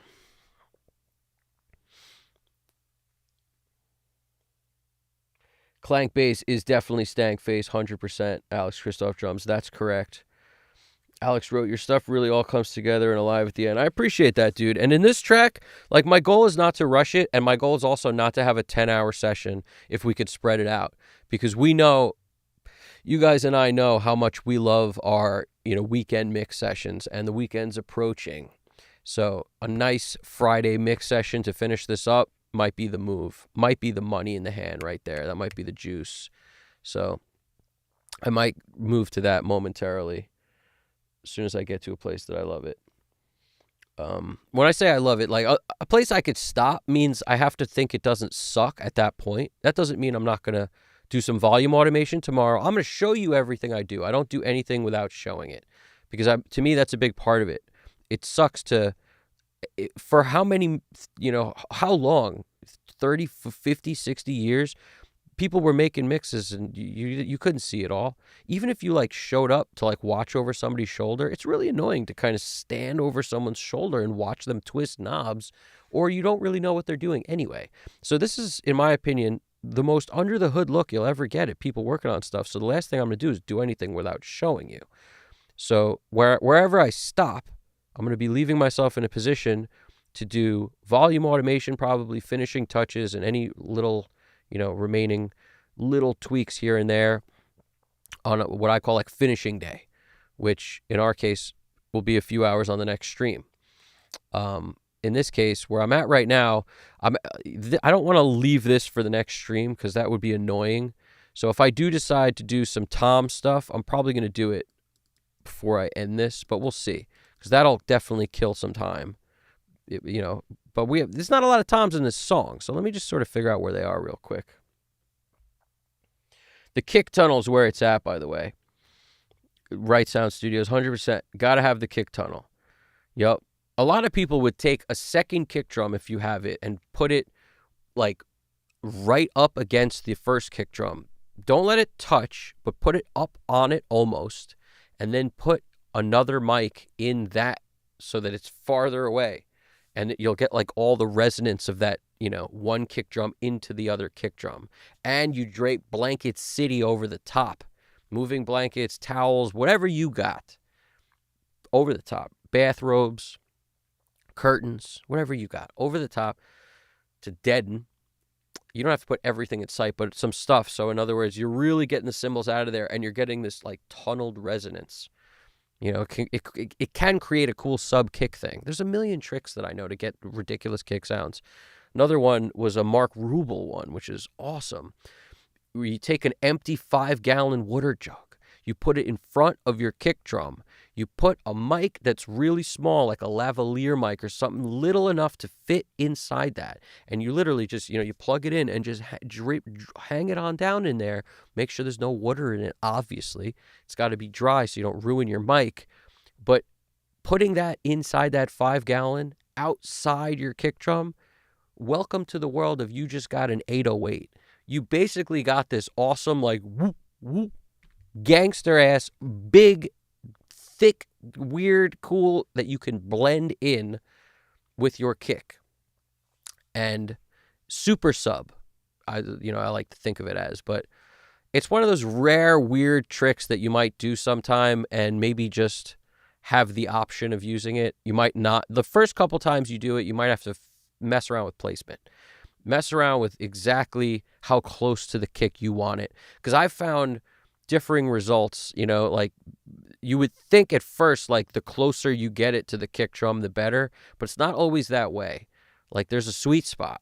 There's a sweet spot like a foot or two out off the kick drum. It could be even a little more than that potentially. But there's like a nice sweet spot where you'll find the money.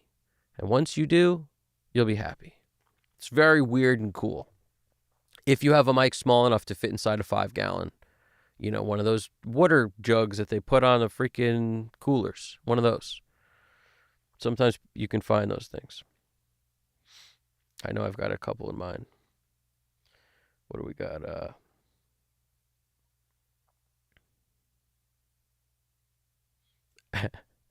Don't drop the video. You're going to break it. These things are expensive, dude. 100%.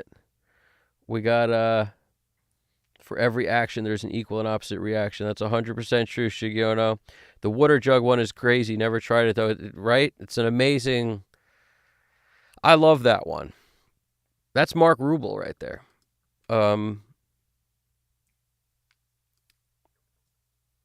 Rest in peace, Mark Rubel, dude. That dude's awesome. He was one of the dudes, like, heading up the teaching at Blackbird for a long time, and phenomenal, amazing engineer. But the dude was very cool, and we lost him kind of early. It sucks when that happens. Not because I know someone's been bit. Let's listen for toms, man. Shout him out when you hear him.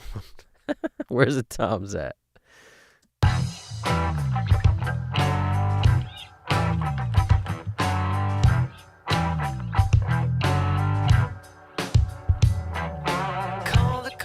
Charmer, cause I need her, and not because I know someone's been bit.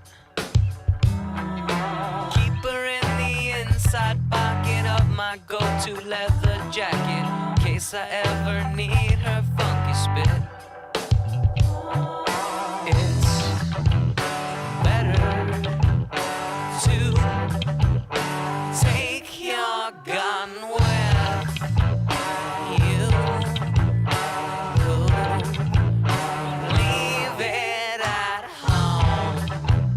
Safer to come prepared than to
Alex Christoph, I don't have a checklist, dude. My checklist is just, rock and roll.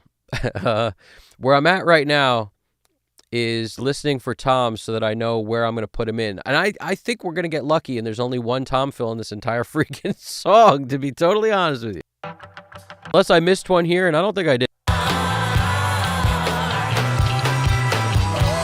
That's not a tom fill. There ain't no tom fills in this song. Bottom line.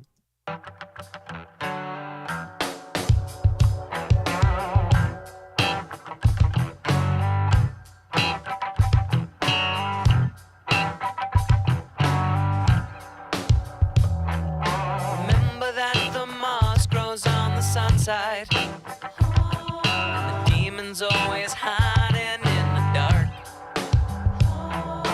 Think you found the secret to the gold mine. Later, Right Sound Studios. Do your thing, dude. I appreciate you coming through and being part of this awesomeness. You're the man. Thank you for watching. Thank you for being here. You're welcome anytime. Studers all day. You know it. The big kitty is telling me it's bedtime. I'll be back another time. You're doing your thing, dude. I appreciate you being around. You're awesome. Checklist is his brain. Some people do checklists. I don't do it. You know what I do? I do, like, what's bugging me.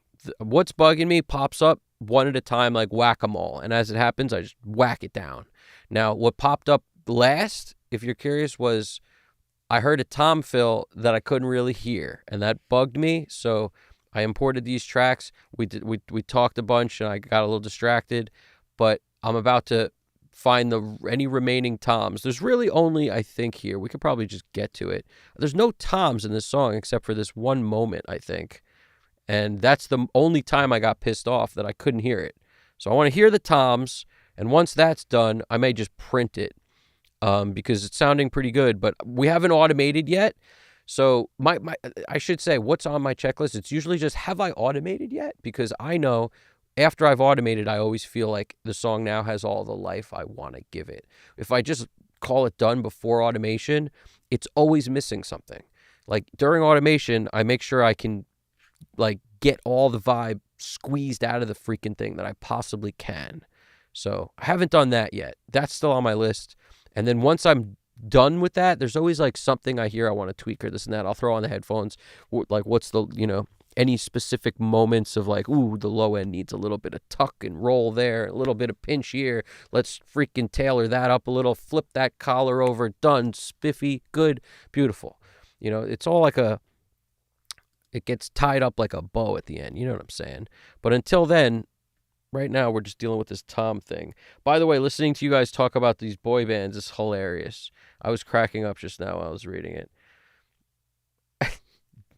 I just had an idea for a new plugin. GDP saying it's going to be called the Backstreet Boys. It will make any song sound standard boy pop. Oh, no, dude. Oh, no. NSYNC was better.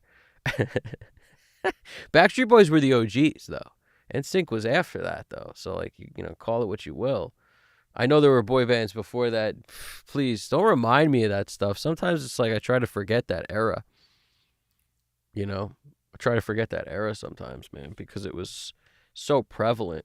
And then once it got down to like 98 degrees, it was like, oh, man, really? But whatever. In case we get the rights for the name, we'll call it the Backstreet Guy.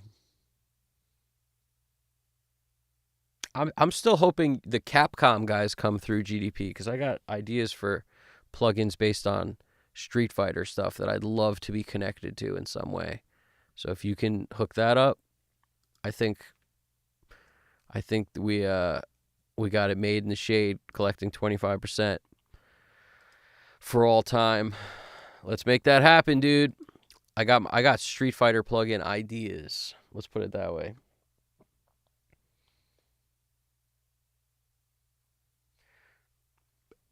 Alex Christoph wrote, bro, I'm a brutal slamming death metal, but I can't even admit some Backstreet and NSYNC tracks are inarguably amazing songs. Well, dude, they didn't write them. So what you're basically saying is Max Martin's an amazing songwriter. Can't deny it. Nobody can deny that. The dude is an amazing songwriter. But I'm with you. If we're talking songs, absolutely. If we're talking songs and production, absolutely. Like I said, that's all Max Martin, really. Songwriting and, that he's always sort of part of the production team on that stuff. I don't know if he had a hand in all those tracks, but I think most of them. That was like his heyday of. He's still all over everything, but at the same time, like he had a lot of hands in that stuff. Let's just put it that way. Headphones. Yep, Alex Christoph, GDP saying, because that's where the money went to. Pros writing, pro songs, pro recordings, and tracking pro stuff. Menudo, right sound. That's what's up. Menudo. The Ricky Martin. The Ricky Martin. It all comes back to Charles Dye and Livin' La Vida Loca eventually. It's like 6 degrees of Kevin Bacon, but 6 degrees of Charles Dye and Livin' La Vida Loca, and the OG first song ever mixed in a DAW. New Kids on the Block was OG for sure. I was waiting for someone to say that. Ooh, the Jackson 5 could arguably be... I don't even consider them a boy band because they're just too... When you play all the instruments in the band, you're no longer a boy band. Like, when you can be the band, you're not the boy band. You are the band, as far as I'm concerned. Like, something about boy band lends itself to everyone singing only, in my opinion. That's what was so cool about the Beastie Boys they would be, they'd all rap, and then they could all pick up instruments and freaking jam out for like an hour and be awesome and be funky and be amazing. Like, everybody in that band played an instrument and they were gangster with it. So it was it was more than just a one trick, great, being a great rapper is awesome. But if you can also lay down an amazing bass line and jam with the other vocalist was also like the drummer and the bassist, like they were ridiculous. It was just super funky, amazing stuff. A lot of their albums, half of the album is dedicated to them jamming. Like Check Your Head, for example. There's a lot of awesome jamming on there. Really cool stuff. I was always a big fan of the Beasties jamming. Huge fan. GDP, yeah, that Capcom reply is like, we're waiting on that. I mean, that's like the money right there. I know it could take a while, but it'll be worth it when he hits us. I know there's a melody to Now Let Me Show You the Shape of My Heart, bro. I know there's a melody there. I can't think of it, but it's right on like the back of my mind. Yeah, exactly, dude. GDP, we both think about it the same way. Not every member was targeting a girl's demographic. Well, to me, it's about the musicianship within the band. You know what I'm saying? When everyone in the band plays an instrument, they are no longer a boy band. They are not...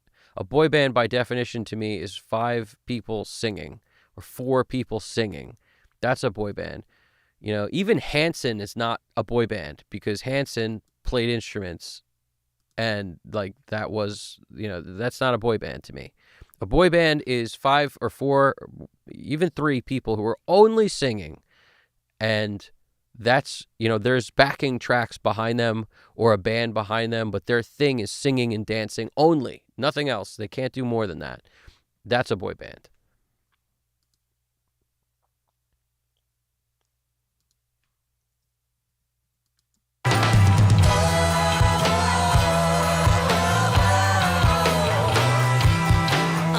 Yeah, why are we talking about boy bands? Oh, Psychotronic. What's poppin', dude? Yeah, man, don't get me started on this. It's I feel like Alex Christoph brought up boy bands, and we just been on the boy band trip. I don't know what's going on today.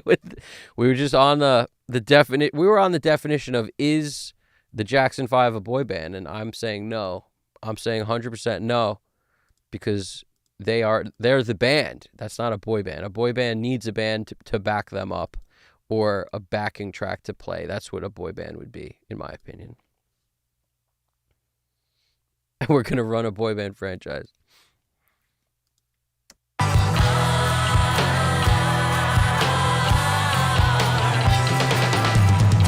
Ah, we've got Toms. Hooray. Let's go, Toms. So that sounds like do-do-do-do. So to me, that means 2 and 2. Let's call it 2 and 2. A lot of times, on drums, things happen evenly, like 2s and 2s. So right here, we got deuce, deuce.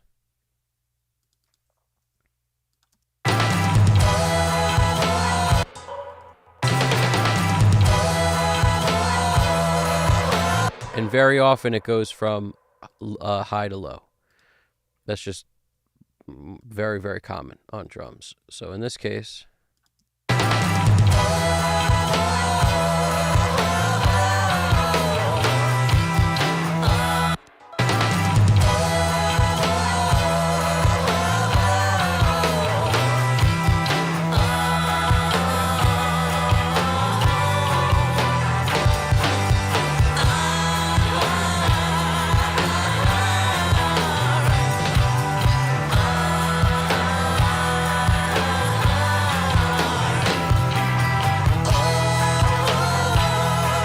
I love how there's no toms here, guys.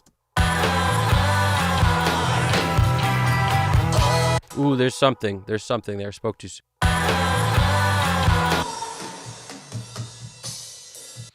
Blimp, blimp, blimp, blimp, blimp.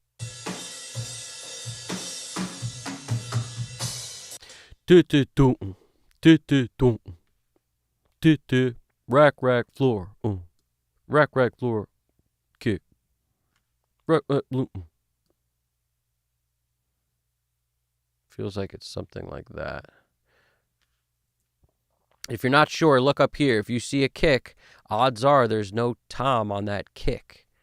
That's, odd. You got to go with the odds.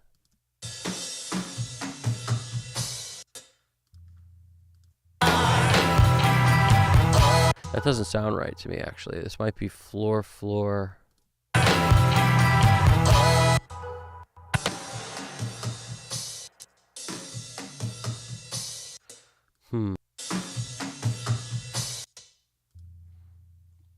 Let me see. These might be a lot of floors. Are these floors up in here? That's a bunch of floors right there. It sounds a little better that way, I'll tell you the truth.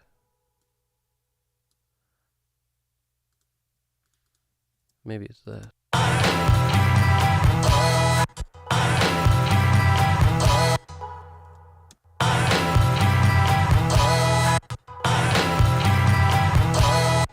It does sound a little better.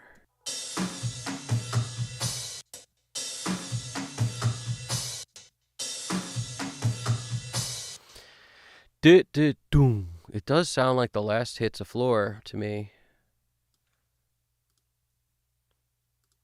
Singing it out helps just to hear where the pitches are. Maybe it just wasn't loud enough the first time.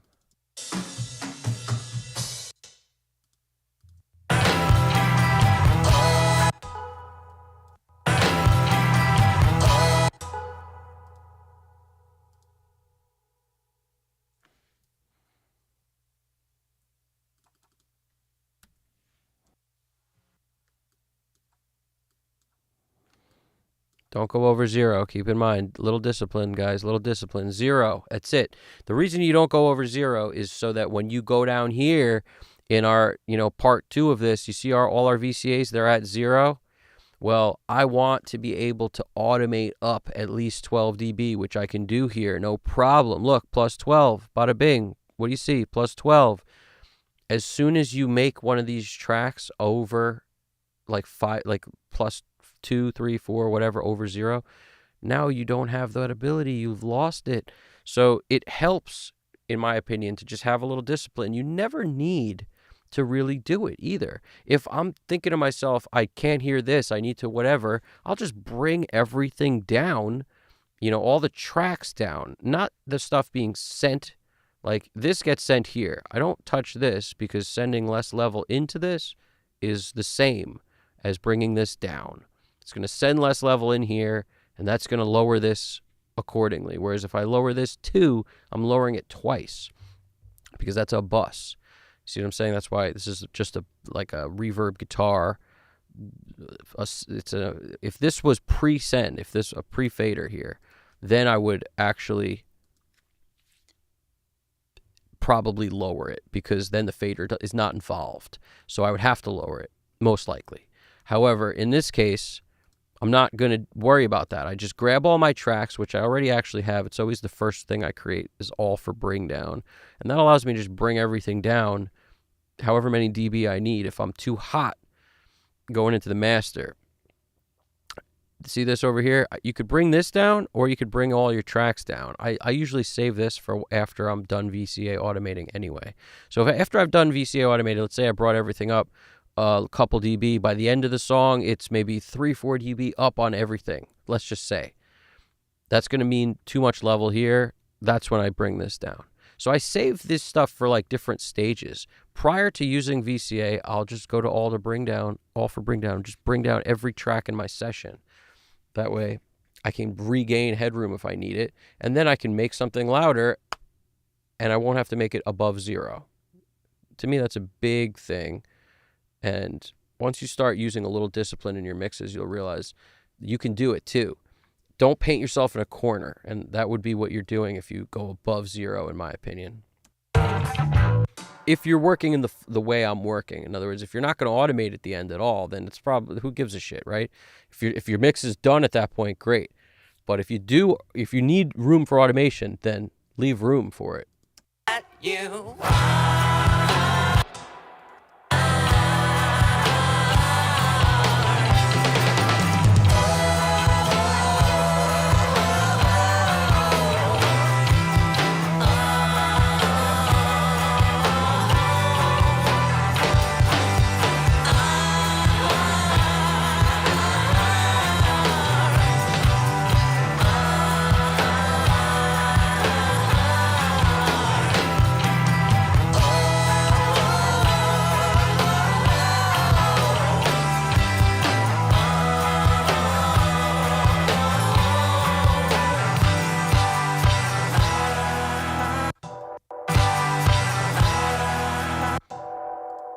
Now these cymbals, I just want these, if I automate these up, I won't notice the snares being a little tight on the gate.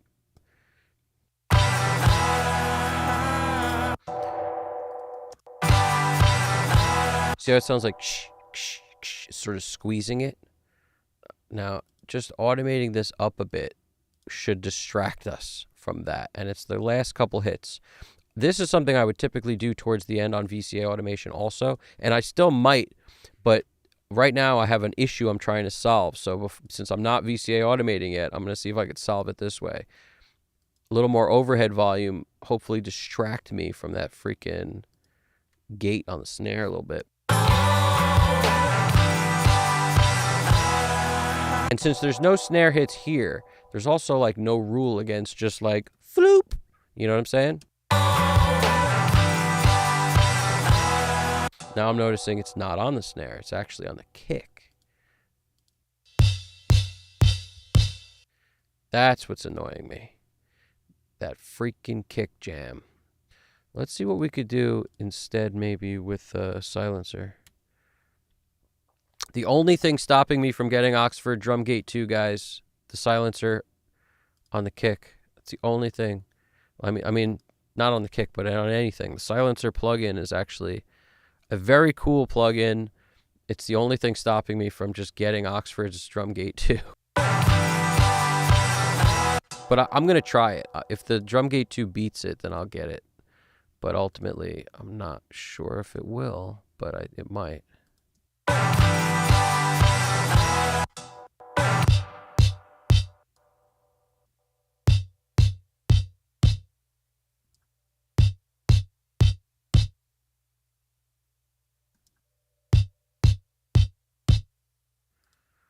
I still don't like that.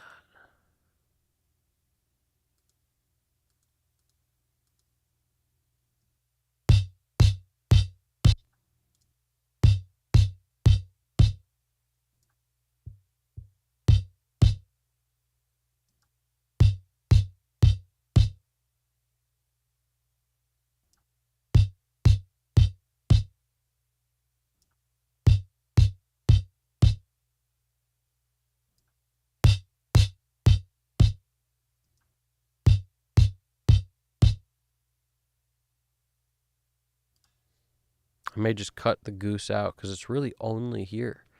It's nowhere else, and it's only here because the freaking cymbals are so in that kick mic. If we had a tunnel going or something, we'd be straight on this.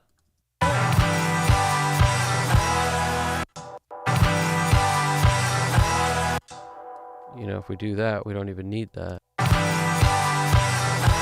And it doesn't really hurt it.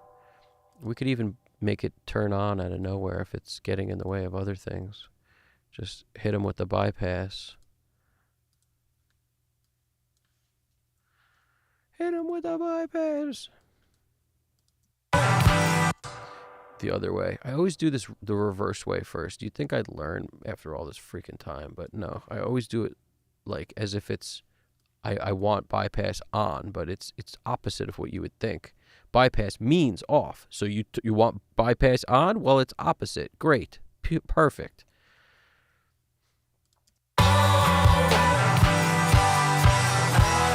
See, look, bada bing.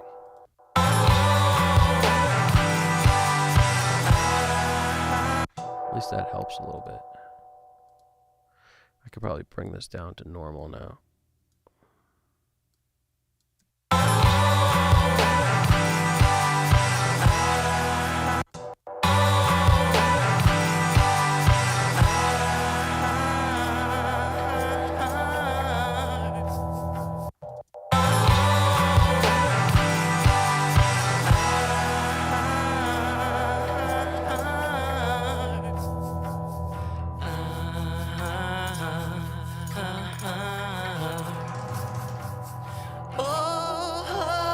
It's a little tom thing at the end, but it kind of sounds cool, all natural and by itself without a freaking trigger on. Where is it? It's over here. Like, that's sweet. I kind of like that.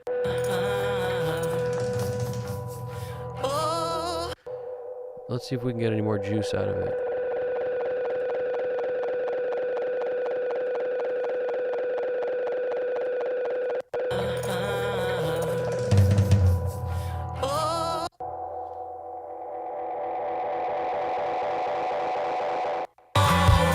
That's that galaxy tape in our face.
Just want to move this to that lead track.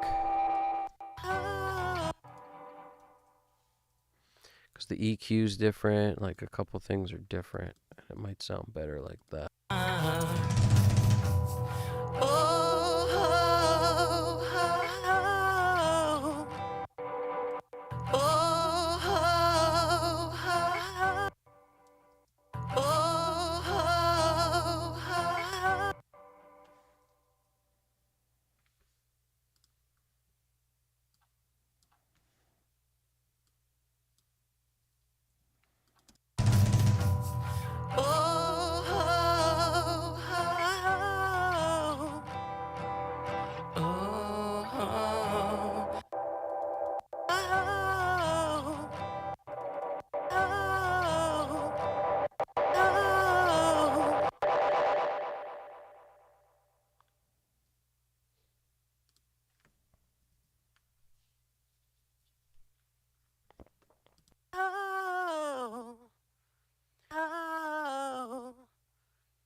kind of cool.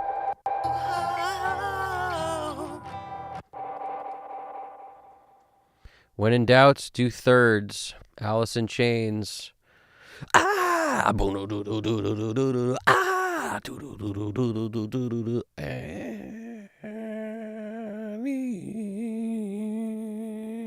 lamb bones into the deep. I feel so alone, gonna end up to pick up pile of damn bones. Why I feel so alone, gonna end up to pick up pile of damn bones.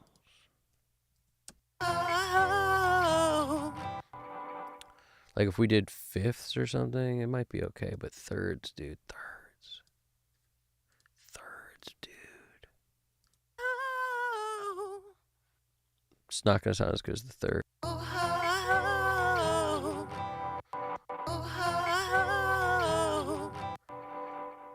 Thirds, dude. Thirds, dude. Fourths is gonna sound whack.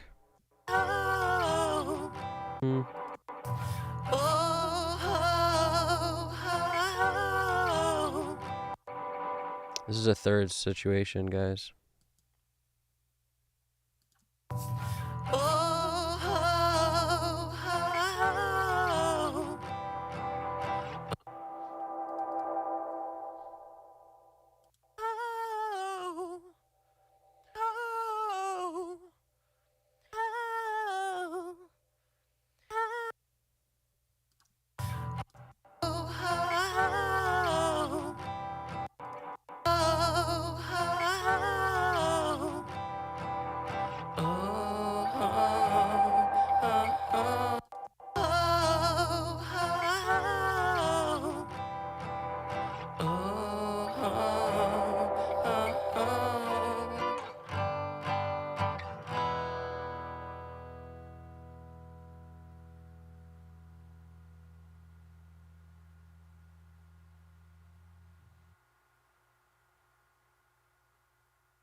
Instead of using auto-tune or Melodyne or any of that, who remembers when I auto-tuned the freaking Altar Boy jam?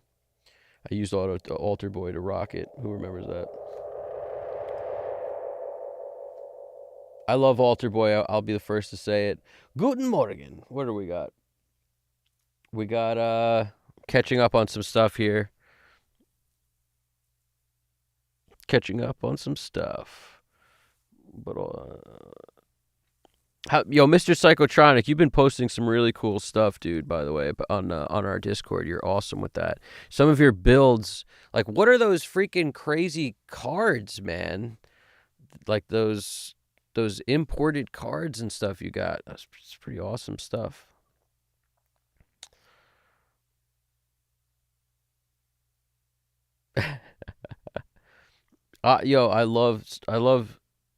I love when people who like learn multiple instruments, they're so much more valuable to a band when they understand more instruments.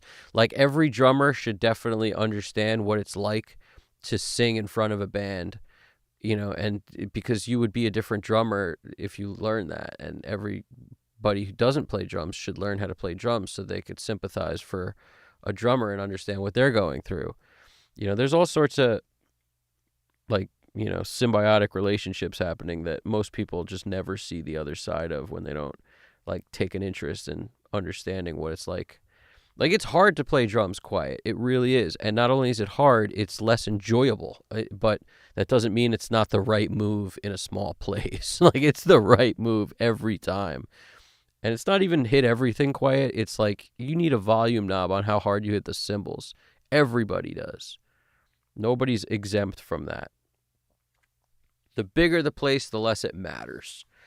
That's the problem, I think. Everyone looks at their idols playing these giant places, and they're like, that's how you play drums. No, dude, that's how you play drums when you have 50 feet or 60, 70 feet between you and the next person on stage because you're playing a stadium. That's how you play in that case. But other than that, that's not how you play. It's just not how you play. It's not the same instrument.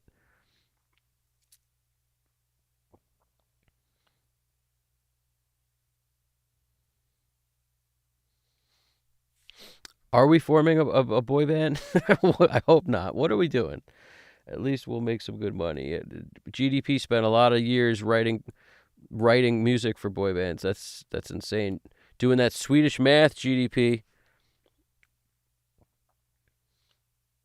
That's the hard truth he never told. Not.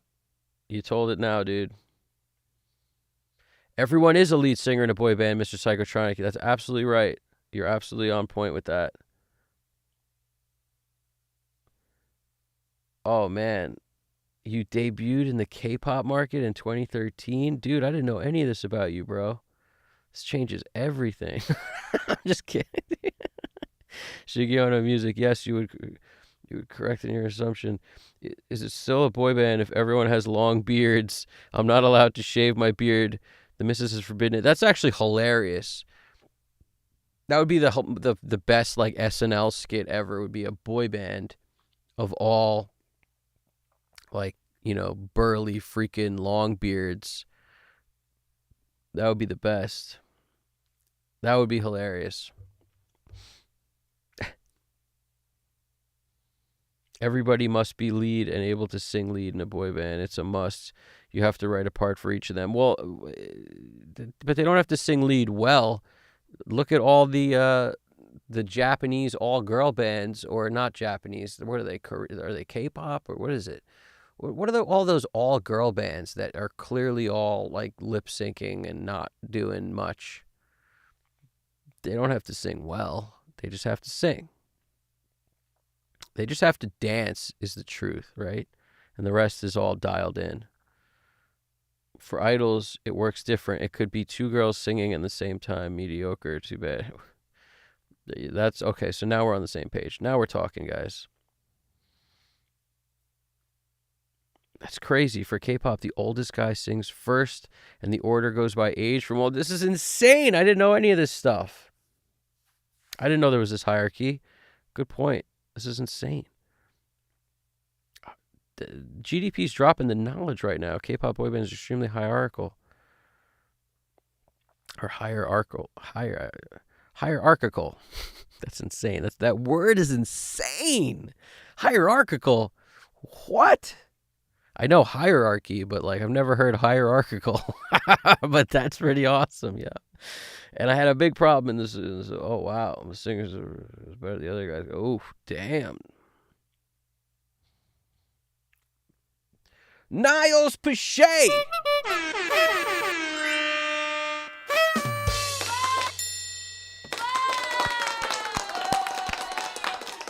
What's poppin', Niles? What's going on? Niles Pache joining us. He's saying my father was in a K-pop band back in the 1950s. He sang out of order just once, and they made him move his entire family to Ohio. What? We're still trying to make the best of it. That's insane. I don't mean to laugh. It sounds true. Yes, that's true. Alex Christoph said Silencer is like too good. I'm not hating. I think it's an insane. It is a great plugin. It's ridiculous. Braxel was here earlier, Alex. He bounced. He had to go to bed. He was out, but he was in. The dude was here for a minute. He was actually picking up the slack in the early era, like the early phases of tonight when before I think he was the first one on, if I'm not mistaken. He did go to get some burgers. I bet that didn't meet the minimum CD quota in the 50s. The market was rough back then. That's insane, dude. Wow, dude. That's insane. There's circuit board blanks. I'm building an audio receiver for balanced input right now. Nice, dude. Biker boy band is where it's at. Boy versus girl band is different. The story of my life. Oh, man, yeah. Well, that's interesting. So girl bands, like boy bands, but girl bands, they can be worse singers and there's no hierarchy. Like, what's different? It's all about the dancing and the hotness. Well, that doesn't surprise me. Is that what it is? Probably. Like, she who is the hottest goes first. She who is the hottest sings lead. Are they just like all lip syncing and it's all auto tuned up the wazoo? Like what are we dealing with over there? Probably, right?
you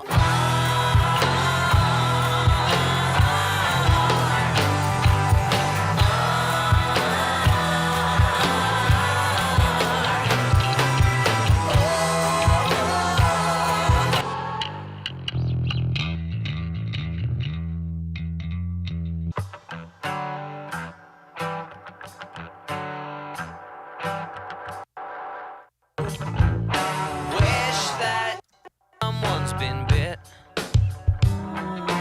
Keep her in the inside box to leather jacket in case I ever need her funky spit. It's better to take your gun with you. Leave it at home. Safer to come prepared than to wish that you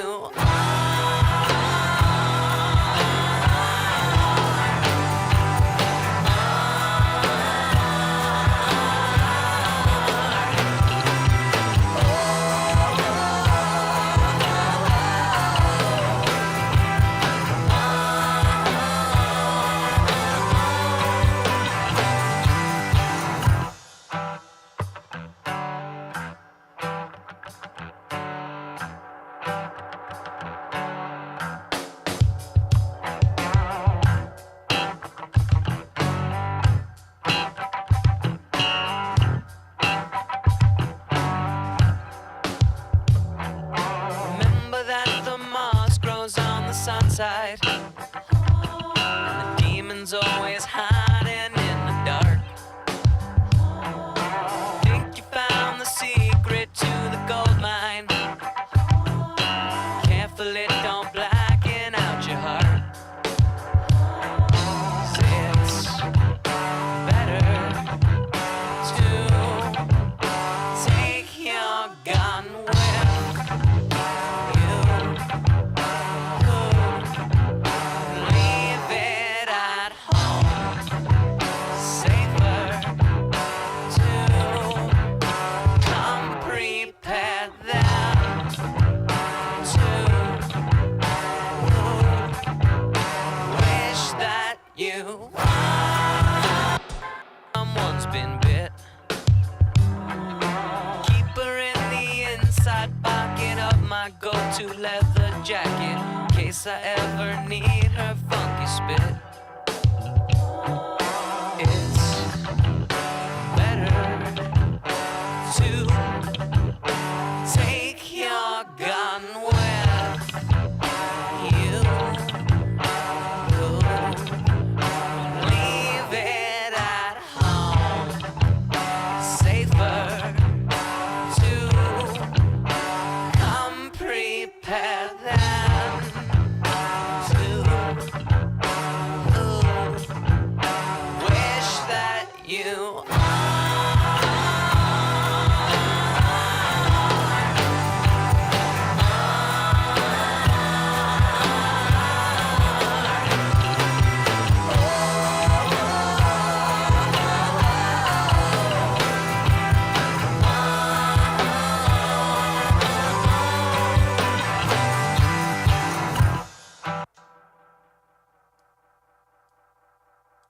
someone's been bit. Keep her in the inside pocket of my go-to leather jacket in case I ever need her funky spit. It's better to wish that you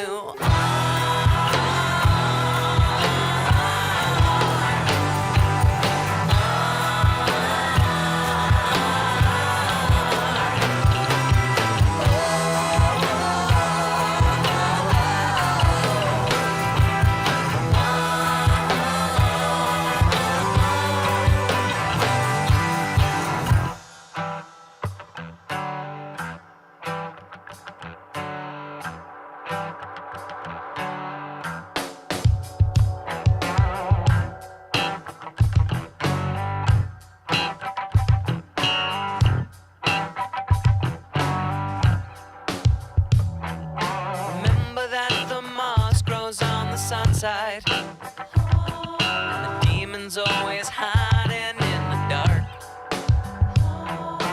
Think you found the secret to the gold mine. Careful it don't blacken out your heart. 'Cause it's better to take your gun with you. Leave it at home. Safer to come prepared than to. I appreciate that, Mr. Psychotronic. I appreciate it very much. I appreciate anybody hitting the like button who hasn't done so already, so we can boost this thing up there. Slap that, pop that, snack that, pop that, cap that, flack it, slack that thing, punch it. We got Alex, Mr. Psychotronic wrote, this also has a slight Tool vibe. You know, I'm a Tool fan, so I appreciate that.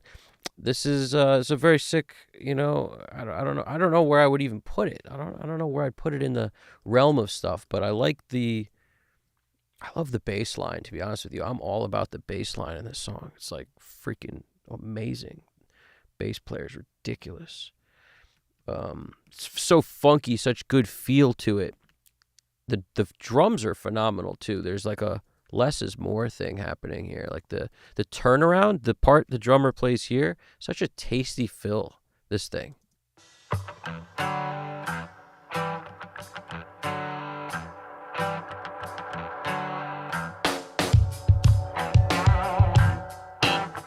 I love that. To me, that's like ridiculously cool. Like I don't need I don't need any of that. I just want blap blap boom boom boom blap blap boom. Freaking love that. What do we got here? We got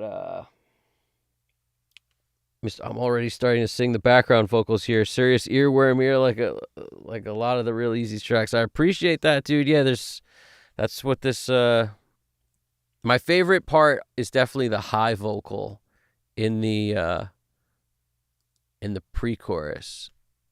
That's probably my favorite. This where even is it? I don't know. This thing. This part right here. Where is it? This is my favorite part. It's better to take your gun with you. The part where it goes, you, who. I freaking love that part. This thing. So after this.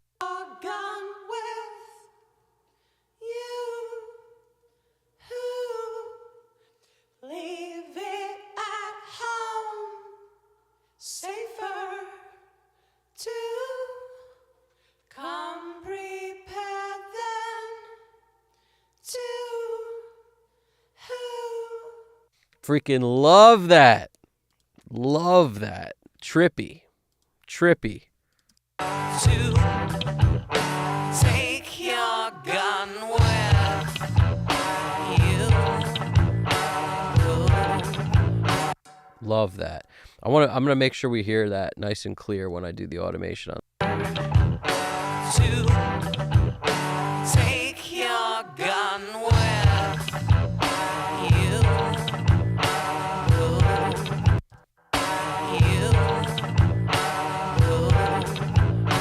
Leave it at home. Safer to come prepared than to wish that you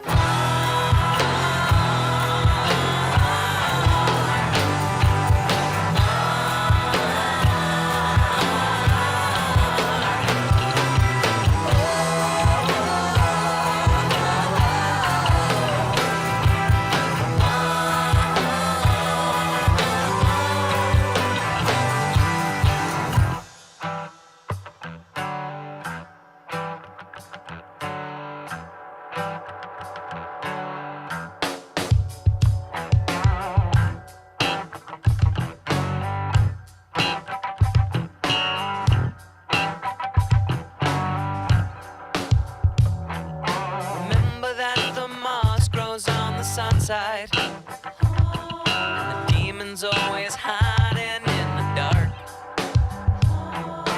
Think you found the secret to the gold mine. Yeah, GDP, hit us with some Power Rangers. Talk to me about some Power Ranger facts, GDP. What you got? What you got over there? That's one of the funniest comments I've ever heard. Alex Kristoff wrote, GDP, hit us with some unknown Power Ranger facts. That's hilarious, dude.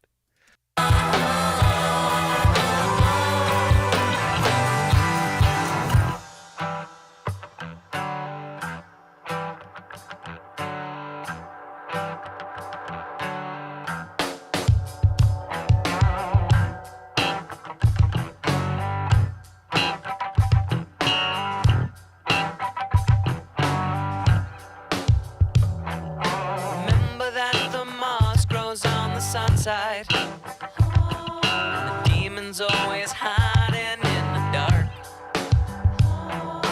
Think you found the secret. Now, the only other thing I may or may not automate on this, because it's interesting to do it sometimes, is the rate, the, whatchamahoosit, this thing that says echo rate right here. That essentially determines how fast the rotations go. So every time you hear that thing like fly in like a spaceship and go wah, wah, wah, wah, wah, it's always the same speed. As soon as you mess with the rate, you'll make it go wah, wah, wah, wah, wah, wah, wah, wah, wah, wah, wah, wah, wah, wah, wah, wah, wah, wah, wah. It changes speed if you mess with the echo rate. Gotta love that. Gotta love that. Now, I see where it's set. We're kind of over here, so I could always just bring it back to 3 o'clock if I need, but echo rate, let's throw that in. I don't echo rate note. I'm not exactly sure like where that even is on here. Like, what are they even talking about? And I use this plugin all the time, and it's still like I'm never really. What do they mean? Echo rate note. It's cool if the note changes with the knob, but there's only one knob. So like, what are they smoking? What are they smoking? I don't know. But we put that in there, and then, you know, in these moments of craziness, we could see how much we, you know, how much we gutch. How much are we going to gutch right here? Let's find out, guys.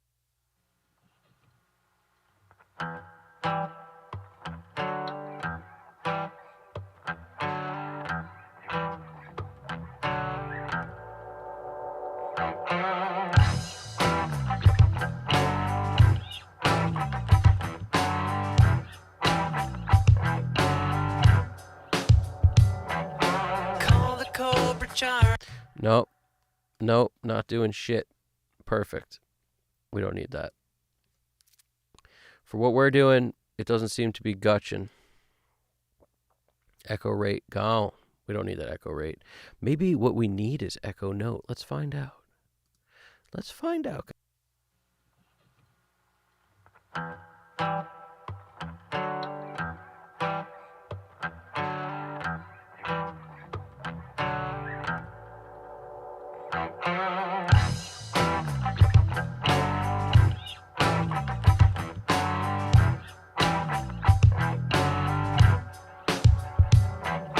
Call the Cobra Charm. Doesn't seem to be gutching us at all. Let's get rid of that echo rate note. Remove that. No more gutch.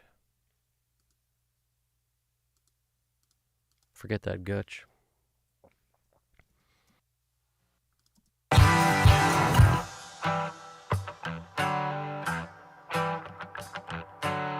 Now, right now, the acoustic guitar just backs up that electric, which I kind of like. There's kind of this magical dance happening in the verses where we hear the acoustic still. The acoustic's not buried, which I kind of dig. Gone west.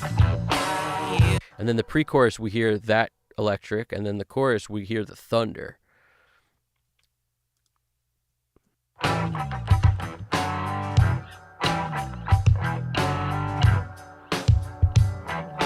Call the Cobra Charmer, 'cause I need her. 'Cause I know someone's been bit.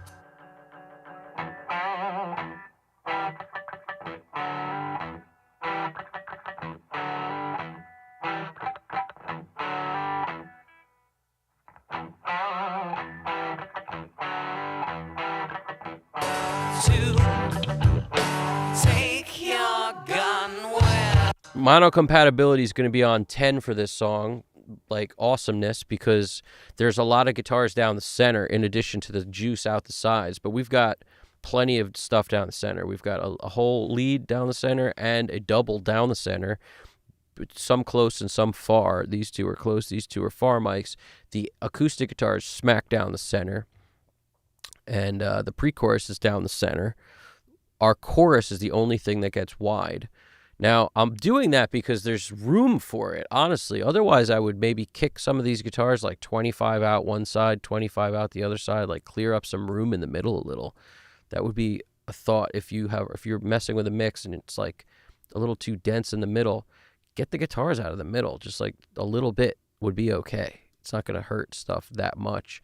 But there's plenty of room here, so I don't need to do it. The jacket, in case I ever need her funky spit. It's better to take your gun where.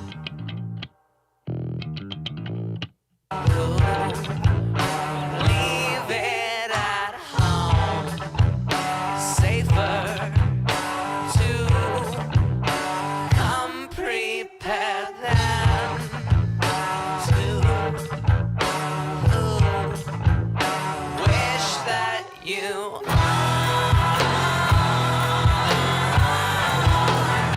the jacket.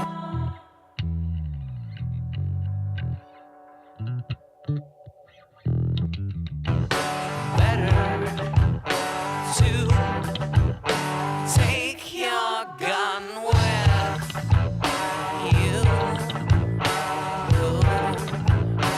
Leave it at home. Safer to come prepared than to wish that you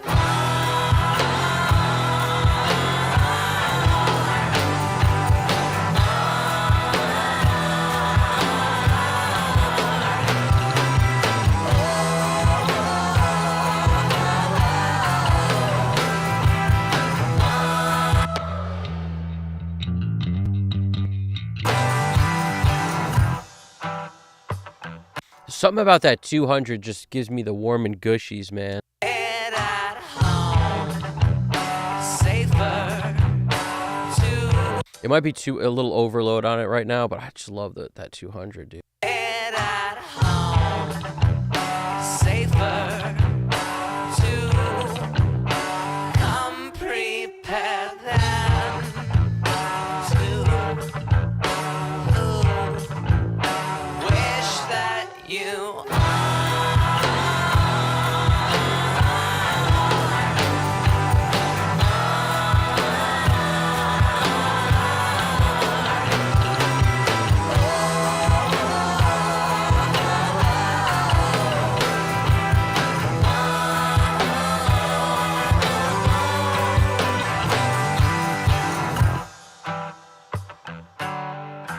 it at home.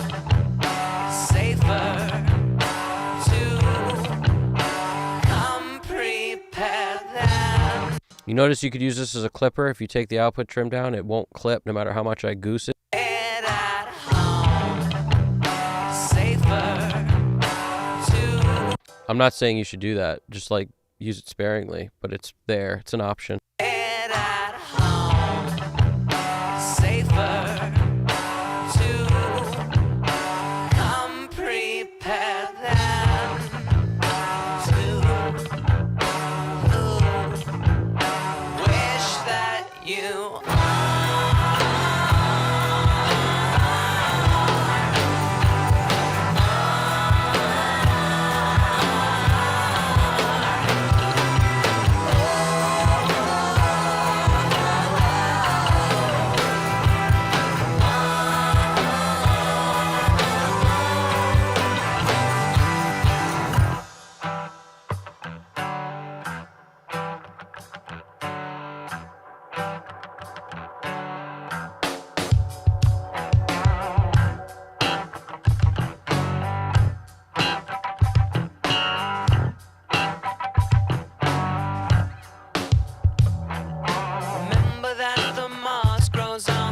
side. And the demon's always hiding in the dark. Think you found the secret to the gold mine. Careful it don't blacken out your heart. Say it.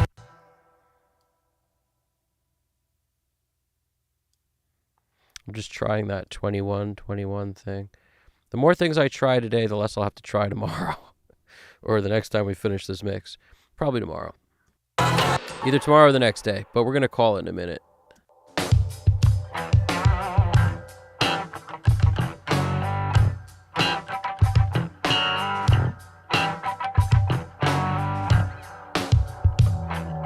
Remember that the moss grows on the sunside. And the demon's always hiding in the dark. Think you found the secret to the gold mine. Careful it don't blacken out your heart.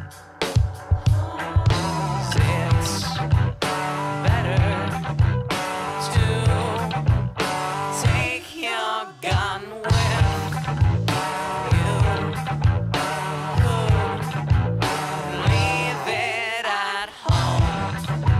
Safer to come prepared than to wish that you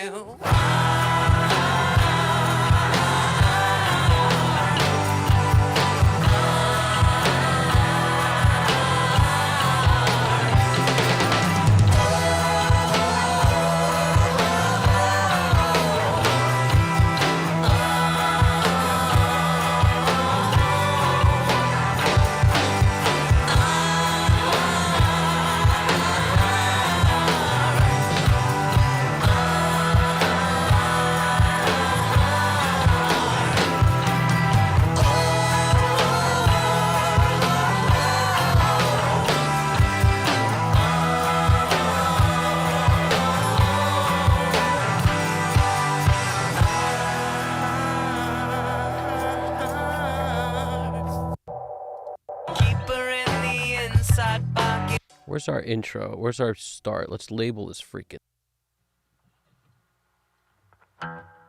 You notice with any track that I've recorded, you never have to worry about me sliding it because I always put a little bit of space in the beginning. It's at least a bar.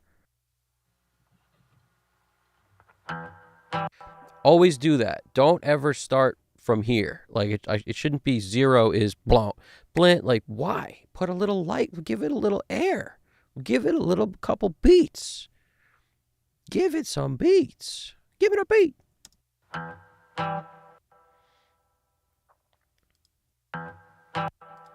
Let's go back.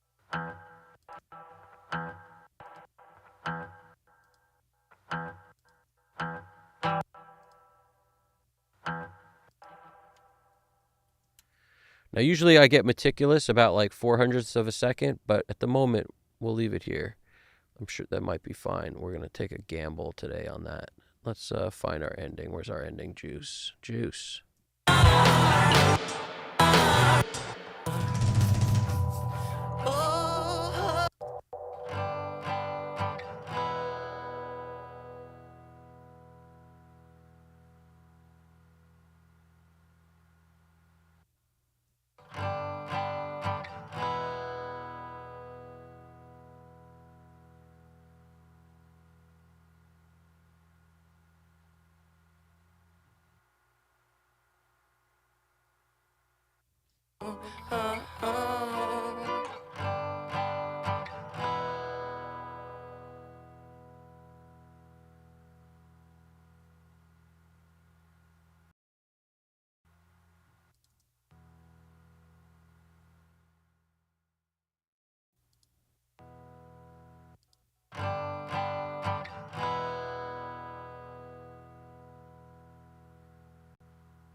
something I always do if you're curious, what's he doing? What's he doing?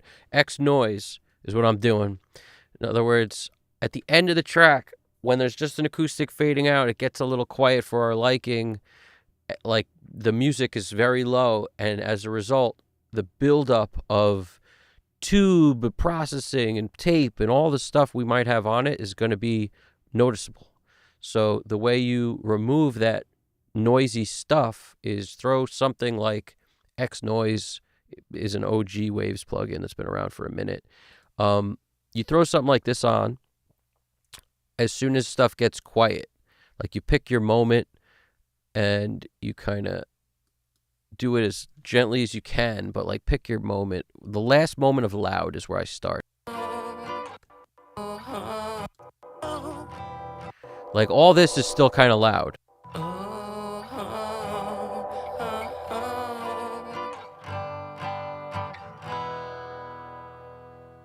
So if it starts right where that last strum happens,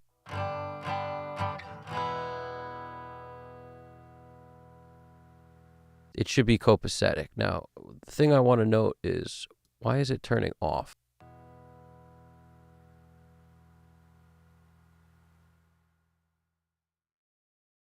Good, it's not turning off. Now, we might just juice this until we feel comfortable that it's fine.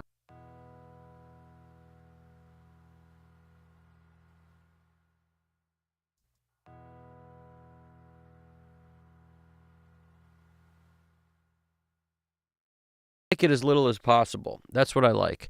So I will find sometimes I'll go in and be like, what is it? It's probably the bass. It's usually the bass. It's the thing, it's whatever you had to compress the most is what you're going to notice that sound on the most when there's no music playing. None of this is actually relevant during the track. The noise just adds to the amazingness. Sounds like the ocean. Makes everybody get nostalgic for being near the ocean. Like, it doesn't really matter. You get nostalgic for being next to an air conditioner. It doesn't mean anything, the noise. Don't worry about it. Don't sweat it. But when there's quiet parts, it's distracting.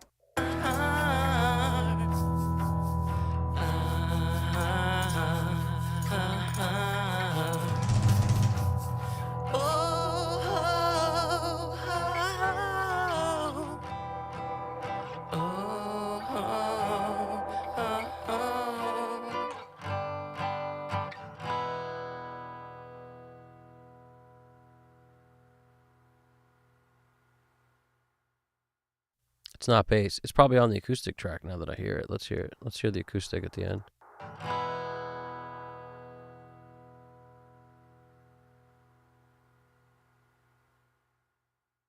It definitely sounds like it's on the acoustic track.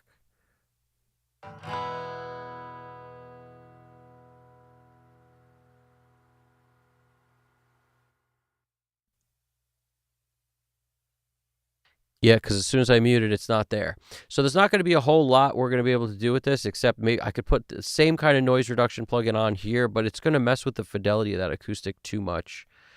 That's probably not worth doing. It's just worth living with it. If anything, if something like that happens and it's really annoying, make it worse. It's better to make it worse than to just have it just barely be there. In this case, it's really no big deal. We're going to just leave it as it is. But if there's like some noticeable noise on the end, make the whole song evolve into a puddle of noise. Like, that's leaning into the problems. It's something that a lot of engineers do. You lean into whatever it is that's going wrong. When it's really going wrong, don't try to remove it. Just lean into whatever it is. Dress it up like a soup that's supposed to be noisy.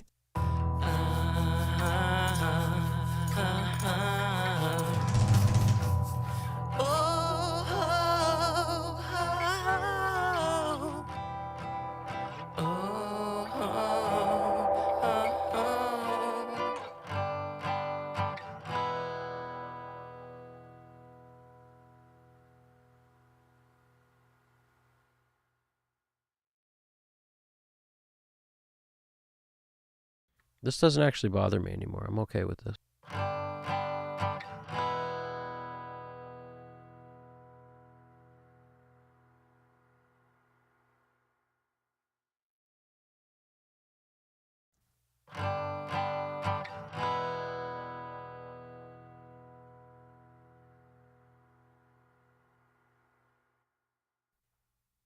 Just a little quicker fade.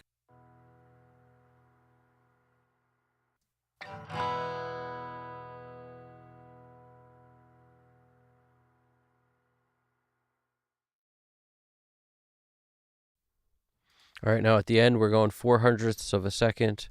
Bada bing, we're up here, 0, 0. See that? So now we're at minimum 400ths. That would be like here. That's 4/6, so that's a little over 4. I'm sorry. That would be like 600ths of a second. 0, 0. We're looking at the second decimal place. So, like, we really don't need a whole lot at all here.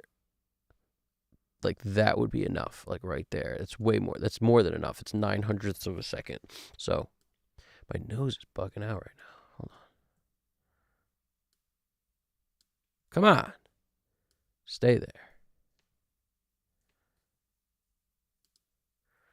There we go. All right. That shall do. Sometimes I give it a little extra air because why not? Why not? Sometimes you need a little extra air in there. You know what I'm saying? The air up there. Kevin Bacon. You guys got it.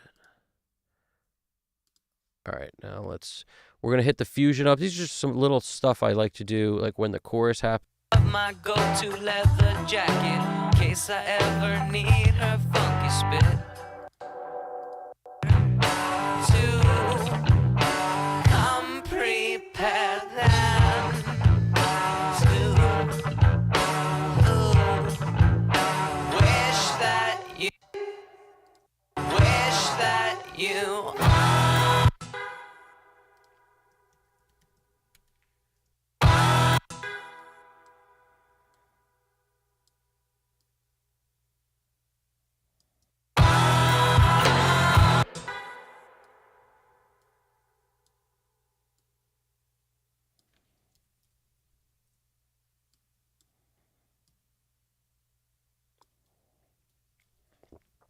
Stereo imager comes on the chorus. Give us a little extra width. That's this right here. Fusion.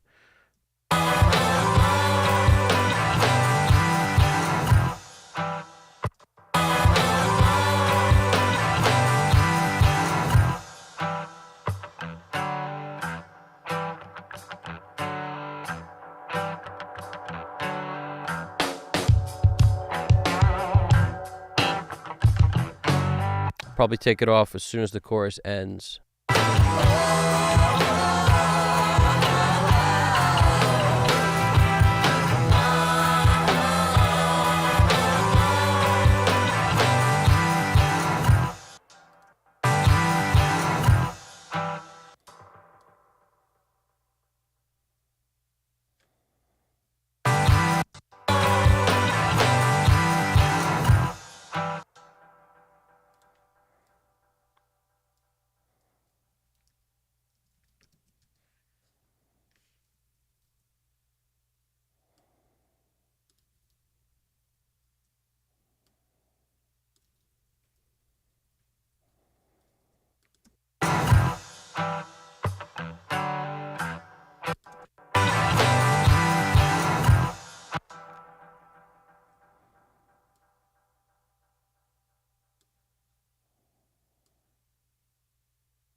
you.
I'm doing every little thing to give that chorus a little extra love.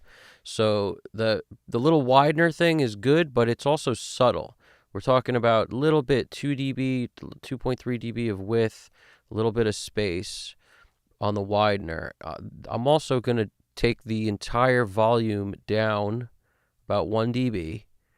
See, I'm negative 0.9. And then I'm going to come in here and I'm going to do from that dot to like right before the fade starts. We're going to just bring it back up to 0.9. So we're at 0 here. We're down a dB there. Going to do the same thing in this chorus. To the turn. That's why I do the marking, so that this kind of thing becomes easier to do. So you never go above 0, but at the same time, we could easily boost levels here, and then when we print from this track, all these level moves are all in the track. The fades are there. You guys will hear everything, and I'm going to be basically I have to send this to this so that you guys can actually hear all the fades and all the moves I've made. But this kind of thing, in terms of volume down of the whole, is great because it's after all the plug-in processing. So you're really just moving volume. So it's really a change you'll feel if it's even only 1 dB. Whereas if you did it on the master fader, you're actually just sending more or less level into your entire chain. So it might be okay, but it also might just sound more compressed instead of actually getting louder. It's just going to, more compressed or more whatever you have on your stuff, more saturated, compressed, limited, whatever's going on. Whereas if you do it at the end, it's really just the volume moving of the entirety of the sound. It's not the same thing. It's better to take your gun with you. Leave it at home. Safer to come prepared than. That lead is drier than bone dry. That's like nothing on there but compression, which is kind of cool. I don't hate it. I might just hit it with a little bit of slap in some parts of the track. Like we have some stuff sitting here just in case I want to use it. Like these, I'll just turn them all on. It's 81 and 99. So the benefit of doing things like this is you could just like mute these all and just turn on the stuff you want to turn on. But it's all being sent to the same place all the time. So like our dB verb, we're going to want to put like R comp or something on it that has like this side chain so that we can duck stuff out of the way.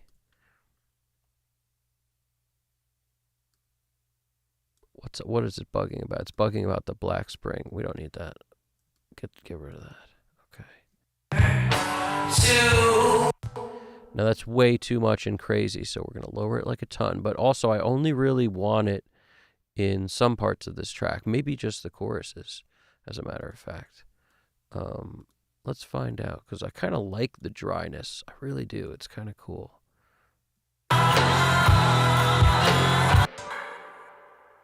Hold on, we're sending like a ton of level into this.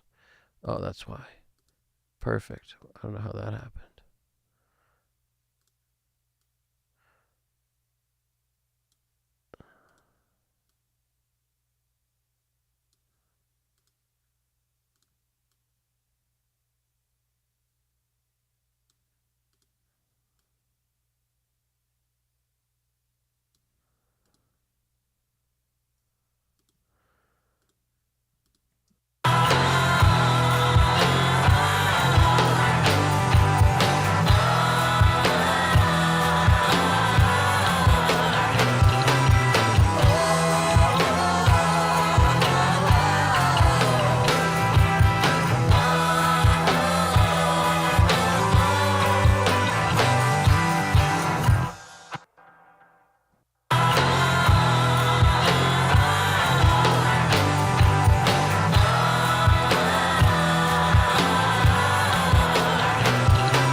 Remember that the moss grows on the sunside, and the demon's always hiding in the dark.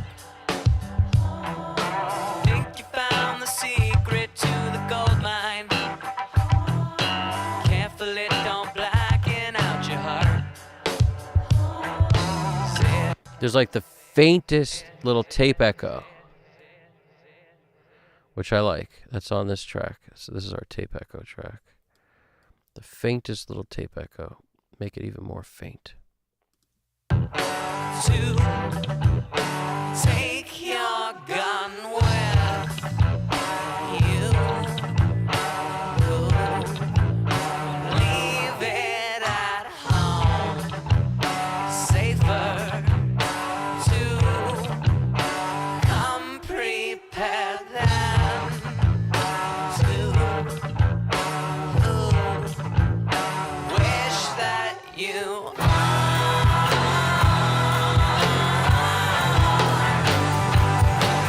Stelios Leosti, what's up?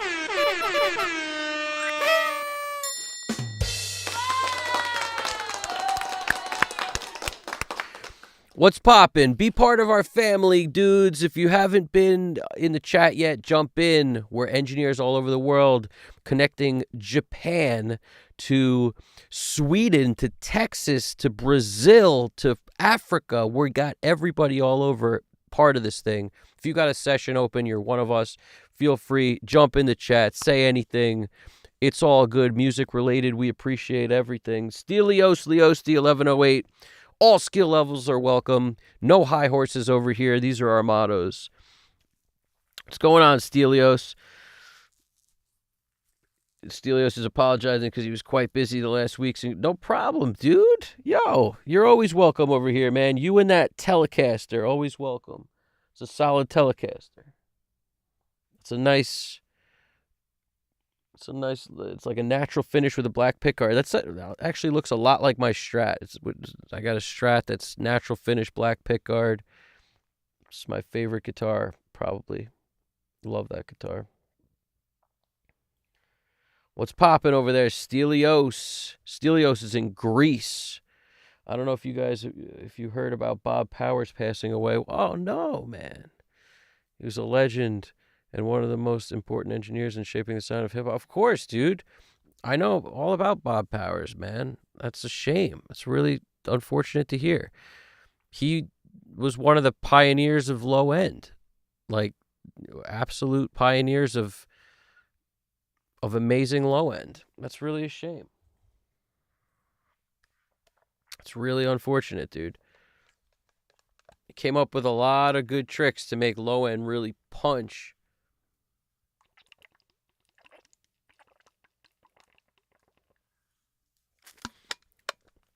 Alex Christoph Drum said, "Evan, this is you on the guitar crate." Yep, this is me on the guitar, my dude. If there's too much ranch, put more ranch on it, 1000%. I'm on the guitar and I'm singing on this one. Mr. Psychotronic said, it's always good to come into your workspace and see that the solution you use to etch circuit boards hasn't activated and hasn't eaten through the... That's hilarious and awesomely true. take your gun with you, leave it at home, safer to come prepared than to wish that you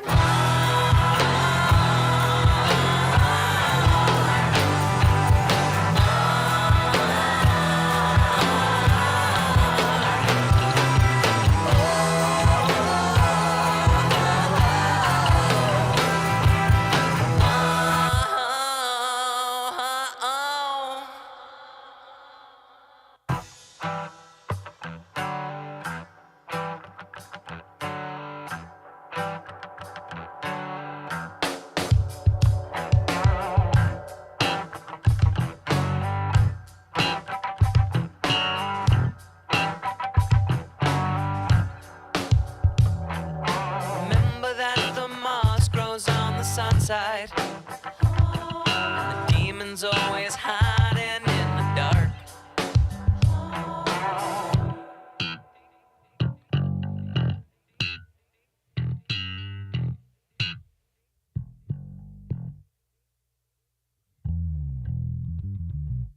Better to take your gun with you.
You'll notice there's a bit of a theme of stuff that I do, which is I'll EQ stuff a little louder than I want it, and then that allows me to hear it. Then I bring it down once I get what I want out of the frequencies that I'm listening to. So that means if you EQ stuff where you want the volume in the track, it could be a shot where you won't actually hear what you want to hear pretty much ever. Like you'll be trying to hear stuff and you'll boost things way too much to be able to make it kind of sound the way you want, but that could have been fixed with just raising the volume fader of the entire track. So it's really a question of, for me, make it a little loud, make the adjustments, then bring it back and tuck it into place. I do that on pretty much everything, and I do it without even thinking, really. You can't make the right EQ moves if you can't hear what you're EQing. That doesn't mean solo it. It means make it a little louder so you can hear it, then tuck it back into place. To me, that's the key that a lot of people miss. I don't know why, but they get the feeling that they need to leave it where they want it in the track while they're EQing it. To me, that doesn't make a whole lot of sense. At least it doesn't work for me to do that. I always want to make, like I did it with the bass. I do it with a lot of stuff. It's too loud until I get it the way I want it to sound. Then I lower it. I can tell where I want it to sound if everything in the track's playing. If I solo it, I really can't. You know, and there's a couple tracks I've actually seen CLA mixing where he solo stuff to like get it to do what he wants, then he'll put it in the track. And that's it's kind of opposite the way I think a lot of people work or should work. It's the opposite of the way I like to work. If I EQ in solo, you know, there's only a few instruments that really works for. It might work for drums if you're just starting the mix, because nothing else maybe up anyway. You have everything else pulled down. If that's how you like to mix, you'd get the drums first, then you bring in the bass. So you're listening to those things alone. There's no right or wrong way to do this. I just like to play everything the whole time in and then make things sound good while everything else is playing. And often that means you got to bring stuff up a little bit that you're working on, and then before you pull it back down.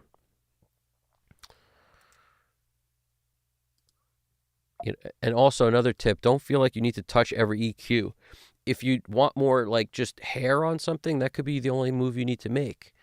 You know, you don't always need to touch everything, but if you hear a little low end rumble, you know, use your high pass filter or just lower the low end on the lowest band on your EQ. Just lower that a little instead of touching the high pass filter. You know, it really depends on what you're hearing exactly.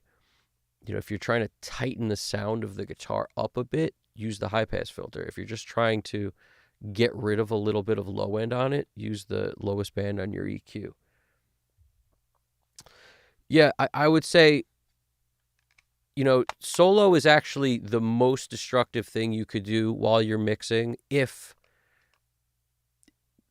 you're one of those people who thinks everything needs to sound good by itself. As long as you understand that that's not the way mixing works, that nothing matters how it sounds by itself within the track, that's all that really matters. As long as you get that, then you could solo stuff as much as you want.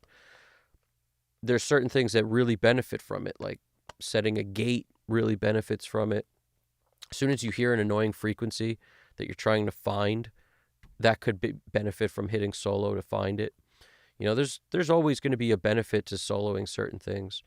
You know, if I'm listening to like I'm trying to find some weird pop or clicking sound, like where is that? Is it a pick on the acoustic guitar? Is it a mouth clicking pop thing? Like, is it a bad punch or bad edit? Like, you got to solo to find some of that stuff. A lot of times for that, it helps to group stuff and then mute the groups. So if I have everything in my VCA group, super easy to just cut and solo right from the VCAs. And that's the easiest way to find things like that, is to just mute one group at a time, you know, until it disappears, and then you know where it is.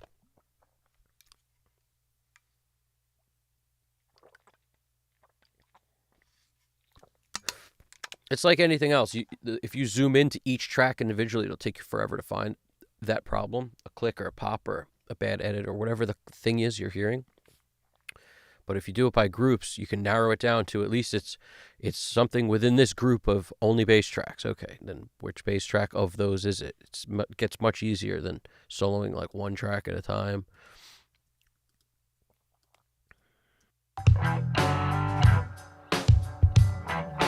Call the Cobra Charmer 'cause I need her, and not because I know someone's been bit.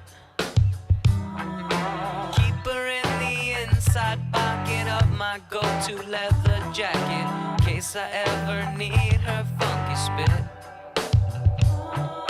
It's better to take your gun with you. Leave it at home.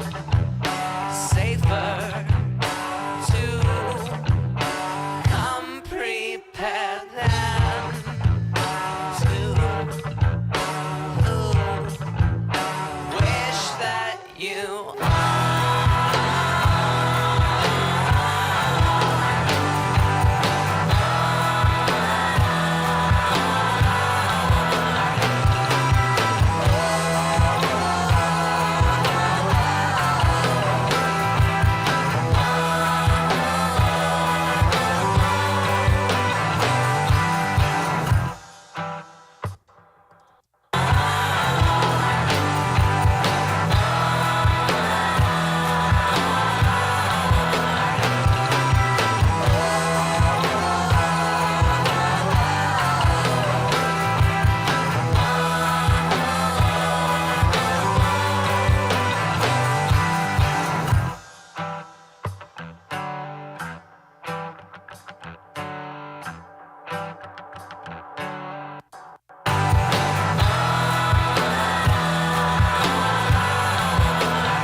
remember that the moss grows on the sunside, and the demon's always hiding in the dark. Think you found the secret to the gold mine? Careful it don't blacken out your heart. 'Cause it's better always hiding in the dark. Think you found the secret to the gold mine? Careful it don't blacken out your heart. 'Cause it's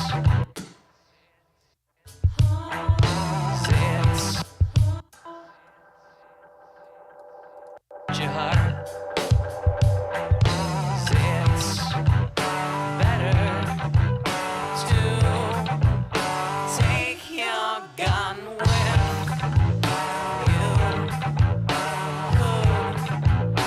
Leave it at home.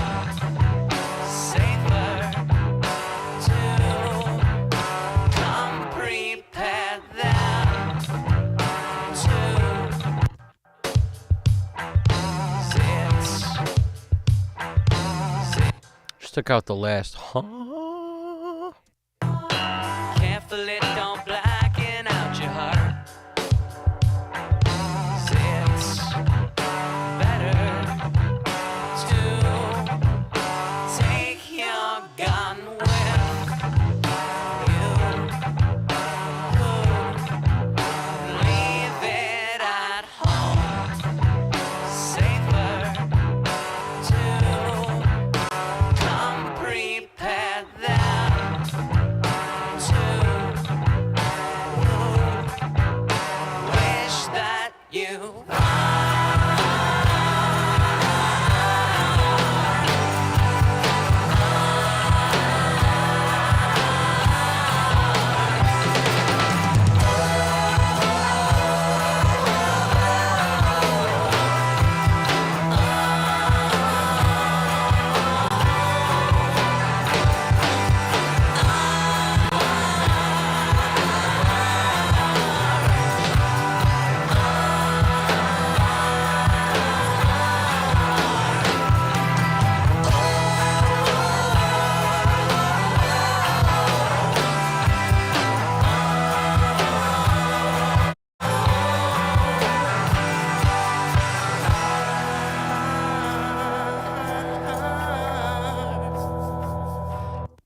barely kissing it with that thing, but it's really kind of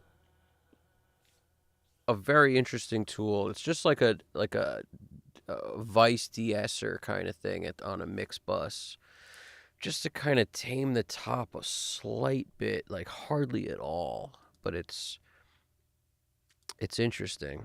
Remember that the moss grows on the sun side. Sometimes what's interesting is you put something like that on, you hit it a little bit harsh, but then you could use something after it to sort of like now bring up the top now that it's been de-essed, and it's a very interesting way to kind of get a little extra life out of the top of your mix. Is like use a high frequency compressor or something that focuses on something that's very good at taming harshness within a mix, as opposed to like throwing any de-esser on. It wouldn't be as good as like the Vice DS or the high frequency compressor on the Fusion is really good. They're both really good for that. And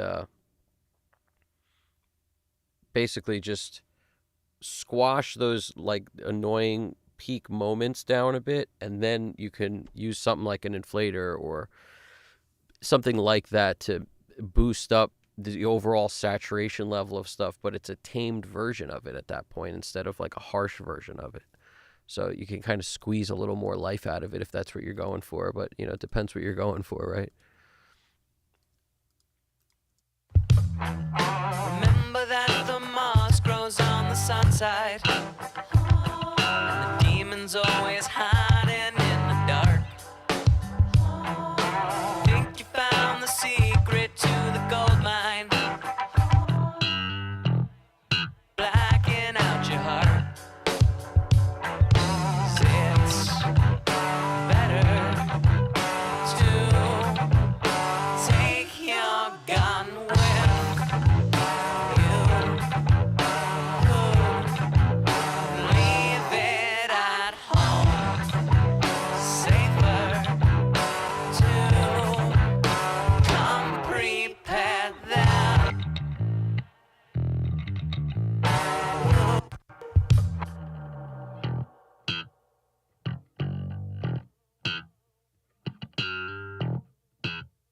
In the dark. Think you found the secret to the gold mine. Careful it don't blacken out your heart. It's better to take your gun with you. Leave it at home. Safer to come prepared there. To wish that you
Jimmy Quail, what's poppin', dude?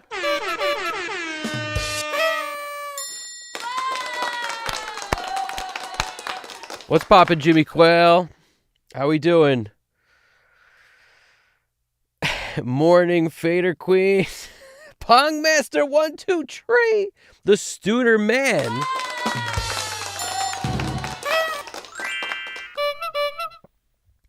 How we doing, Studer Man? We're doing our thing over here. How you living, Jimmy Quail? How's it going over there, man? I'm happy you're digging it, dude. We're about to probably wrap up because we're at a place right now where I'm fairly happy to call the mix done for today, because what I want to do is not make this a 10-hour stream. I want to basically save at least automation for next time and maybe some final finishing touches. So I'm just I was at the finishing stages of today's part of this mix, which is basically dialing in the last couple things on my mix bus. One of the last things I pulled up was our good old friend, the OG inflator. Our OG friend, the inflator. And I might hit it lightly. One of the last songs I mixed, I wound up using the band Split Mode, which I don't have a tendency to use that often, but it showed up on the last mix that way. And I have the output down almost to dB at 0.78.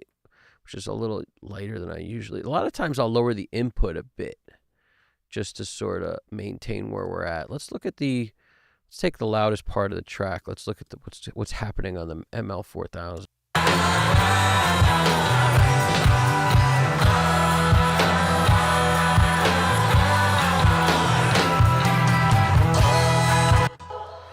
It's about 3 dB. It's about halfway down that meter to the first notch. See, this right here is 6. So if it's here, it's 3. And that's about what we were at, which isn't bad. That's about right.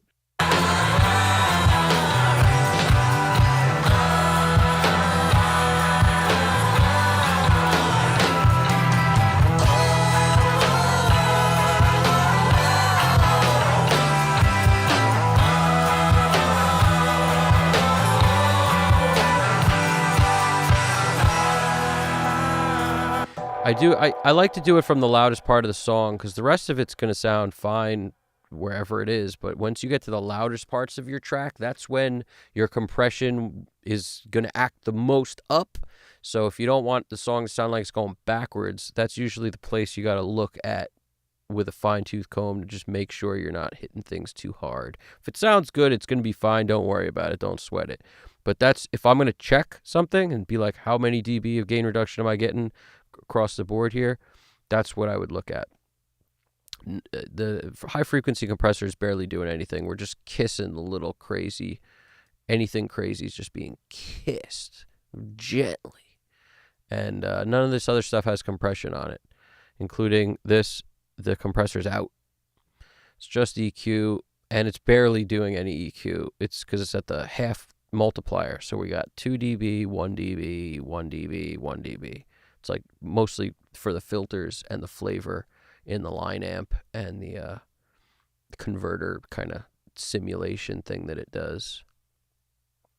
And a little bit of the juicy bias and the 8-channel instead of the 2-channel. We got the 8-channel kind of pseudo width and depth thing that it does. It's an interesting thing that plugin does, I'll tell you. I don't know what they do in that particular department.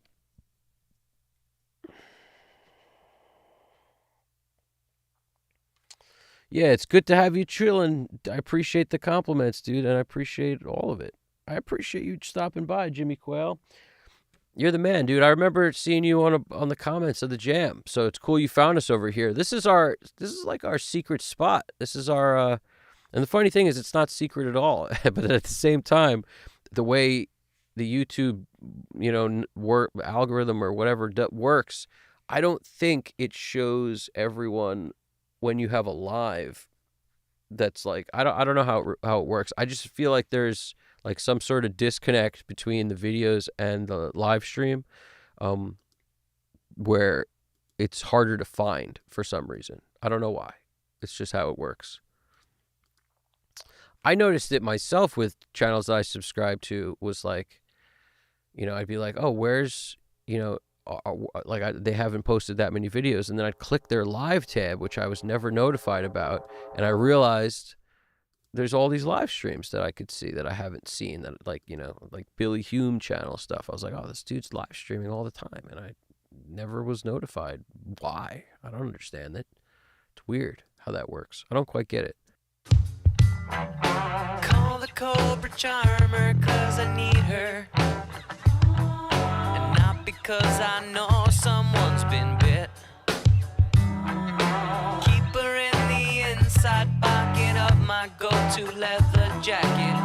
chance I ever need her funky spit. It's better to take your gun with you. Leave it at home. Safer to. This channel's still bugging me. I'm gonna switch to this because it's a little rounder. See if that'll get her done. The BLK mode, when you just pop that knob, you get that juiciness. If you're curious what that sound is, it's because we automated some Galaxy tape echoes. That's just part and parcel of the course. As soon as you start freaking automating Galaxy tape echoes, or any kind of tape echo really, and you're making it sound like spaceships, those spaceships come and go as they want. You don't have control over those spaceships anymore, and I find it's okay. It's just part of the game. I'm cool with it. You know what I'm saying? I'm fine with that. Let the spaceships do their thing. It's like we summoned them. Once they get summoned, all bets are off. Leave it at home. Safer to come prepared than to wish that. Such a cool bass line, dude. Leave it at home. Safer to come prepared than.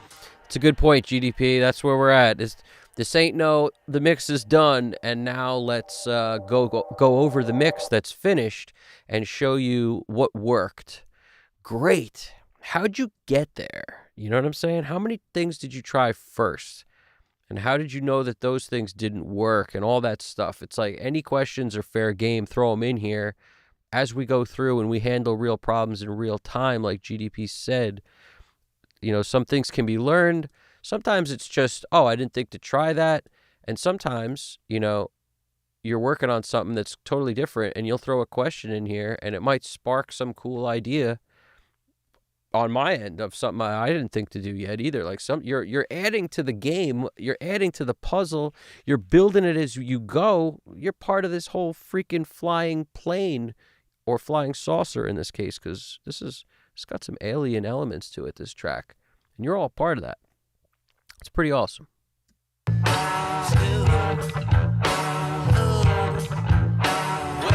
that you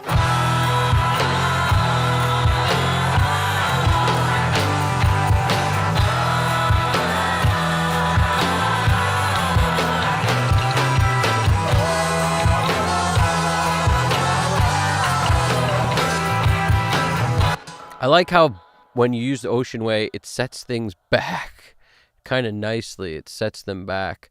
And, I'm just noticing now that some of the stuff, like some of the distances, I have these muted and the left side different than the right side. Let's just try to make them the same for a second. wish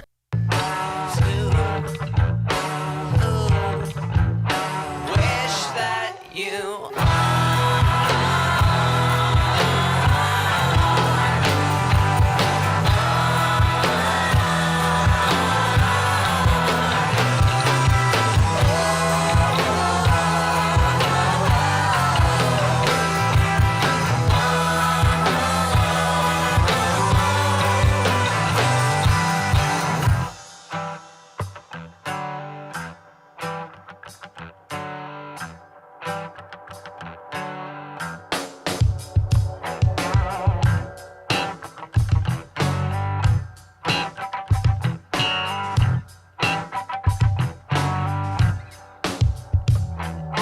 remember that the moss grows on the sunside, and the demons always hiding in the dark.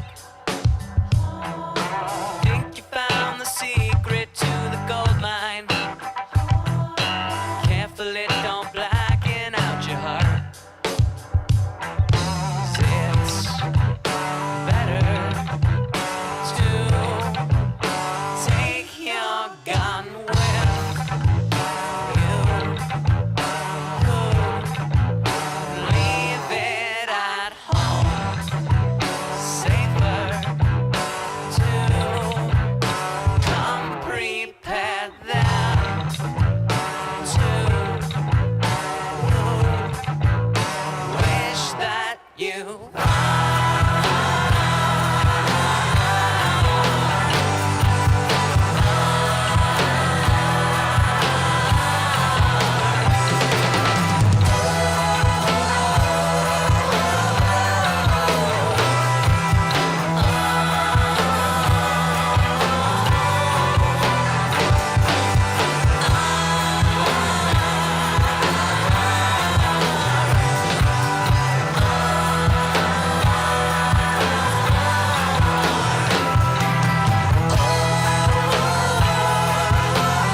you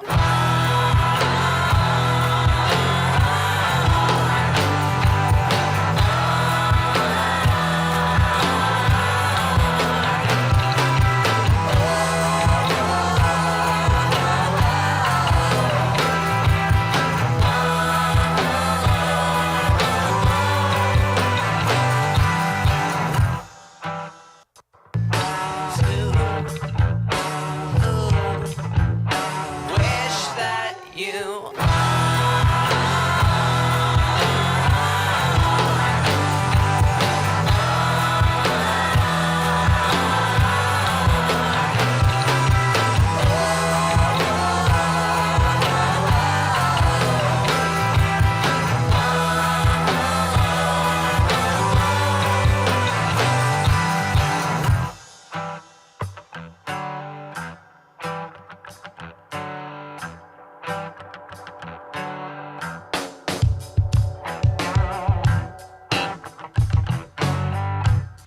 I'm with you on that, Alex. I'll tell you the truth. All we have left is a little automation, a little final touches, automation.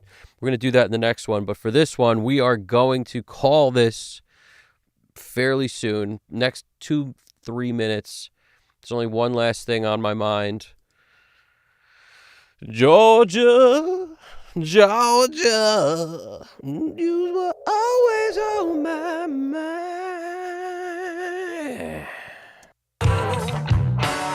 come prepare them to wish that you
remember that the moss grows on the sunside, and the demons always hiding in the dark. Think you found the secret to the gold mine? Careful it don't blacken out your heart. 'Cause it's better to take your gun with you. Leave it at home. Safer to come prepare them to wish that you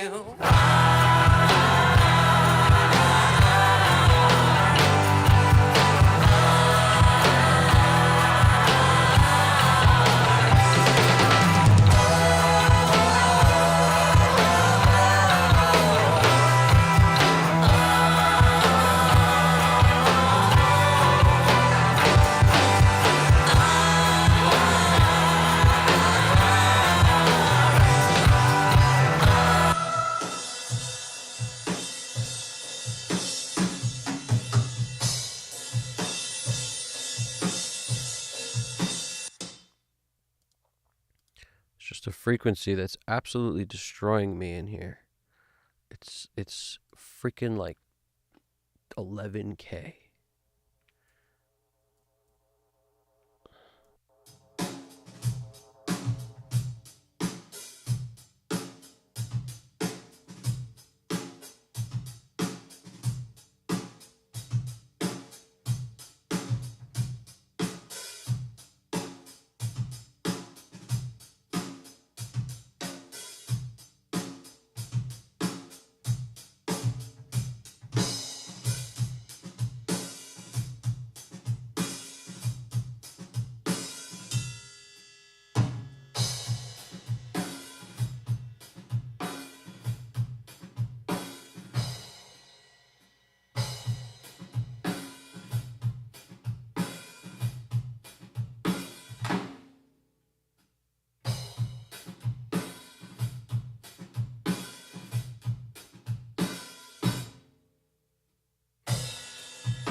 the sun side. And the demon's always hiding in the dark. Think you found the secret to the gold mine. Careful it don't blacken out your heart. 'Cause it's better to take your gun with you. Leave it at home. Safer to come prepared than. Nah, I'm solid over there. I'm happy you're rocking, Jimmy Quail, but I'm solid about Neighbors, man. It's all good. First of all, I never really mix that loud. Right now, it's pretty loud. I turned it up to be able to just catch anything that is bugging me for real. But most of the mix I keep relatively low, and it's just I trained myself to mix that way a long time ago. It wasn't easy at first, but after a little bit of time, if you maybe you do the same thing, but it's so helpful because you can actually work for many hours, and when you get done, your ears can still actually tell up from down. It's really helpful. Otherwise, every decision you make after the first hour is going to be wrong if your freaking mix is jacked up the entire time. It's just not actually possible to tell anything. It's like there's such a thing as too loud. You know, too bright. When you go outside, you wouldn't be able to see anything. It would be, everything would be overexposed. Like your eyes would just not be able to pick anything up. No matter how long you let your eyes adjust to that, there's going to be a lot of stuff that you won't be able to see because it's too bright. That's what happens when the music's too loud. Your ears can't pick up the detail because it's just so much coming at it. It's like too much information for the ears. So you turn it down enough and you can all of a sudden hear all the detail and the balance between the instruments and all that. So for me, if I couldn't mix, if I wouldn't mix low, but I also, I check every once in a while by turning it up. And then I have to just remember to turn it back down again because it's like pleasurable to leave it up and loud and stuff. I mean, for a certain amount of time, it's going to be nice to do it. But it's got to bide your time with that because the more you beat up your ears, they compress and then you don't know what's really going on. Your ears try to save your own hearing, and it makes it where they're going to actually lie to you about what should be done in the mix.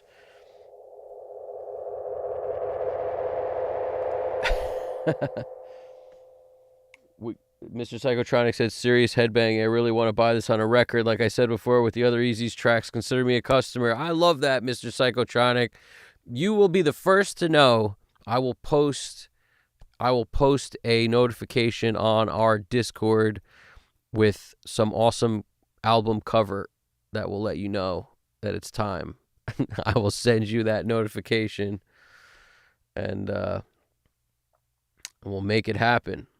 Because these tracks are all getting done. There's so many of them. It's going to be a freaking giant double disc album, or it'll be one spaced out into two separate releases. We'll see how that goes. Might be a giant double disc. It'll be 2 cassette tapes shoved into a Cocoa Krispies box. That's the packaging we're going to roll with. Never, actually, what am I talking about? Never Cocoa Krispies. Cocoa Pebbles.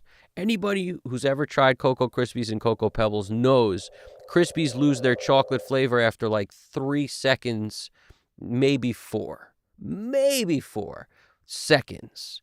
Whereas Cocoa Pebbles, that chocolatey stays with it, and then it bleeds into the cereal. And then you got the best tasting chocolate milk you've ever had in your life right there. Everybody knows it. Cocoa Pebbles for the win over Cocoa Krispies, 100%. 100% all the time. Never miss. Never miss it. You never miss any of the shots that you don't take. No, what is it?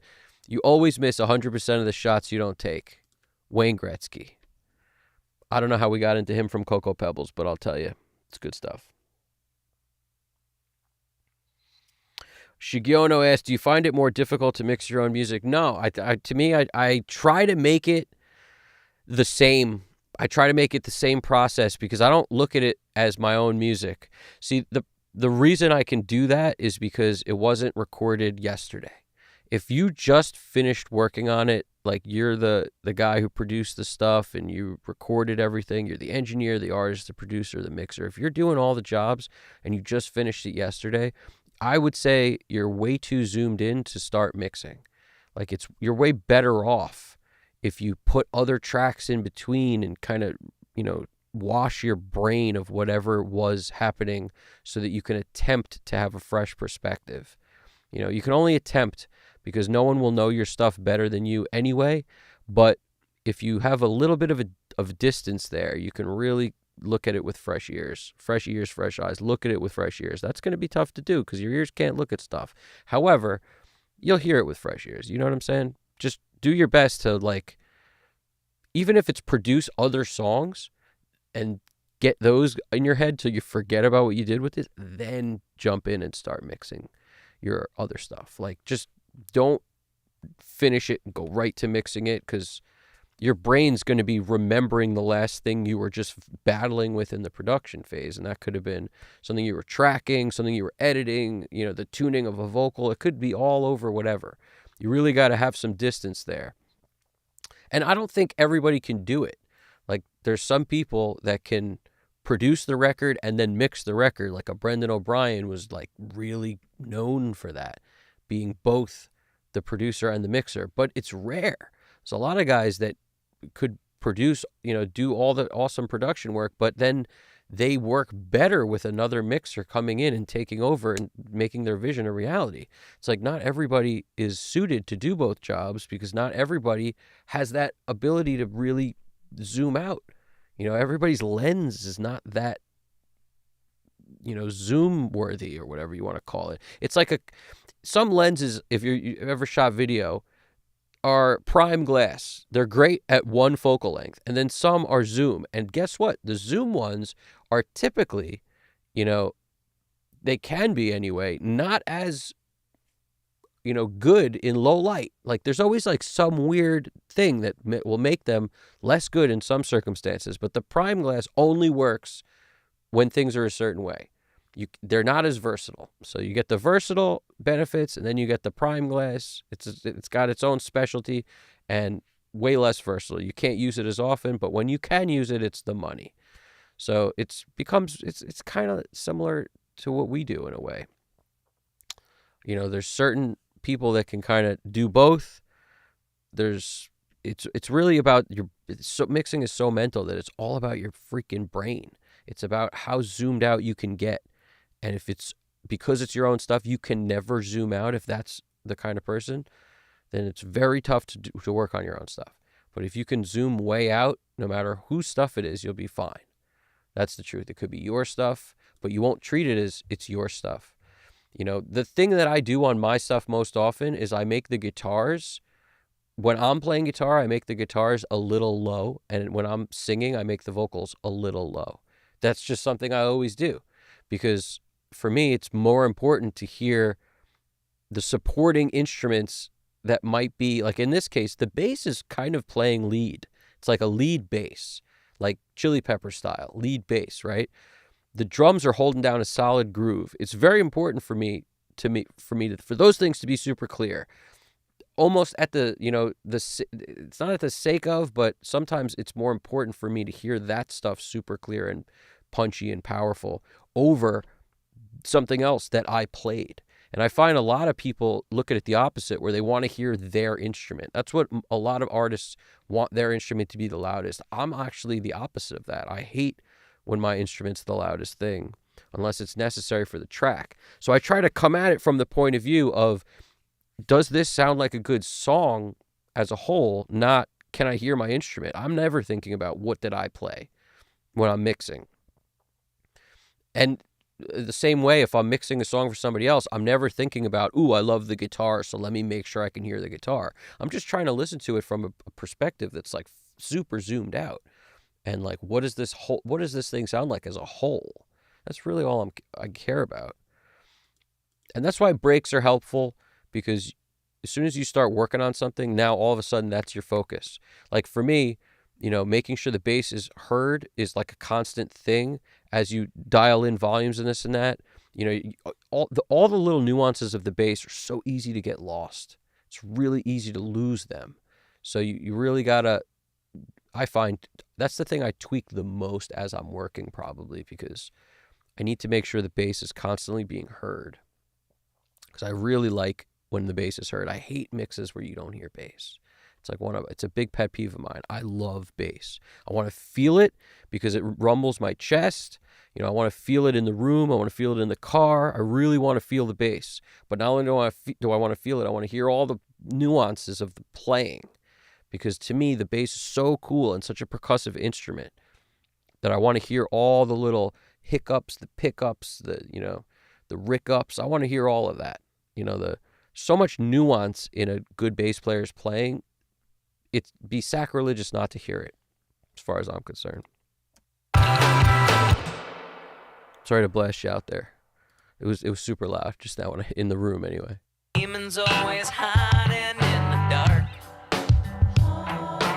Think you found the secret to the gold mine. Carefully don't blacken out your heart.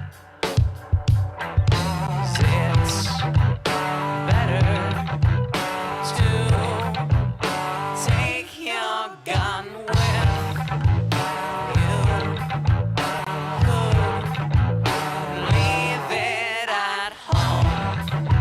Safer to come prepared than to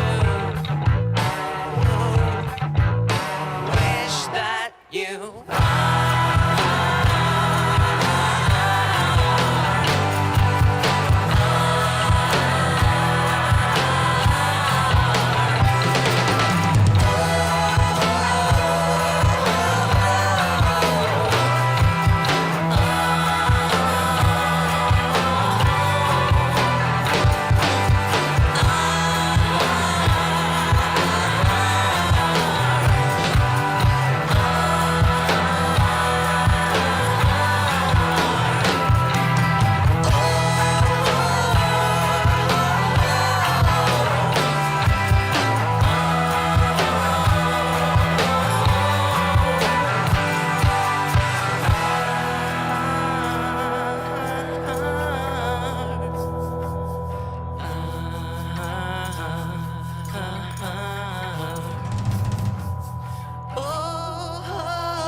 demons always hiding in the dark.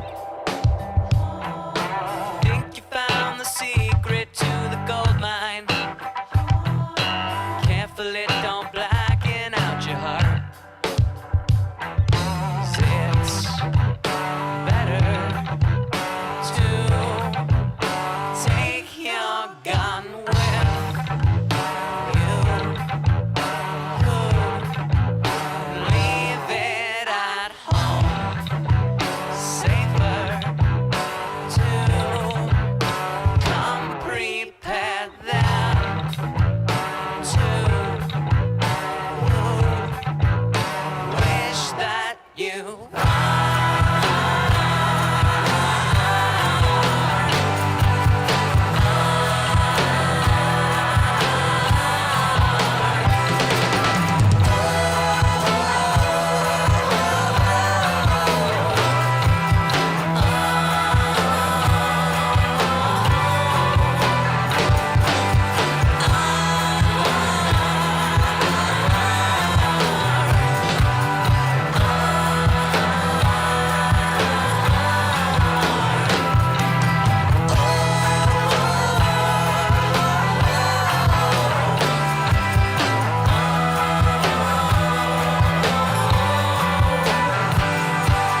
demons always hiding in the dark.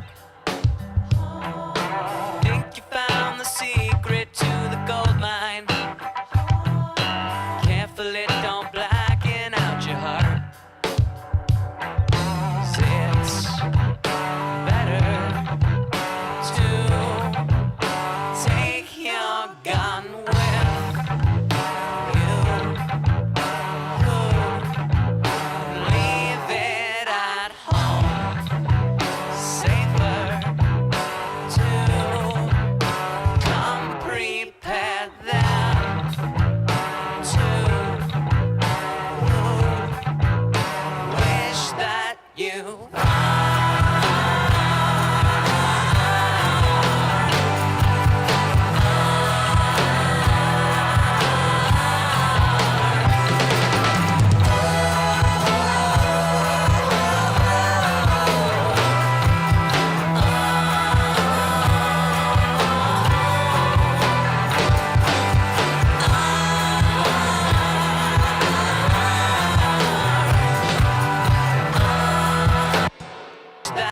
that you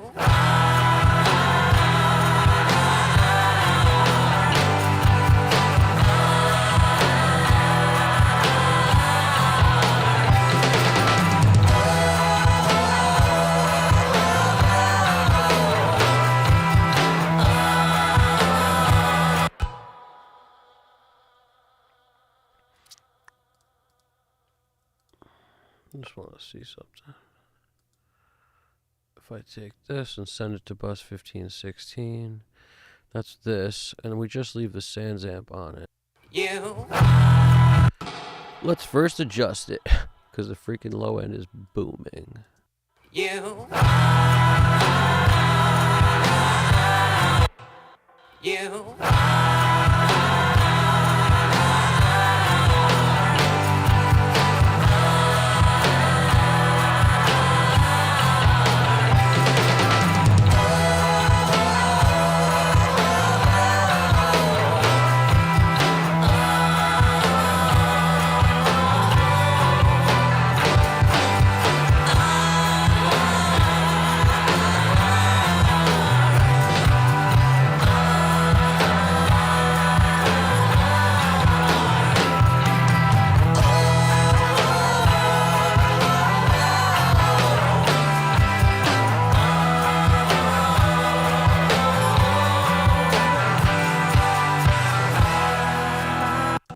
you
I really like the sound of that bass, to be honest with you. That's pretty groovy. So I'm just going to throw these back into where they were before, because I like the sound of that bass. It's so, like, it has that right. I always look for a little bit of buzz in the bass, because if you've ever listened to Stone Temple Pilots' Purple or any amazing bass sound that's in like a relatively heavy track, I'm partial to the way Brendan O'Brien makes the bass sound a lot. But Purple's a good example, because on STP's website, they had, when they re-released Purple, they gave you a mixer so you could hear all the different elements separately and kind of create your own mix of Purple from the stems. It was very cool, and it might still be up there actually, because I made a whole video about it because I thought it was so cool. But the point is, when you solo the bass, it's got this perfect amount of rumble in the low end, like that buzz. It's exactly what is called buzz on the Sans Amp plugin. It's like this constant growl that's sort of in the lows. It's not super fizzy on the top, but it's like low mids, this nice growl. It's really awesome. And to me, a good bass has that. It just always has that. So I kind of go for that on my track. And in this case, we're getting it with a little bit of the tube sound, and we're also getting it over here. You know, on each of the tracks, I've dialed in some of the preamp, and that a little bit of distortion on a bunch of tracks will do it. The low end has the least amount of it, but it all has some, because it's pretty cool.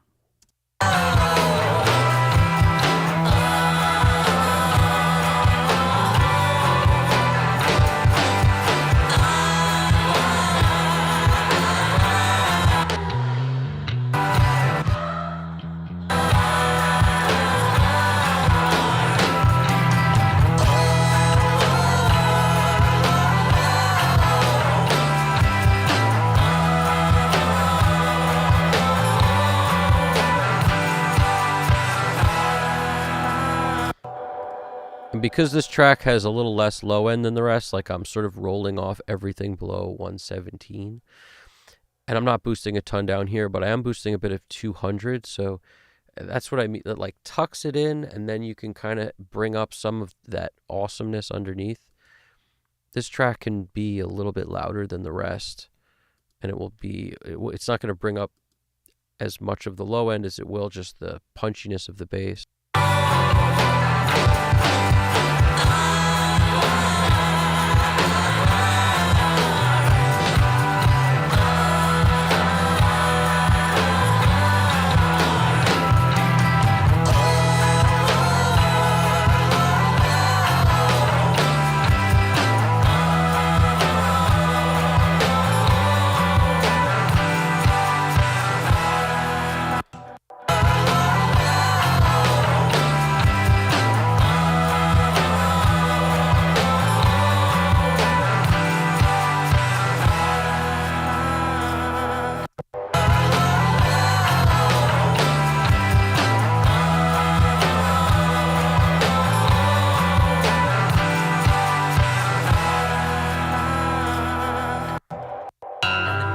Always hiding in the dark. Think you found the secret to the gold mine. Careful it don't blacken out your heart. 'Cause it's better to take your gun with you. Leave it at home. Safer to come prepared than to wish that you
side. And the demon's always hiding in the dark. Think you found the secret to the gold mine. Careful it don't blacken out your heart. 'Cause it's better to take your gun with you. Leave it at home. Safer to come prepared than to wish that you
We're going to save this as M1. We got it all for reals, Derek for reals right here.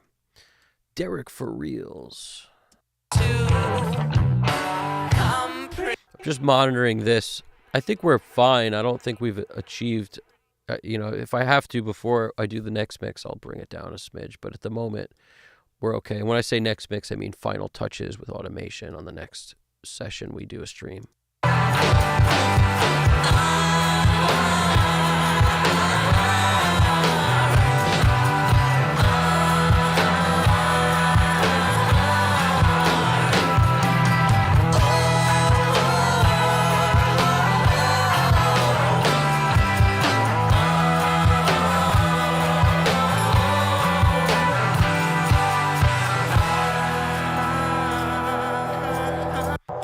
Yeah, I'm just sort of observing what's going on, and what I notice is I'm pretty hot. I'm hotter than I want to be. Like it's -6.5 lufs or at some points with the gold clip on. Without it, it's a little more conservative, and I'm a fan of that. And I think some of that's because I've used this crazy steam driver for the first time on this mix up on the top, and I'm like, you know what? I'm not sure I need that rest of that stuff on the bottom. I don't need that inflator. I don't need that gold clip on this particular track. safer to come prepared than to wish that you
you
leave it at home.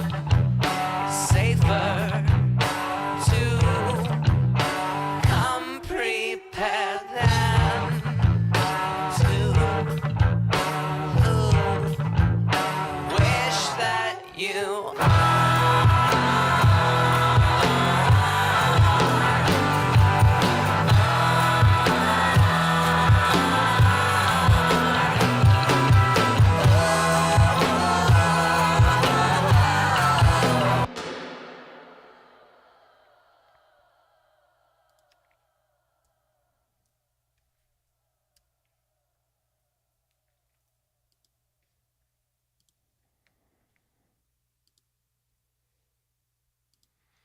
All right, I'm going to open up a version that's like a minute ago. You won't hear me while it's happening, but trust, I'll be right back. So don't sweat. I'll be right back. See me in a second. We're going to print that version as soon as we get there. We're going to print this. So just give me a sec. Here we go. Opening this new one.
All right, my bad. You couldn't hear me there. So I apologize. What I was basically saying, because I was saying a bunch of shit, was certain mics sound really good on bass and you'll have to do less to them. Like a D112 mic on kick is really good because it captures the low end and it also captures the clicky part of the beater fairly well. Like when you that sound of the D112 is really popular on the kick because of what it does to the lows and the highs. So depending on what you're using on the bass will determine how much you might need to cut or boost or whatever. It's really mic choice more than almost anything else. Also, what the song calls for and what the bass was used. Some basses have more like constant, consistent low end. P basses are really good for that. That's why they're so known in rock music, because they just exist powerfully and you don't have to add much. Whereas a jazz bass, to get consistent, punchy, powerful low end, you have to add much more, I find. I like a Rickenbacker also because it cuts and it also has very consistent, solid low end. You know, every bass kind of has its strengths and its weaknesses. So do mics. And when you EQ stuff, it's going to sort of be in line with that. Like if you use the 58 on a bass cabinet, you might be like, all right, there's hardly any lows here anyway.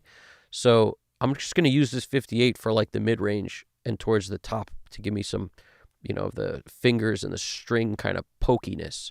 And I'm going to use this other mic, like a D112 or something, for low mids, and I'm going to use the DI just for the lows. You might sort of do that kind of thing. So what I'm doing on bass is kind of similar, where I'm rolling off a bunch of lows on the D112 and on the SM7, and I'm using the DI for most of the lows. And I'm rolling off most of the top of the DI. So it's sort of a complementary thing. But you don't really need, depending on what your bass is giving you, do you need to go in and be super surgical on the bass? Not usually, because the bass frequencies are so big and wide that what will wind up happening is you're going to take away some notes more than others, and it's going to mess with the balance that you hear of the bass. So a lot of times, super wide curve stuff works really well on bass, unless there's some annoying frequency you hear that you're trying to pull out, or like some string slide or something. If you're not dealing with that, it's generally nice wide curves work really well on bass. Again, every bass is different, so I'm sure there's some example of that where I'd be like, oof, I gotta tighten up and goose something out of this, but it's not usual, I would say. If we're talking about law of averages, most of the time you're just going to take what you have and make it complementary for itself. I really appreciate that, Alex. I don't know if what I said, any of it got lost, but like, Alex, I appreciate, you wrote not to be corny, but we appreciate what you do and you're ready to go what you do, bro. I really appreciate that, man. Seriously. Pongmaster, what he's writing about the lenses, vintage lenses in our worlds like U47s, the art of using them is getting more rare in both worlds. It's true. What you were saying about vintage lenses in combination with what I was saying. And cassette tapes are awesome.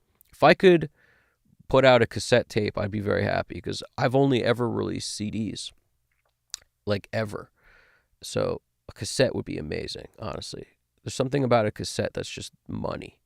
Just love it. But cassette players are getting more and more rare also these days. Mr. Psychotronic's about to finish his power adapter and test the differential amp with some balanced input. Wish me luck. Good luck, bro. I'll give you all the good luck right here with the Glockenspiel. That's the Glockenspiel of good luck. I hope it goes well. Thanks, GDP, for that note. We're back. That's all good. I didn't. Everything I said, I just repeated anyway. So as soon as I realized it was like that, I repeated my whatever I jargoned. I repeated my jargon. So we're doing all well here. What do we got? I just wanted to check something out.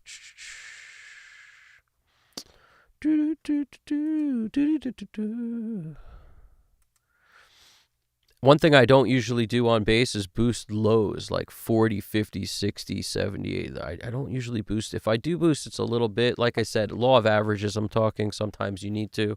But more often than not, I find a bass will give me plenty of lows and in comparison, not a lot of highs.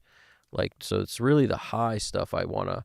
Mids, low mids, high mids, that's the stuff I want more of. But the lows are usually ample. Especially if you run through like Sans amp, you can get all the lows you want, or if you run through like the classic SVT R or like a B15, like any of those amp modeler stuff that like UAD has are really good for getting additional sub lows, but they're real. I only use them if I have just a DI.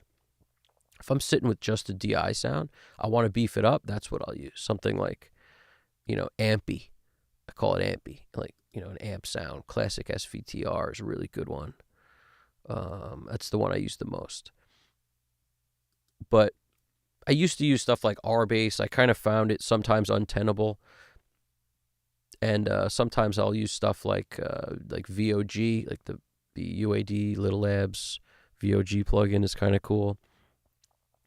The BX Subsynth, which is a Plugin Alliance plugin that's pretty good also. I think UAD makes a version of it also, but I have the Plugin Alliance version.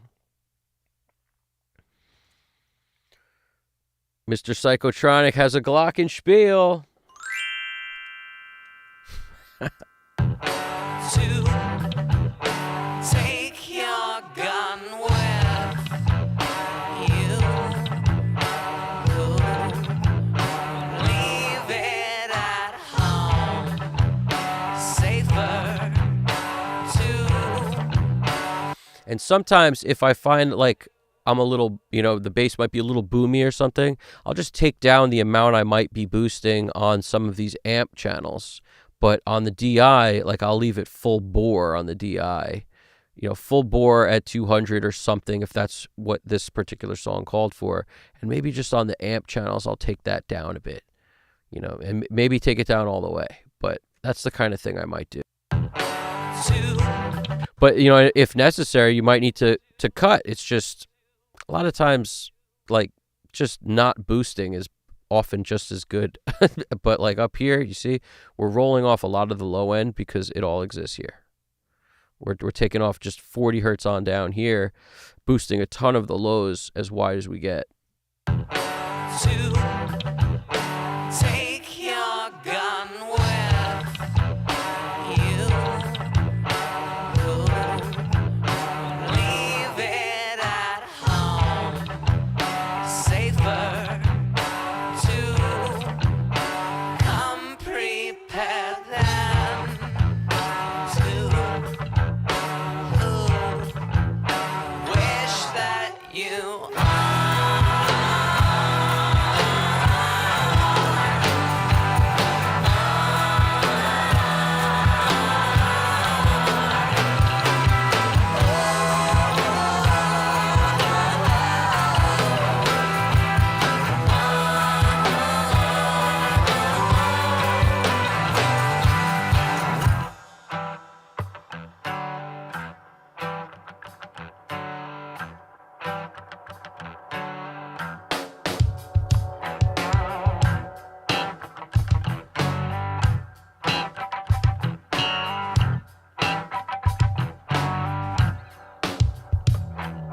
remember that the moss grows on the sunside, and the demons always hiding in the dark. Think you found the secret to the gold mine? Careful it don't blacken out your heart. 'Cause it's better to take your gun with you, leave it at home,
sunset, and the demons always hiding in the dark.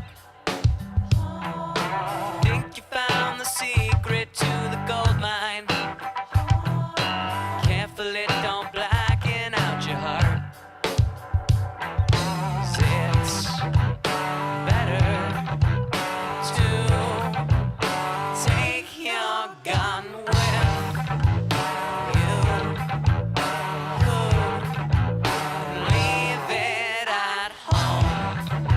Safer to come prepared than to wish that you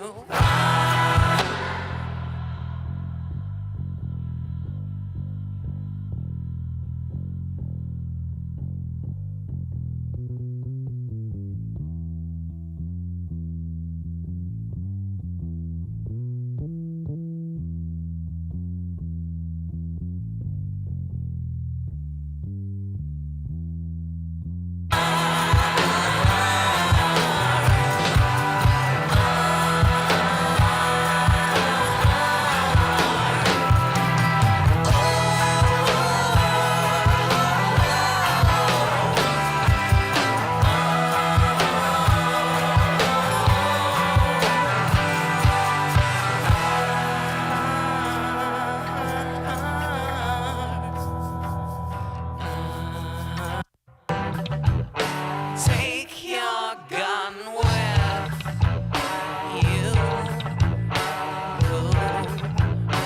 Leave it at home.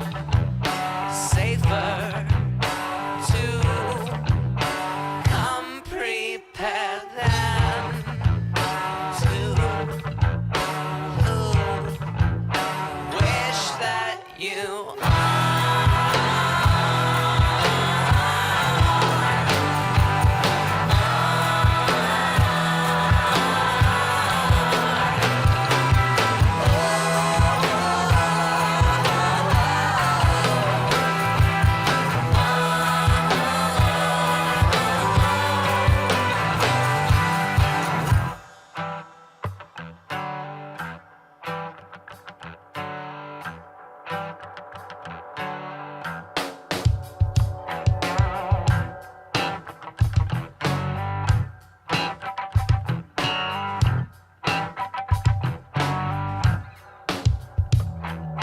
remember that the moss grows on the sunset, and the demons always hiding in the dark.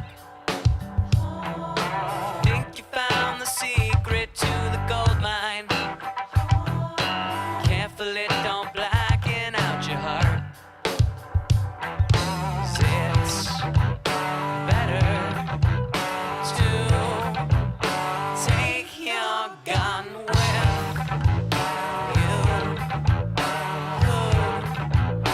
Leave it at home.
What's going on, Brian Pion Tech 6113?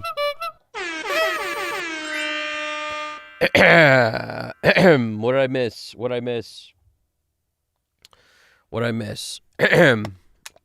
So yeah, we're about at that point where I'm about to print one of these things. I'm going to catch up on the chat real quick. Mr. Psychotronics doing it for real. He's got this awesome build going on. I'm keen on hearing those final results too, man. Post those over on that Discord. Join the Discord if you haven't. Hit the like button. Hit that, smash that, slap that thing. Brian's asking, what is that console-looking SSL plugin? Is it CPU intensive? Like GDP's saying here, that's the SSL's 360 plugin. So I'm pretty sure the 360 plugin is free if you own any of their plugins, like SSL's own plugins. You can basically open up this 360 whether or not you have the controllers or not. I'm pretty sure. Could be wrong on that, but because I have the controllers, so I'm not sure if you would have it without it, but I think it's free to download this. And you can basically look at your entire session, every 4K, every channel that I have. It could be an SSL 4KB, an E, or a G. It will all show up here, and it will match Pro Tools colors of all your tracks. So all my green's guitar stuff, the olive is the buses, the blue is the vocals, and it has my entire session here. You know, the drums is the pink.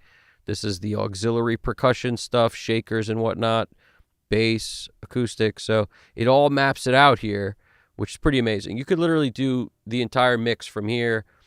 I got my drum parallel and my mix bus parallel. I've been using this view a lot lately because it's awesome.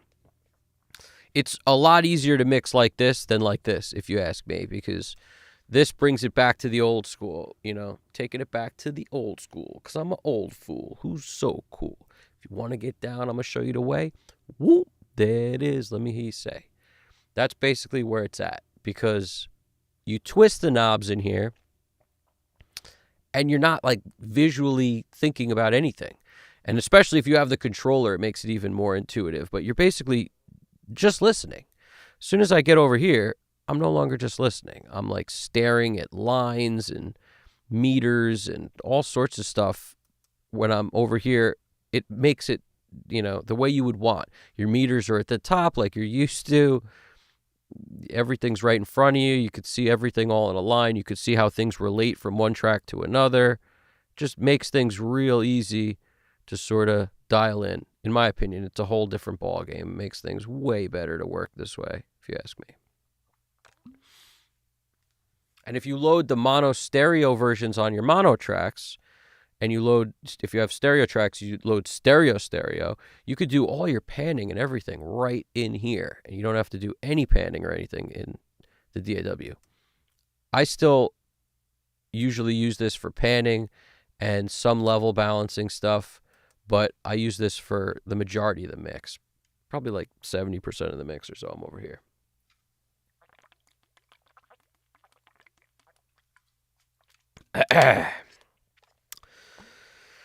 Lines and meters and freaking grids and stuff and waveforms. Like, who needs to see it? Nobody.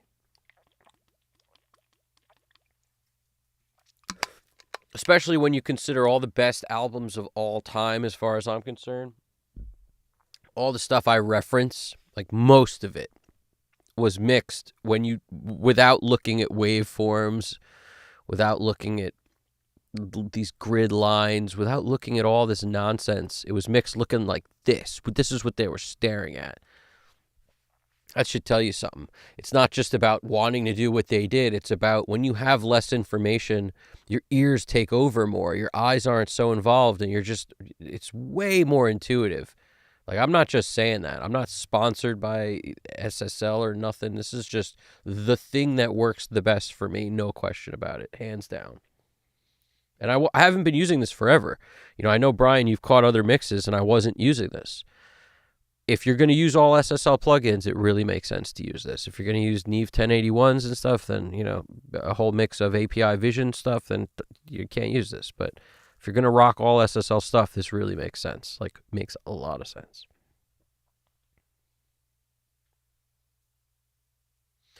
I don't know how CPU intensive it is. I have a feeling it's not that bad because it loads real quick.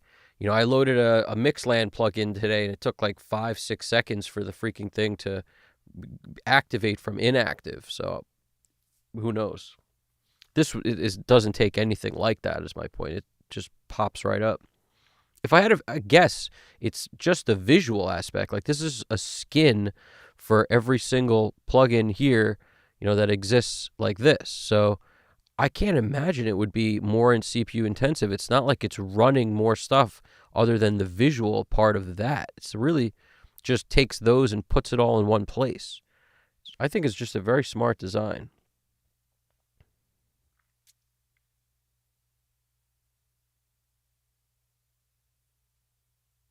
Later, Shigiono. I missed that, but I will catch you soon, Shigiono. You're the man. Thanks for chilling, dude. Thanks everybody who stops by. I really appreciate it. Bottom line, thank you guys for watching and hanging. I'm about to print one of these, and GDP's right. You don't even realize it's there on Max Silicon. Nice, dude. It's powered up, power connected. That's always the scariest part. When I wired up my whole patch bay and everything, the scariest part is like turning everything on, and like, and that's not even that terribly scary, but it can be. Everything's scary. Everything's scary. It's ARA. What's ARA? Still on 12.5 since my interface is still the Digi 02. Oh, wow. Okay. Nice. Still on 12.5. What's ARA? Standalone app? Is that? I love the good old Digi 02s. I remember those Digi 02s. Alex Christoph drums. Lines and meters. Lines, meters, and waves. Oh my. Brian Piontek, the limitations and lack of visuals is really appealing. Switch to the Liddell channel strip and mixes have improved. Nice. That's awesome. I agree with you on that. Alex Christopher, is there something wrong with me? I find a groove in the metronome. I actually feel it. I also have to be good at keeping time. It's kind of my job. Is there something wrong with me? I find a groove in the metronome. I actually feel it. Yeah, no, that's what you're supposed to do, dude. You're supposed to make that metronome sound like a record. Make the metronome feel like it's part of your beat. All the best drummers, that's how they roll, man. So you're doing the right thing there. That metronome should feel like it's part of what you're doing. Find the groove within the metronome, 1,000%, dude. That's what's up. GDP is out and about. Nice. Well, I'm going to run one of these. I'm going to print one of these tracks because after a certain amount of time, it gets like we know. It's good to, I can't wait to look at this again, fresh ears, and make any tweaks from there. At this point, checking back and forth headphones, I'm a fan. I'm digging it. I've got this crazy Steam driver plugin over here. Did I load it mono? Yeah, nice. I loaded it multi-mono also, so that's good to know. This ATR is also multi-mono. I have a tendency to really like doing multi-mono on my master fader, which feeds my mix bus. So this is first, and multi-mono lately on there, and then everything here is stereo. And keeping them separate like that kind of helps me remember which is which. It's also helpful that when I take everything off, I know what my levels are going into my mix bus, especially. So let's run one of these. Might as well. I'm curious what it sounds like now that my ears have had a second or two of break. I'm going to take this gold clip off. I feel like the volume is fine. Everything I added seemed to like muddy it up a little, so I'm going to keep everything off except for what I have on at the moment. This Steam driver thing is brand new. Like, this is the first mix I've used it on. I've only sort of dabbled with playing with it, but it's funky. I might keep it on look. It'll only start doing cool stuff once things get loud enough for it to activate the plugin itself, but I think I like it. It's weird. We talked about this earlier. It's like a syndrome people have where they want to use new stuff they bought. I think I like it. I can't really tell you for sure at the moment, but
Now, if you remember, I used to use the 3348 tape a lot because it did this interesting rounding thing. And I'm finding the high frequency compressor kind of useful for that also. Backing out your heart. It's better to take your gun with you. Leave it at home. Safer to come prepared than to.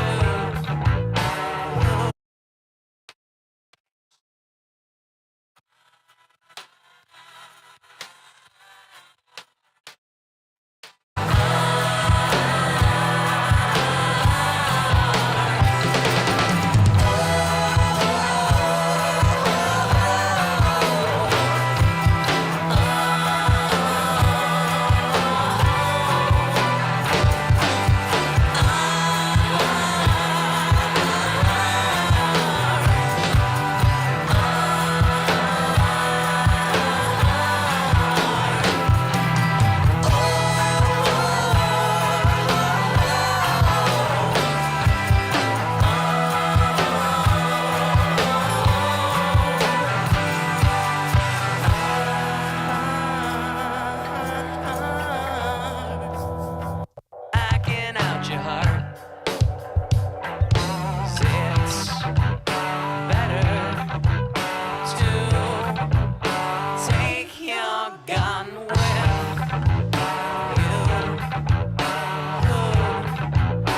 Leave it at home. Safer to come prepared than to. Wish that you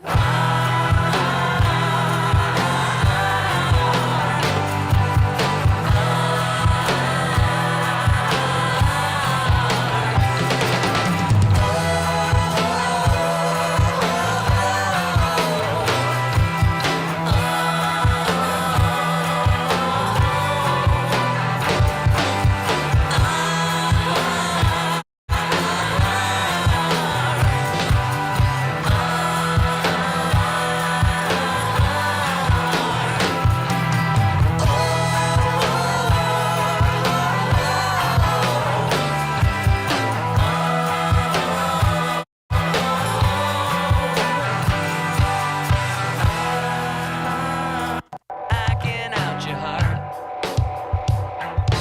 It's better to take your gun with you. Leave it at home.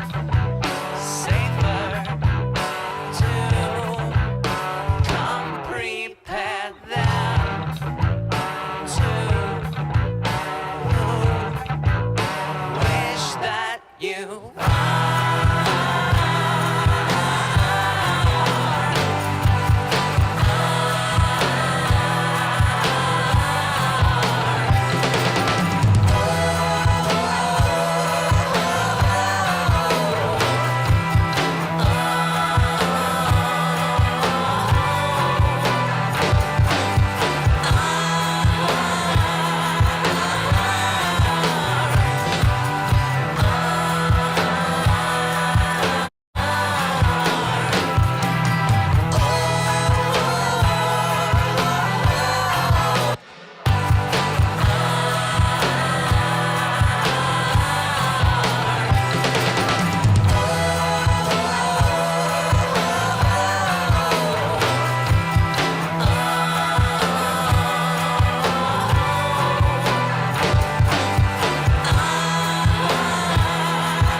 I'm going to leave it with the high frequency compressor on. I took the 3348 tape off. It was kind of cool, but it was also maybe a little bit overkill.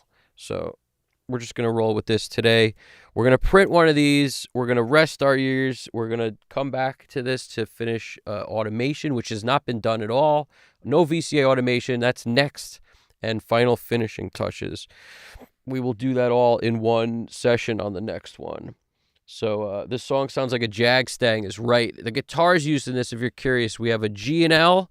There was a Firebird also, I think, used in this song. So there's 2 guitars, G&L and Firebird. Usually I wrote it here, yeah. So you see how so the pre-chorus is a Firebird.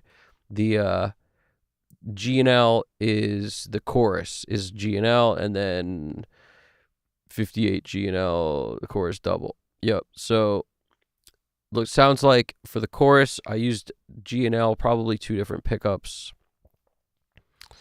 And the Firebird was the other guitar. So in this song, yep, the Firebird's also one of the main guitars is a Firebird. Both of the mains are actually both Firebirds. That's why it says fire, fire, fire, fire. So we have Firebirds all around on this one. I'm a fan of the Firebird. It has like these kind of, I think they're the T-top, like very hot pickups in it, or if they're not the T-top, they're the mini humbucker or something. It's a special, very kind of interesting sound. The humbuckers are really cool. It's one of my favorite guitars because it like comes and gets you. Like, we're coming to get you. It grabs you because it's so, you really hear it on the pre-chorus. As I play it through, you could, if you listen to the track on the pre-chorus specifically, where it's like that, you hear every nuance of that riff, and a lot of it's the pickups. Super awesome pickups. The amp used was a Delta Blues. Around this time, I was running almost exclusively through the Delta Blues, and there's a Marshall 4x10, but it wasn't used for this song, I don't think. I think the Delta Blues was used exclusively for this song. Also, the Fender Reverb amp was used for clean stuff, but this song doesn't have a whole lot of straight clean stuff. The distortion is on the amp itself. There was 2 preamp stages on the Delta Blues, which is what made it so amazing sounding. Basically, 2 different places you could gain it to drive the tubes differently. Pretty amazing sounding amp. I used that and this Marshall, 4x10 kind of, the slant cab. It's the vintage slant cab, which I'm not sure what speakers were in that vintage cab, but they were it was a half stack, huge thing. Sounded awesome. Marshall triple lead head. Triple lead head had a lot of wattage on it, and I almost exclusively always use it on the crunch channel. It has clean, crunch, and lead. The lead is super dirty, and I rarely ever used it. I used the crunch almost all the time, even for solo stuff, because that's the sound I like is that broken up kind of Vox AC30 / Tweed sound. That's the sound you hear when I dial guitar amps in. I really like that sound. Everything changes a little, but that's really my favorite kind of sound. So we'll be in that chorus when we're done here. We'll be definitely, we'll be in the chorus. We'll be in the chat as soon as I'm done here. I'm going to kind of catch up on some of this stuff. But it's our ARA is are the plugins that run like Melodyne spectral layers and interesting. I didn't realize that. That's pretty cool. I never even, the term ARA never really crossed my desk. I use a couple ARA plugins. I just never even really thought about ARA before. Yeah, it sucks when a system becomes outdated overnight, and everything worked prior to one day it just doesn't. That's just the worst. It's the worst part about digital. Analog world, you just freaking turn the thing on. As long as it runs, it runs. It's totally different. The Digi limits you to 32-bit, so even though my computer's 64-bit, 32-bit caps out at 8 gigs. Interesting.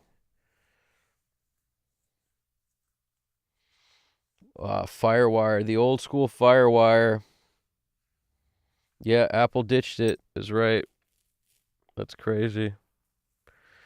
Alex Kristoff said he had a white AC30. Oh, dude, white AC30s in general, or AC15, AC30. There was a time where they had there was a British one and a Chinese one sitting in front of me, and the dealer, the store, this was in Manhattan, and I was playing them both, and I was like really kind of in the market for one, kind of just, just sort of dreaming while playing through amazing amps like we do sometimes. And I'm listening to the both of them, and honestly, the Chinese one didn't sound bad at all. There was something a little warmer about the British one, and I don't like brittle, and a Vox can sound brittle sometimes. Like when I dial that in, I'm usually pretty conservative with the treble part of it because I don't like brittle. The right guitar, though, combined with the Vox AC30, you'll never have a brittle sound. But I remember it was like the import or the British one compared to the Chinese made one or something, and I was trying them both, and I was really I was almost convinced that the cheaper Chinese one may have been the way to go at that time, but in hindsight, didn't buy any of them. So now I have no idea what I would, if now, my ears are so different now than they were then, what I would pick now playing through it. If the Chinese one was brittle at all, I would have avoided it at all costs. At the time, I remember being like, man, that's really close. I remember thinking it was so close, and it wasn't like Guitar Center. It was a store where I was the only one playing, so I could easily hear that freaking thing, and I was like, you know what? That Chinese one's awesome. And I never knew Vox did that they had some made somewhere and some made other. It was a Vox AC30. It wasn't like some other brand. So it was interesting. I didn't know at the time they may have done that. Maybe they don't anymore. I'm not sure how that works altogether. You guys tell me if you know. Throw it in the comments. How does that work? How does it work? All right, let's run one of these. And then I'll jump in the comments to answer any questions, and we'll finish up here.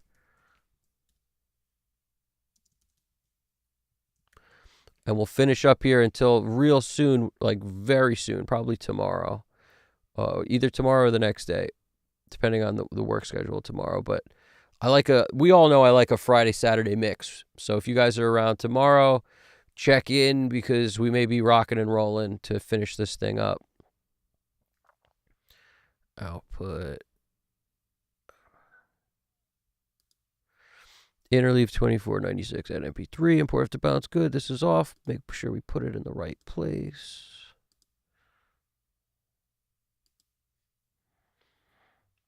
Okay, offline's off. All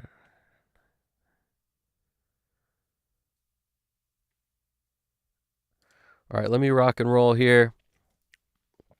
And I'll be right back in that thing. So throw any questions, comments, anything. Anybody watching, I appreciate you checking it in. I appreciate you, blah, blah, blah, but I can't freaking talk anymore. That's how we know we're reaching the pinnacle of this thing. Hit that like button, smack it, slap it, scrab it, scrankle it, do all the things you got to do with it. And subscribe if you haven't. Check out where we're at right now. Keep in mind, tomorrow will be automation for extra life. It'll make sure we can hear everything, and anything that might be sticking out a little, I'll tuck that in. It all happens during automation. Then a little bit of maybe finishing touch tweak here and there, and then we call it a day. That's what we do. So let's run this thing. Here we go.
Call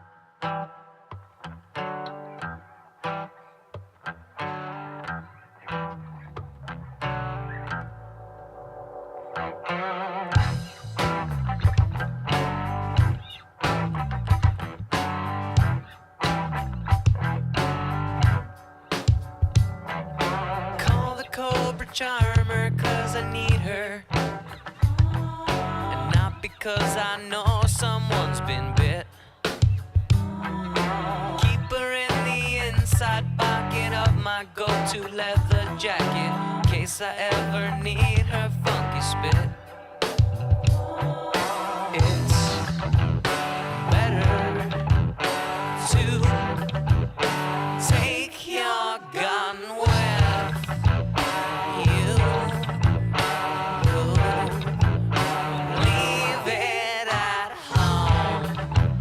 Safer to come prepared than to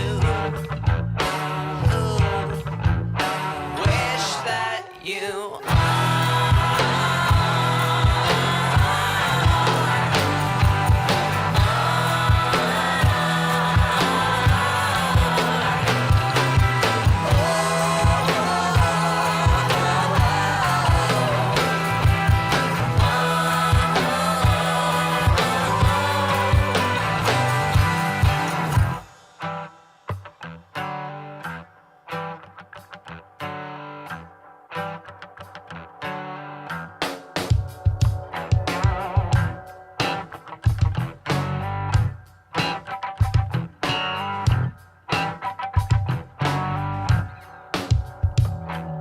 remember that the moss grows on the sunside, and the demons always hiding in the dark.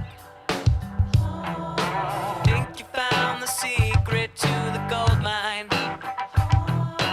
Careful it don't blacken out your heart. 'Cause it's better to take your gun with you. Leave it at home. Safer to come prepared than to wish that you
All right, we're back.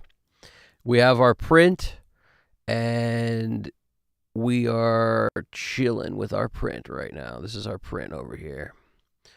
And I'm feeling it. That's our print right there. It's looking good. Everything about it looks good. That the way it kind of builds up in volume matches our 1 dB move in the choruses to kind of give it a little extra push. And feels like it's doing what it's supposed to do. I'll be able to tell the most about this thing after a nice rest of the ears, fresh break tomorrow. So either tomorrow or the next day, we will definitely finish this thing. Most 100% definitely. Tomorrow or the next day, this gets done. Today, when I say tomorrow, I actually mean today.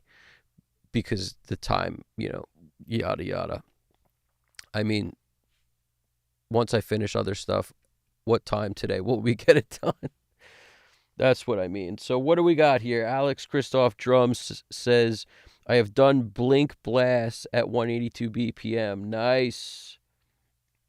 Love me some Blink, especially some old school Blink. Christoph Drums said, I learned about AC30 from Tom DeLonge. Nice. Angels and Airwaves tone. Nice, dude. That's the stuff.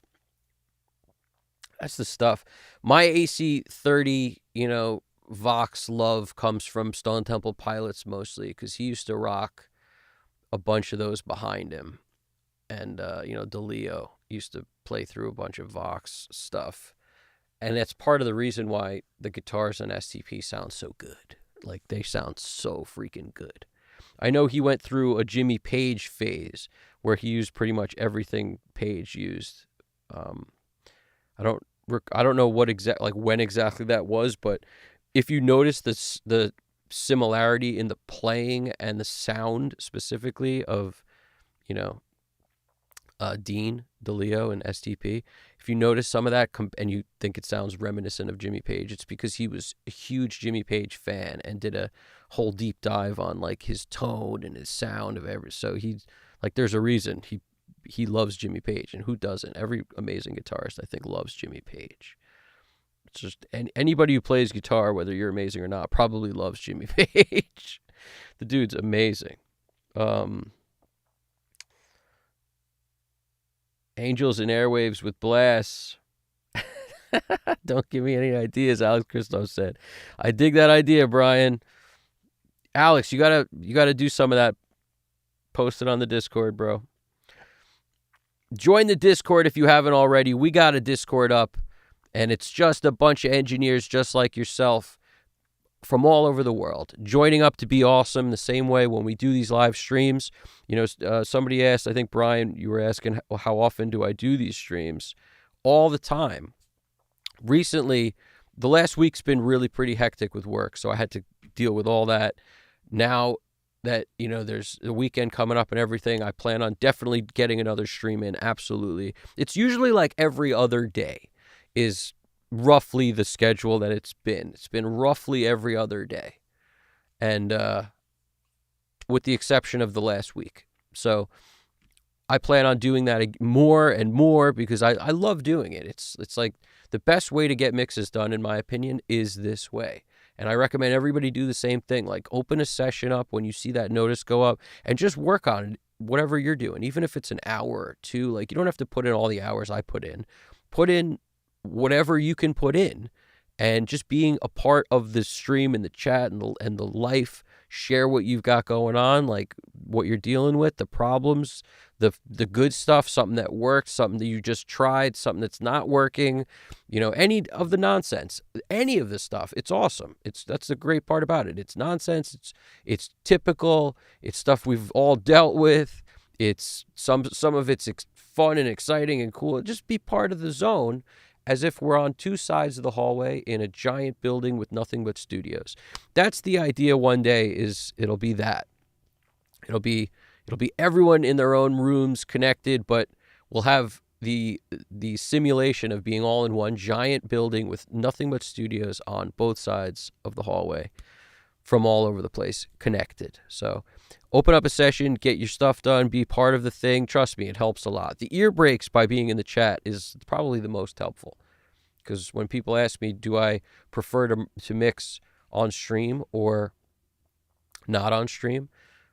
Honestly, the answer is on stream, because there's something about like the fact that like we're all in this together. You know what I mean? We're all doing the same thing. There's something about that really like just facilitates better work. It's pretty amazing.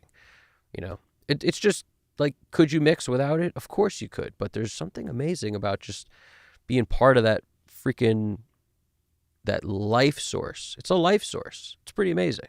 So you guys make it what it is. So thank you for being part of it. Thank you for watching. Thank you for making this thing what it is. I really appreciate all the kind words and all the amazing comments and everything that everybody adds to the Discord and to the conversation. I appreciate all of it.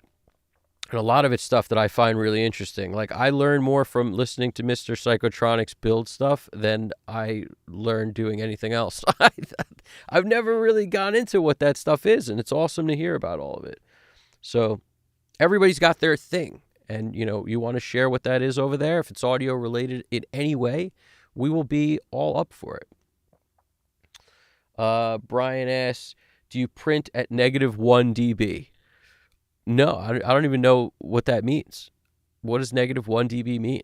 All I do is, the same way it would have been done old school. You mix the song. You don't give a shit about the level because it's not important. If you mix the song well, it should be loud enough. And that's the concept. If you think you need more volume when you're done mixing, there's probably always a dB or two more you could squeeze out of something without real crazy amounts of destruction happening. But beyond that, it's just some songs are not meant to be loud and some songs are meant to be loud. It's a lot about what's in it, how dense it is, like how many, kick and snare hits are there between the freaking bar line of start and finish, because the more action there is, the louder something can be. And the more space there is, like I was doing a song not long ago that was like this loungy kind of R&B song, and there was like a kick hit like every freaking decade. It was just like so spacey and not a lot in there at all. Songs like that have a tendency to be lower. But, but also songs that are more empty and sparse, everything in the mix feels louder, even when the whole, integrated LUFS nonsense is at a lower number. So at the end of the day, it all kind of equals out anyway, because, and I've said this before, integrated LUFS means nothing when it comes to like how we're listening. It's the best measurement we have for whatever, and it's still bullshit. It's total bullshit. So, though it's not actually helpful to look at that and think it means something. If I were you guys, I would just make it sound as good as you can make it. As you're listening to it, you're adding saturation or whatever you want through the process, and all of that does a little something for the level. And then when you get it to the end, it should be loud enough. And do I print at -1? You may be thinking about this part, like how when you saw the cursor here, you see this. No, what that is it's an automation of the final volume. So in other words, after all the processing, and I don't always do this, but in this particular song, I wanted the chorus to lift a little bit because it's such a dense chorus, and the part before it being a little more spacey feels loud. So rather than having to make the part before it feel much quieter or narrower, I was like, let me just bring the volume down a dB on the whole track, and then in the choruses, I will boost it back up to 0. So if you notice, the chorus is at 0. The chorus at the end is at 0. So the two choruses in the song are both at 0. But everything prior to that is a dB lower. And this is a thing that a lot of producers used to build it into the mix, or they used to tell the mastering engineer to do it. Like, after it's been mixed, it's like, hey, Rick Rubin was kind of known for doing this, like, riding the master kind of thing, for telling mastering engineers to make it have some more lift. So like, just bring the whole thing down, and then in the chorus, give us an extra dB, that kind of thing. It's a very popular technique, and that's why you can kind of see the step in the material a little bit, because that gives you a little bit of a lift. If it's totally just built into the track, you don't have to do that necessarily, and I can't remember the last time I did do this, now that I think about it. This song seemed to fit perfect for wanting me. Like, it called my name and said, Evan, do this, because the pre-chorus was basically feeling nice and big, and it was just a symptom of the part. The drummer's playing different. Everybody's playing different. When the chorus happens, it's these long, strung out, like it's like a ritualistic call of some kind. It's like this, it's just the symptom of that and the way everything's being played. It felt like that needed a lift. So that's what I did. Some people do it even more than a dB. I like to do it 1 dB because it's after all my processing. So that means it's a true dB increase rather than if you did it before, you're just driving into the compression harder. It's not the same. Doesn't work as well. So everybody should note that. Where you do this in the chain matters. Do it last. There's no plugins after this. This is just my PAZ on the desk. That's what the Clarity M is. It's PAZ. And then Source Nexus gets the audio to you guys. So that's why I always print from this track, because this is my final output. This feeds this, and this goes out to you guys. And also to my desk, so I can see that my PAZ analyzer on my desk. Bottom line is that's what you're probably thinking when you're talking about -1 dB. Nice. Mr. Psychotronics got the signal. Yes, dude. Yes.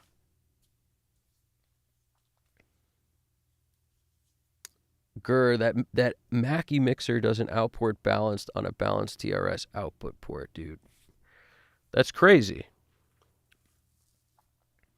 Tipworks ring is dead. Which should output the university? Yep, that's interesting. Brian always. GDP Japan wrote, most of stuff I mix ends up being around -18 to -14 dB full scale before hitting a limiter. Yep. -18 to -14 dB full scale before hitting a limiter or sending them to mastering. LOL. Toe Man!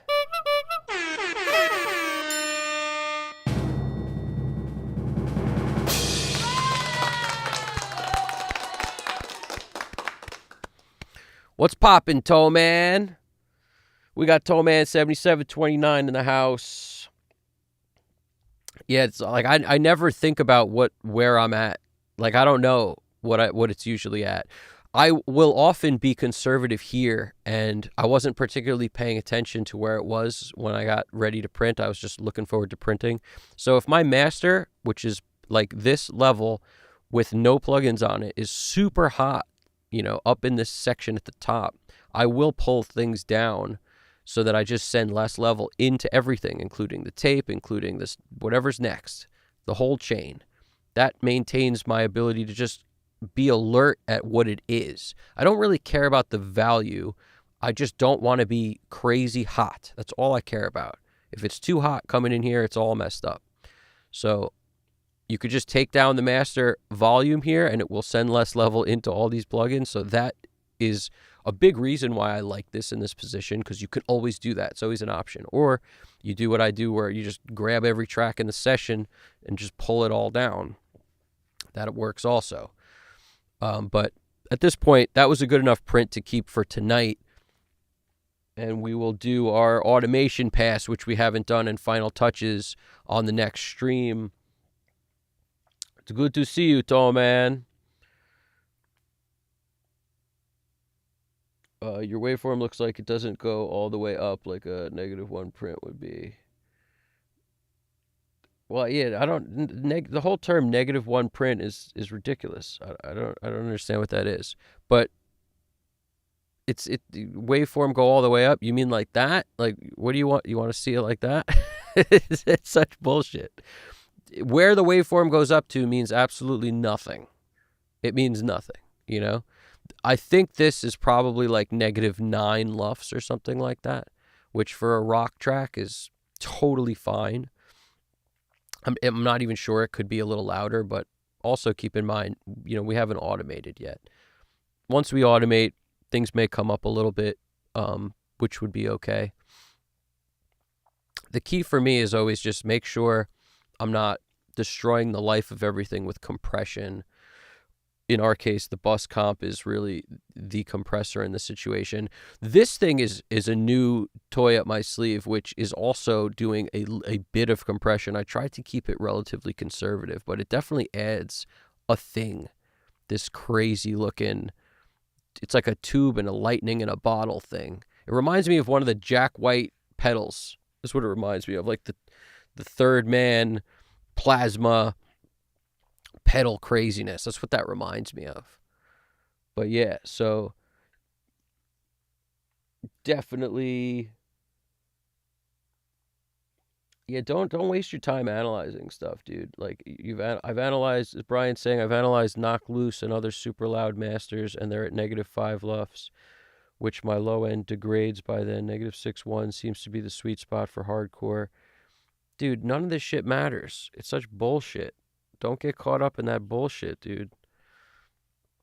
Like, analyzing how loud things are has nothing to do with how loud your stuff is going to be. Like I told you, the BPM matters, the arrangement matters, all the stuff in the track determines how loud it is. And I guarantee you, all that stuff that's super, crazy loud like that, nobody who made it that loud actually was looking at what the volume of the shit was while they were creating it. No chance. They were just creating it. And then they either mastered it or sent it off to be mastered. And in that process, they made it even more lifeless and squashed. And, at some point, they were like, okay, this is good. And it's done. And it's -6 or 5 or whatever. It's bullshit. Stop paying attention to the bullshit. It literally matters not. It matters not at all, dude. I don't want to hear any bullshit about people talking about competitive and this and that. It's like, it's not how it works. It's literally not how it works. Nobody listens to your song if it's great and the mix is great. They won't care if it's a touch lower. Nobody's gonna give a shit. That's the truth. They will raise the volume. That's how it works. It doesn't need to be the same exact volume as another track. And the truth is, it even if the numbers are the same, it's not going to be the same volume anyway. That's what I keep trying to get across. It's tough. People don't get this. The freaking LUFS could read the same from one track to another. You're still going to think one sounds louder than the other. So that should tell you that even if yours is lower, it could still sound as loud as one that's not. Nobody's sitting there analyzing the freaking LUFS to determine which one's better. It's the ridiculous thing that people do all the time for no reason. Cube Tech. Alex Christoph wrote, bullshit about LUFS. LUFS is a touchy subject. My favorite is cinnamon brown sugar LUFS -6. He's just joking over there. Spotify wants whole grain LUFS. Yeah, that's true. Cube Tech all day. Anybody heard from Audio Guy? No, I have not heard from Audio Guy. I hope he's all right. How's he doing over there? Yeah, dude, I could tell the whole LUFS BFs has spun you down some crazy rabbit holes. You're right. I'm trying to get you out of that rabbit hole right now. This is the last time for you. No more rabbit holes. No more LUFS rabbit holes. Fall down other rabbit holes of other stuff that doesn't matter if you want. But not that one. That's one you've explored already, and I've already said it a million times. No more of that. It actually is just destructive to your music. You're literally sitting there going, can my music take any louder? Can it get there? Is this too much degradation? Like, is it hurting the sound too much? You're literally making your music worse so that you could match a freaking number. It's the most bullshit thing I've ever heard in my entire life. And everybody does it. You're not alone. But, everybody doesn't do it for long. They do it until they realize it's bullshit. And then they stop. So I'm telling you, take it easy over there.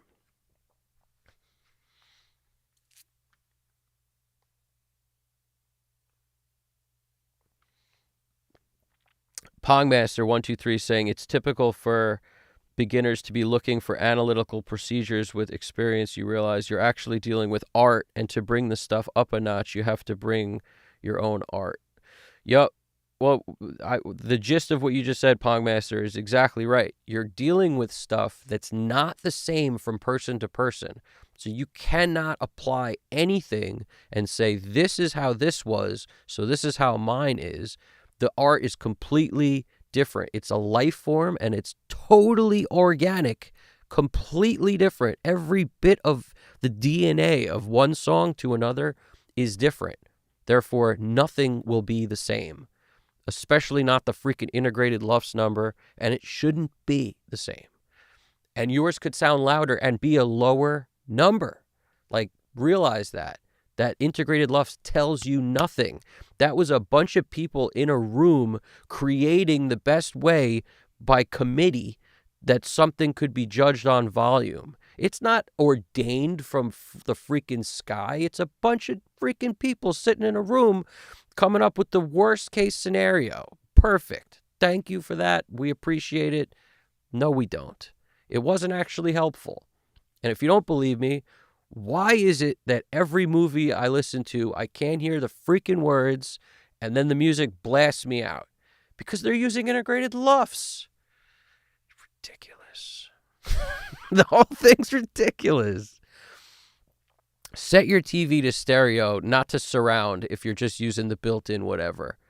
That's another tip. That's a freebie.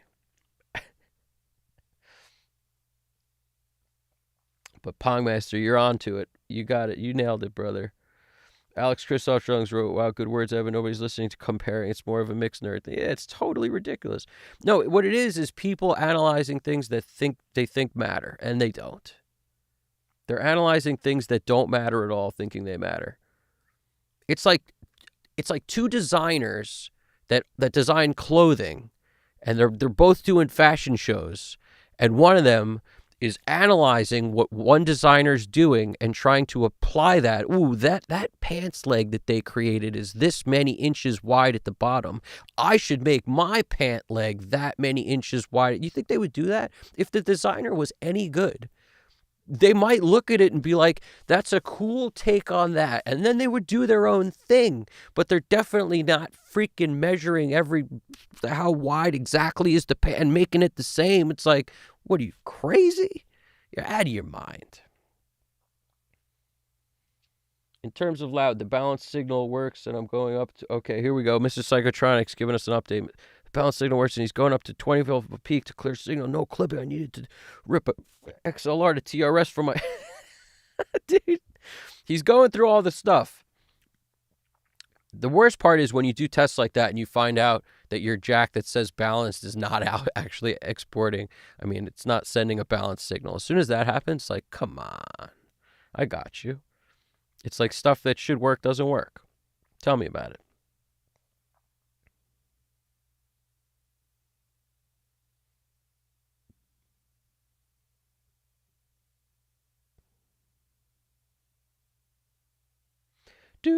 Yeah, Brian, never even worry about that. Yeah.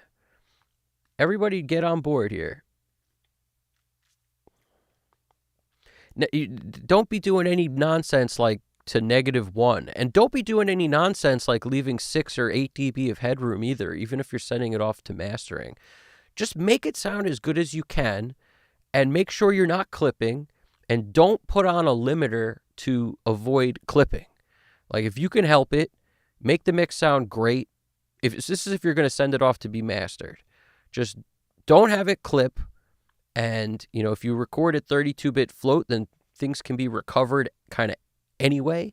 So if you're working in 32-bit and you rock the 32-bit, file and you send that off, that's a safe bet.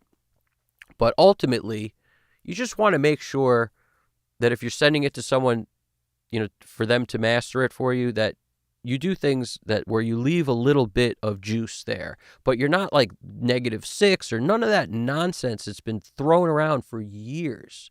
None of that, where you need to leave 6 dB of headroom or whatever. It's just like, just make the freaking thing sound as good as you can, and don't clip, and don't, that's all you got to do. Especially don't like throw a limiter on to keep everything from clipping at the very end, and don't do that. That's all you really got to not do. The rest of it, just make it sound as good as you can, man. And it doesn't matter what level it is. That's what I'm saying. It's like, if you're sending it off to someone to master it, let them worry about the level part of it. A lot of this stuff, I do my own mastering. I do mastering for other people. And when I'm mixing, a lot of times, I'm also doing mastering. So that means I mix with a different mindset than somebody who's going to send their stuff off to mastering. It's a whole different mindset. because my mindset is more on the Andrew Shep's way of looking at it, which is like, this mix is going to sound good when I'm done, to the point where you don't need to get it mastered because I've already done that. So it's a whole different way of thinking about it.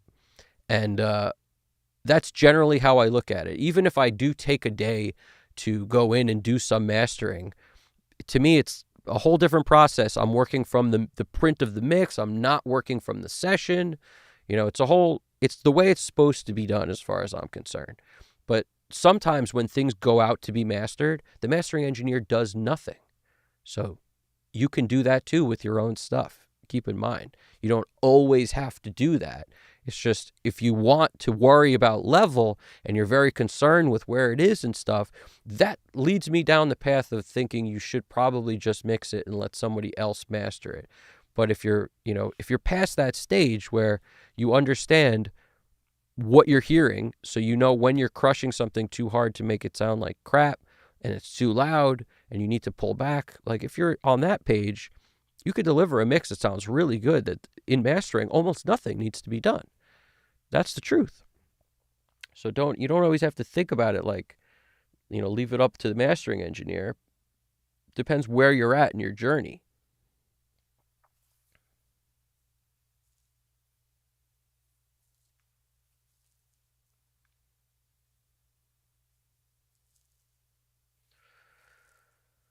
Beginner mix. I'm trying to understand this comment. We go here.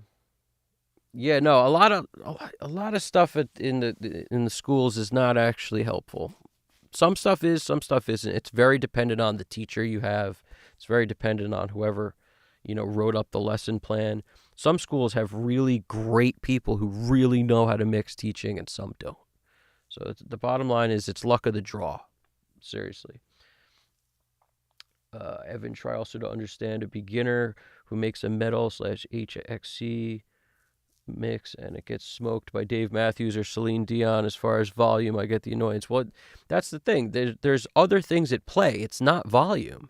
Volume actually takes care of itself after you've solved all these other problems. That's the truth.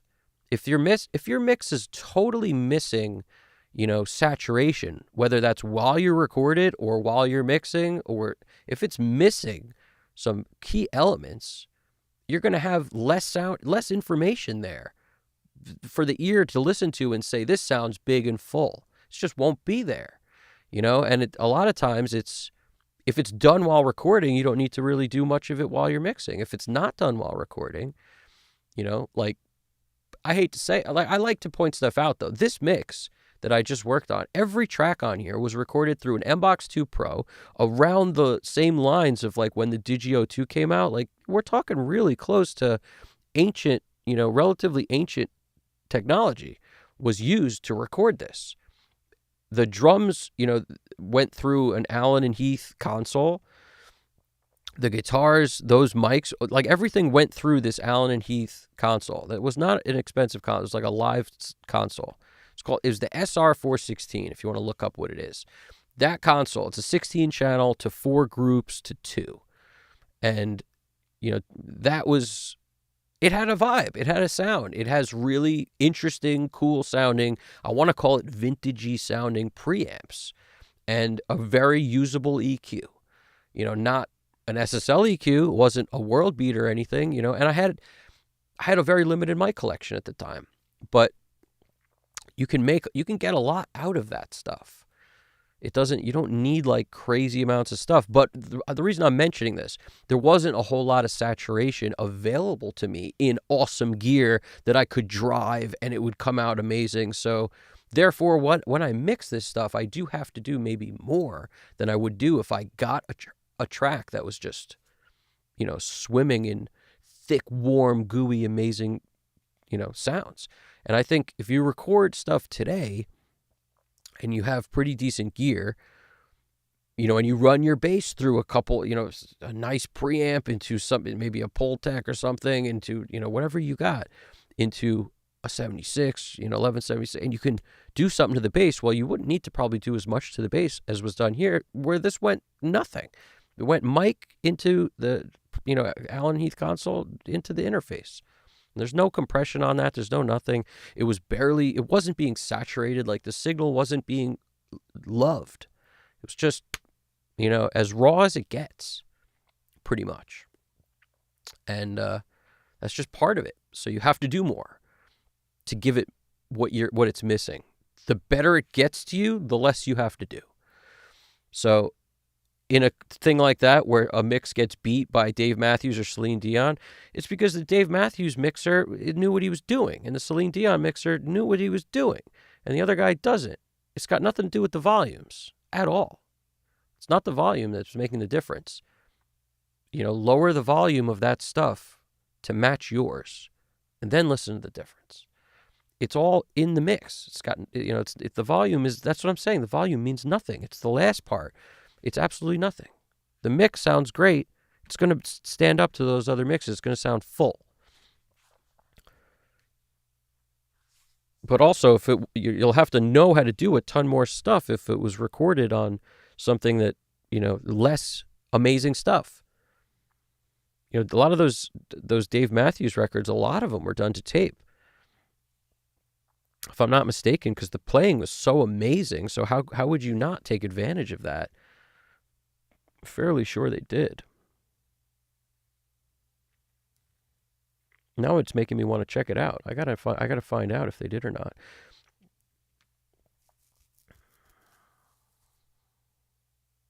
Dumplings. We all need dumplings right now. I like how GDP is trying to give an answer that can't be given, really.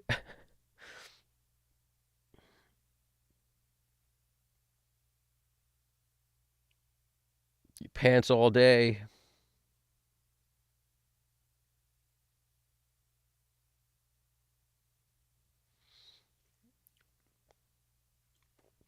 Mr. Psychotronic saying, I'm going to throw the whole brand of mixers out.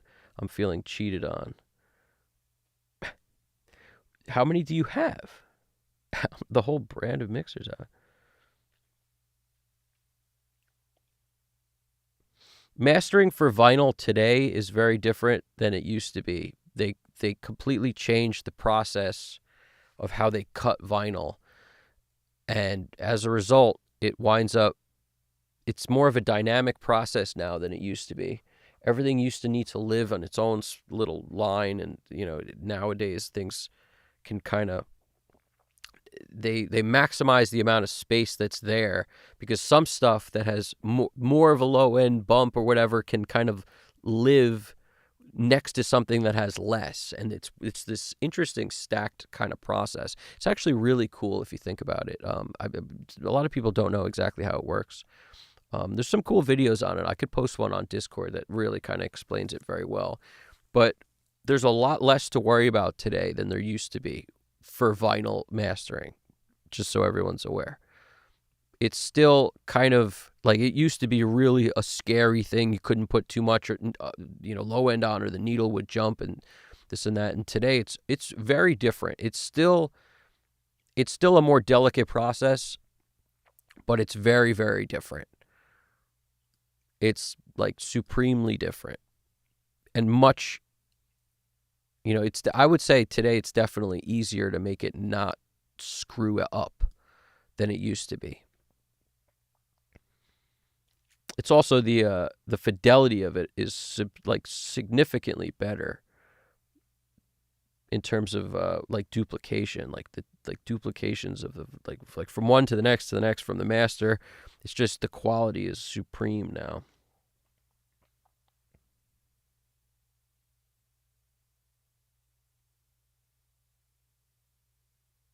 Yeah, the order of the tracks and stuff is important because of what I'm explaining too. It's like the way it stacks on the record, what over what, will basically allow for more low end, or being next to a track with less. There's something very interesting about how vinyl works today, to maximize the amount of room on the vinyl, and also to maximize the amount of room that each groove has. Essentially, it's like very different than it used to be. I don't like heat. GDP likes heat. GDP's a heat fan. I don't like it. I used to use it sometimes, and I haven't turned it on, and I can't tell you how long now. Now I use other things like, the sidecar, the ATR 102. I use other forms of saturation. This is a new one for me, but there's some saturation built into this, even on the clean setting, that I have a tendency to use a lot lately too. But yeah, there's no end to what I might use. I like A-Type. I like the mix head plugin sometimes, 3348. Black Box. I love the inflator. I like Gold Clip. So like I'll use saturation all over, but different songs have different, sound better with different plugins. I don't use heat as often as I, did when I was into it a while ago. I think GDP still uses it though, right?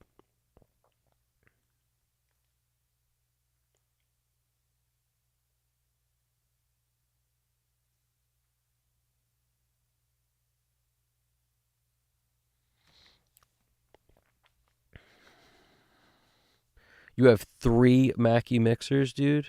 That's crazy. Yeah, Alex, no, I know, I understand where people's heads at, but it's sort of, it doesn't make it a good thing that they're focused on things that don't matter. That's all. Because while they focus on that, they don't have time to focus on the things that do matter. You can't focus on everything. You have to focus on the things that matter. And that's not something that actually matters. Once your mixing gets to a point where it's better, you won't think about the volume. And that's, means that you have to focus on making the mix better, not focus on turning the volume of your mix up, or like the fine line between sounds like shit and not. I know people that literally, like you said, they did that from the jump. They would try to make it as loud as possible, but they can't even hear how much the compression's ruining the whole freaking mix. And yet they still are making it sound as loud as possible, but they're not, their ear isn't even tuned enough to hear how much they're destroying the mix. So those things don't work together. You can't win at making it as loud as you want to make it if you can't hear how much your compression's destroying everything. You can't, it doesn't work. So it's like cart before the horse. Everyone wants a shortcut to the end. At the end of the day, you have to finish mixes. And the best way to finish a mix that's going to sound better than a mix that's loud, it's going to sound better anyway, is just by focusing on making the mix as good as possible and not focusing on the volume. In order to get volume, Charles Dye video that Produce It Like a Record is the answer. You put saturation on things to be able to get the peak level down and the RMS level up. That's what you're doing. Like that's the concept. Everything can thicken up that way, take up more space, feel bigger, fuller, better. If you do that in the right amounts, things will be better for you. And like I said, the better it's recorded, the less you have to do. But often we're talking beginners, they don't have that luxury. But I think every beginner would breathe a little bit of a sigh of relief if they went to record somewhere awesome. And part of the deal of them doing that was, hey, give me the tracks when I'm done recording, because I want to work on mixing it myself. Even if I pay you to mix it, I also want to mix it myself. So give me the tracks. And if that's the case, like I'm talking about, you go to record somewhere, they run it through all their Neve, they run it to tape, whatever they do. Then they dump it in the computer to work on it. If you had that and you started messing with that stuff, you'd realize how little you have to do with something that really sounds amazing. You'll still have to do some stuff, but you're starting from a whole different place. So the amount of stuff you'll have to do is very, very different. And the amount of moves you could make to make it great will be substantially less. That's the truth. Could you spend way too much time if you don't know what you're doing still? Of course. But you don't have to. If you actually did less, you'd be more happy. And then you'd approach everything you're doing very differently, I think. You wouldn't be focused on volume. That's for shit sure. So there's some things that actually would help. And then there's things that don't help at all.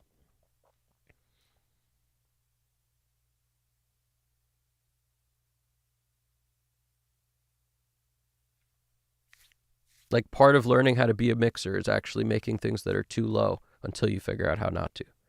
But That doesn't mean just freaking slam the limiter. And it doesn't mean stare at the volume. It means you keep mixing songs over and over and over again until you say to yourself, oh, wow, all of a sudden, like, why is it that my track is so much louder now? This one's so much louder than that one. And then it's like you learn from that without even looking at the meter while you're doing it. You'll learn just by listening to the results. And then you'll, move accordingly. GDP loves heat. He says, I find heat useful, but you must know how much, how, which way, which tracks, and so on, and when to leave it off. It's not just about turning it on and moving two knobs. There you go. It's of the devil. Yeah. Brian wants to know his preferred setting in heat. I did this some time ago and found FabFilter Saturn was making my shit thin, which is the exact opposite of what I wanted. Yep. I don't use FabFilter Saturn. A lot of people seem to like it. I never fell in love with it. I don't own it, but I'm not even sure if did I ever trial that, or am I thinking of something else? I know FabFilter Saturn, if I'm not mistaken, is that the one where you can add all the envelopes in it and stuff and sort of create like one, and you can create any rule you want like within the plugin. Is that? And it has multiple different kinds of saturation and stuff. I always found that Spectre was one of my favorite saturation plugins, and for some reason there was some overlap, I felt, where one was simpler and easier to use and more straightforward, and the other one was like a ton of shit that I would never do. Most of the time I would never do, and I was like, I'm going to go with Spectre instead. I think way back when I got Spectre, that was what I was putting it up against, and I was like, no, Spectre's the way to go.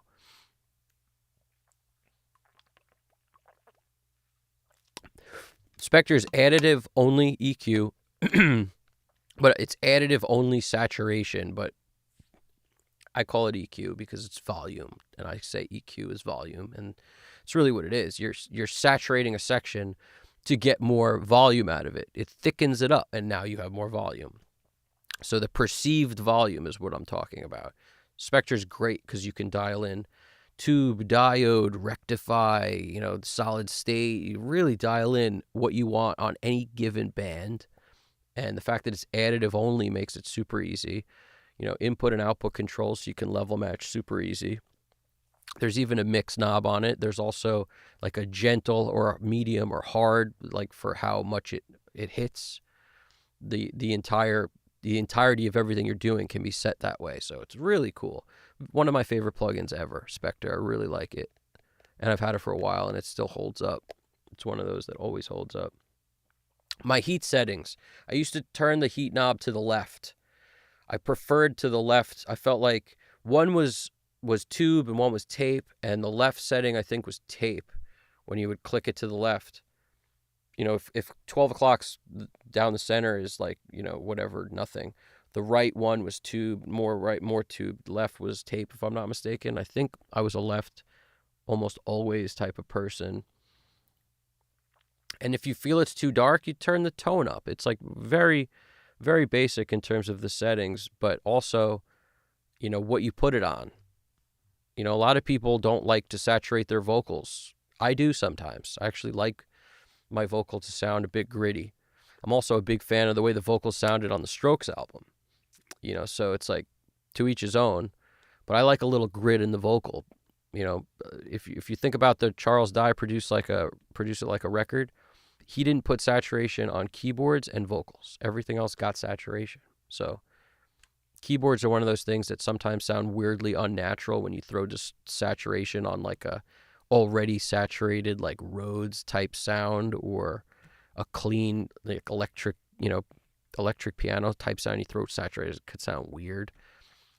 So a lot of times samples could sound weird when you start adding saturation to them. So I think of a keyboard like is a bunch of samples, really is all it is, built in to, be triggered by the keys. It's pretty much what it is. So it doesn't always lend itself to stuff like that. But the way you could use it with either pre or, at the end of the chain, beginning of the chain, it's there's a lot to it. GDP is saying something similar. He's saying if I'm going for EDM sound, I would use tape left side, but I will bypass many tracks and choose pre or post fader depending on what. Yeah, and that's what's up. I almost always use the tape side. The other one sounded too aggressive, almost too like much for me, even on those like lowest settings. Yeah, dude, happy to share the insights. And I'm happy that GDP's hooking you up with some awesome answers here too. If something's been recorded with cheap stuff and it's rock, I lean towards tube to the right, but it's the same. I'm very picky with which tracks I want heat to work, and also pre-post fader. Yeah, nice. And if I have a print track that is an audio track, Brian, we're probably going to set up a section on Discord for just that, so that it just doesn't get could thrown into the pile. Like, it should be in a place where it makes sense, and that kind of a thing does make sense somewhere. So we just got to add a section for that. GDP saying, and if he has a print track that's an audio track, input monitoring, which is the final print track, heat is bypassed because you would be applying heat to the individual tracks and then to the master. Yep, that makes sense. If I have a print track that's an audio track and input monitoring, which is the final print track, heat is bypassed. Right. That's something I always would think about, was that you have to turn it off on your print track because otherwise it doubles and triples up on it, and it always sounded crazy. Yep. Good call. These are all good things to remember. I don't use it anymore because I always felt like it was too blurry for me. That's the way I looked at it. Is some of these plugins on the mix bus only sounded more the way I want for that, and then on the tracks themselves, I would dial it in individually with plugins specifically for the things I want. If you notice, I don't just throw the same saturation plugin on every track. The kick might get a different one than the snare potentially, or the bass might get a different one. They all get the ones that in my head I think this would work good for this specific thing I'm trying to fix. So I felt like heat was just, didn't work the way I wanted it to more often than not, so I just stopped turning it on. But it's still pretty cool. It's not that, I'm sure people still use it, so don't feel like you shouldn't use it.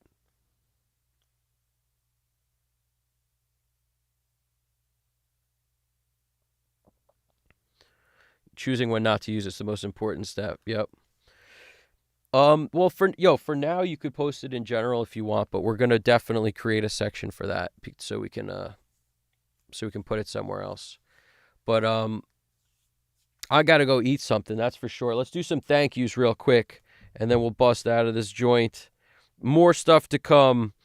First of all, thank you to Right Sound Studios. Thank you, Braxel1. Thank you to Shigyono TH Music, to Alex Christoph Drums, thank you, to Laser Lasso, thank you. Thank you to Neural Tech Music, to the official Nick D'Souza, the Theta Wave Audio, thank you. Gutter Honey, thank you. Niles Pichet, 1734, thank you. Mr. Psychotronic 5406, Stelios Leosti 1108 in Greece, thank you. Thank you to Gutter Honey, Pongmaster 123, Jimmy Quail 1. Thank you to Almeji Music, first timer. Awesome. Thanks for stopping by. You are the man. Stop by anytime you want. I appreciate you being part of this. Thank you to Brian Piontek 6113. Thank you to the Backstreet Boys, and thank you to Power Rangers. That's hilarious. Also, thank you to Towman 7729. All you guys are awesome. Thanks so much for checking it out, being part of this thing, and making this what it is. I'm going to go eat something because when I get done, I am just about ready to pass out, and I need to eat. I need food. Food, backstretch. You guys are amazing. Thanks for making this amazing, honestly, and being part of our stream again tonight. More of these to come, so everybody stay tuned. This is Evan Jaffe, Custom Cut Studios. Everybody keep in mind, you guys can all do this, all right? Everybody can make mixes that sound great in a reasonable amount of time. As far as I'm concerned, average time for a mix when I'm not talking for half the time is about 8 hours. It could be 6, could be 10, could be 12. But that doesn't mean that at one time it didn't take me a lot longer than that to get done. So just realize you work up to wherever it is your goal is. If your goal is to get it done in 8 to 10 hours, something like that, and really not rush, but really take your time with it, it's a very doable goal. All you got to do is force yourself to get done with stuff and learn every time you get done. You can't learn everything you can possibly going to know that you're going to want to know on the one track. No matter how many times you mix it, it doesn't matter. You have to move on to other songs. So everybody, you guys got this. You're all awesome. There are no high horses here. Join the Discord if you haven't already. Be part of this amazing studio where both sides of the hallway, everyone is part of being an engineer in a unit, in a solid unit of people just like yourself. So all skill levels are welcome. Thank you for watching again. This is Evan Jaffe, Custom Cut Studios. Let's give you guys a round of applause real quick. That's what that is. Bicycle horns. And I will catch you guys later. All right. Thank you, GDP Japan, for making this thing amazing and helping me to put together yet another stream. And I really liked where we were at today. Everything was awesome. All the conversation in the Discord, everything's great. Thank you for everything you added, all the stuff that you were helping Brian with here and everything else throughout the stream. Thanks a lot, GDP. You're the man. I really, really, really, really, really appreciate it. You guys are amazing. See you guys soon. Evan Jaffe, Custom Cut Studios. You guys got this. Take it easy.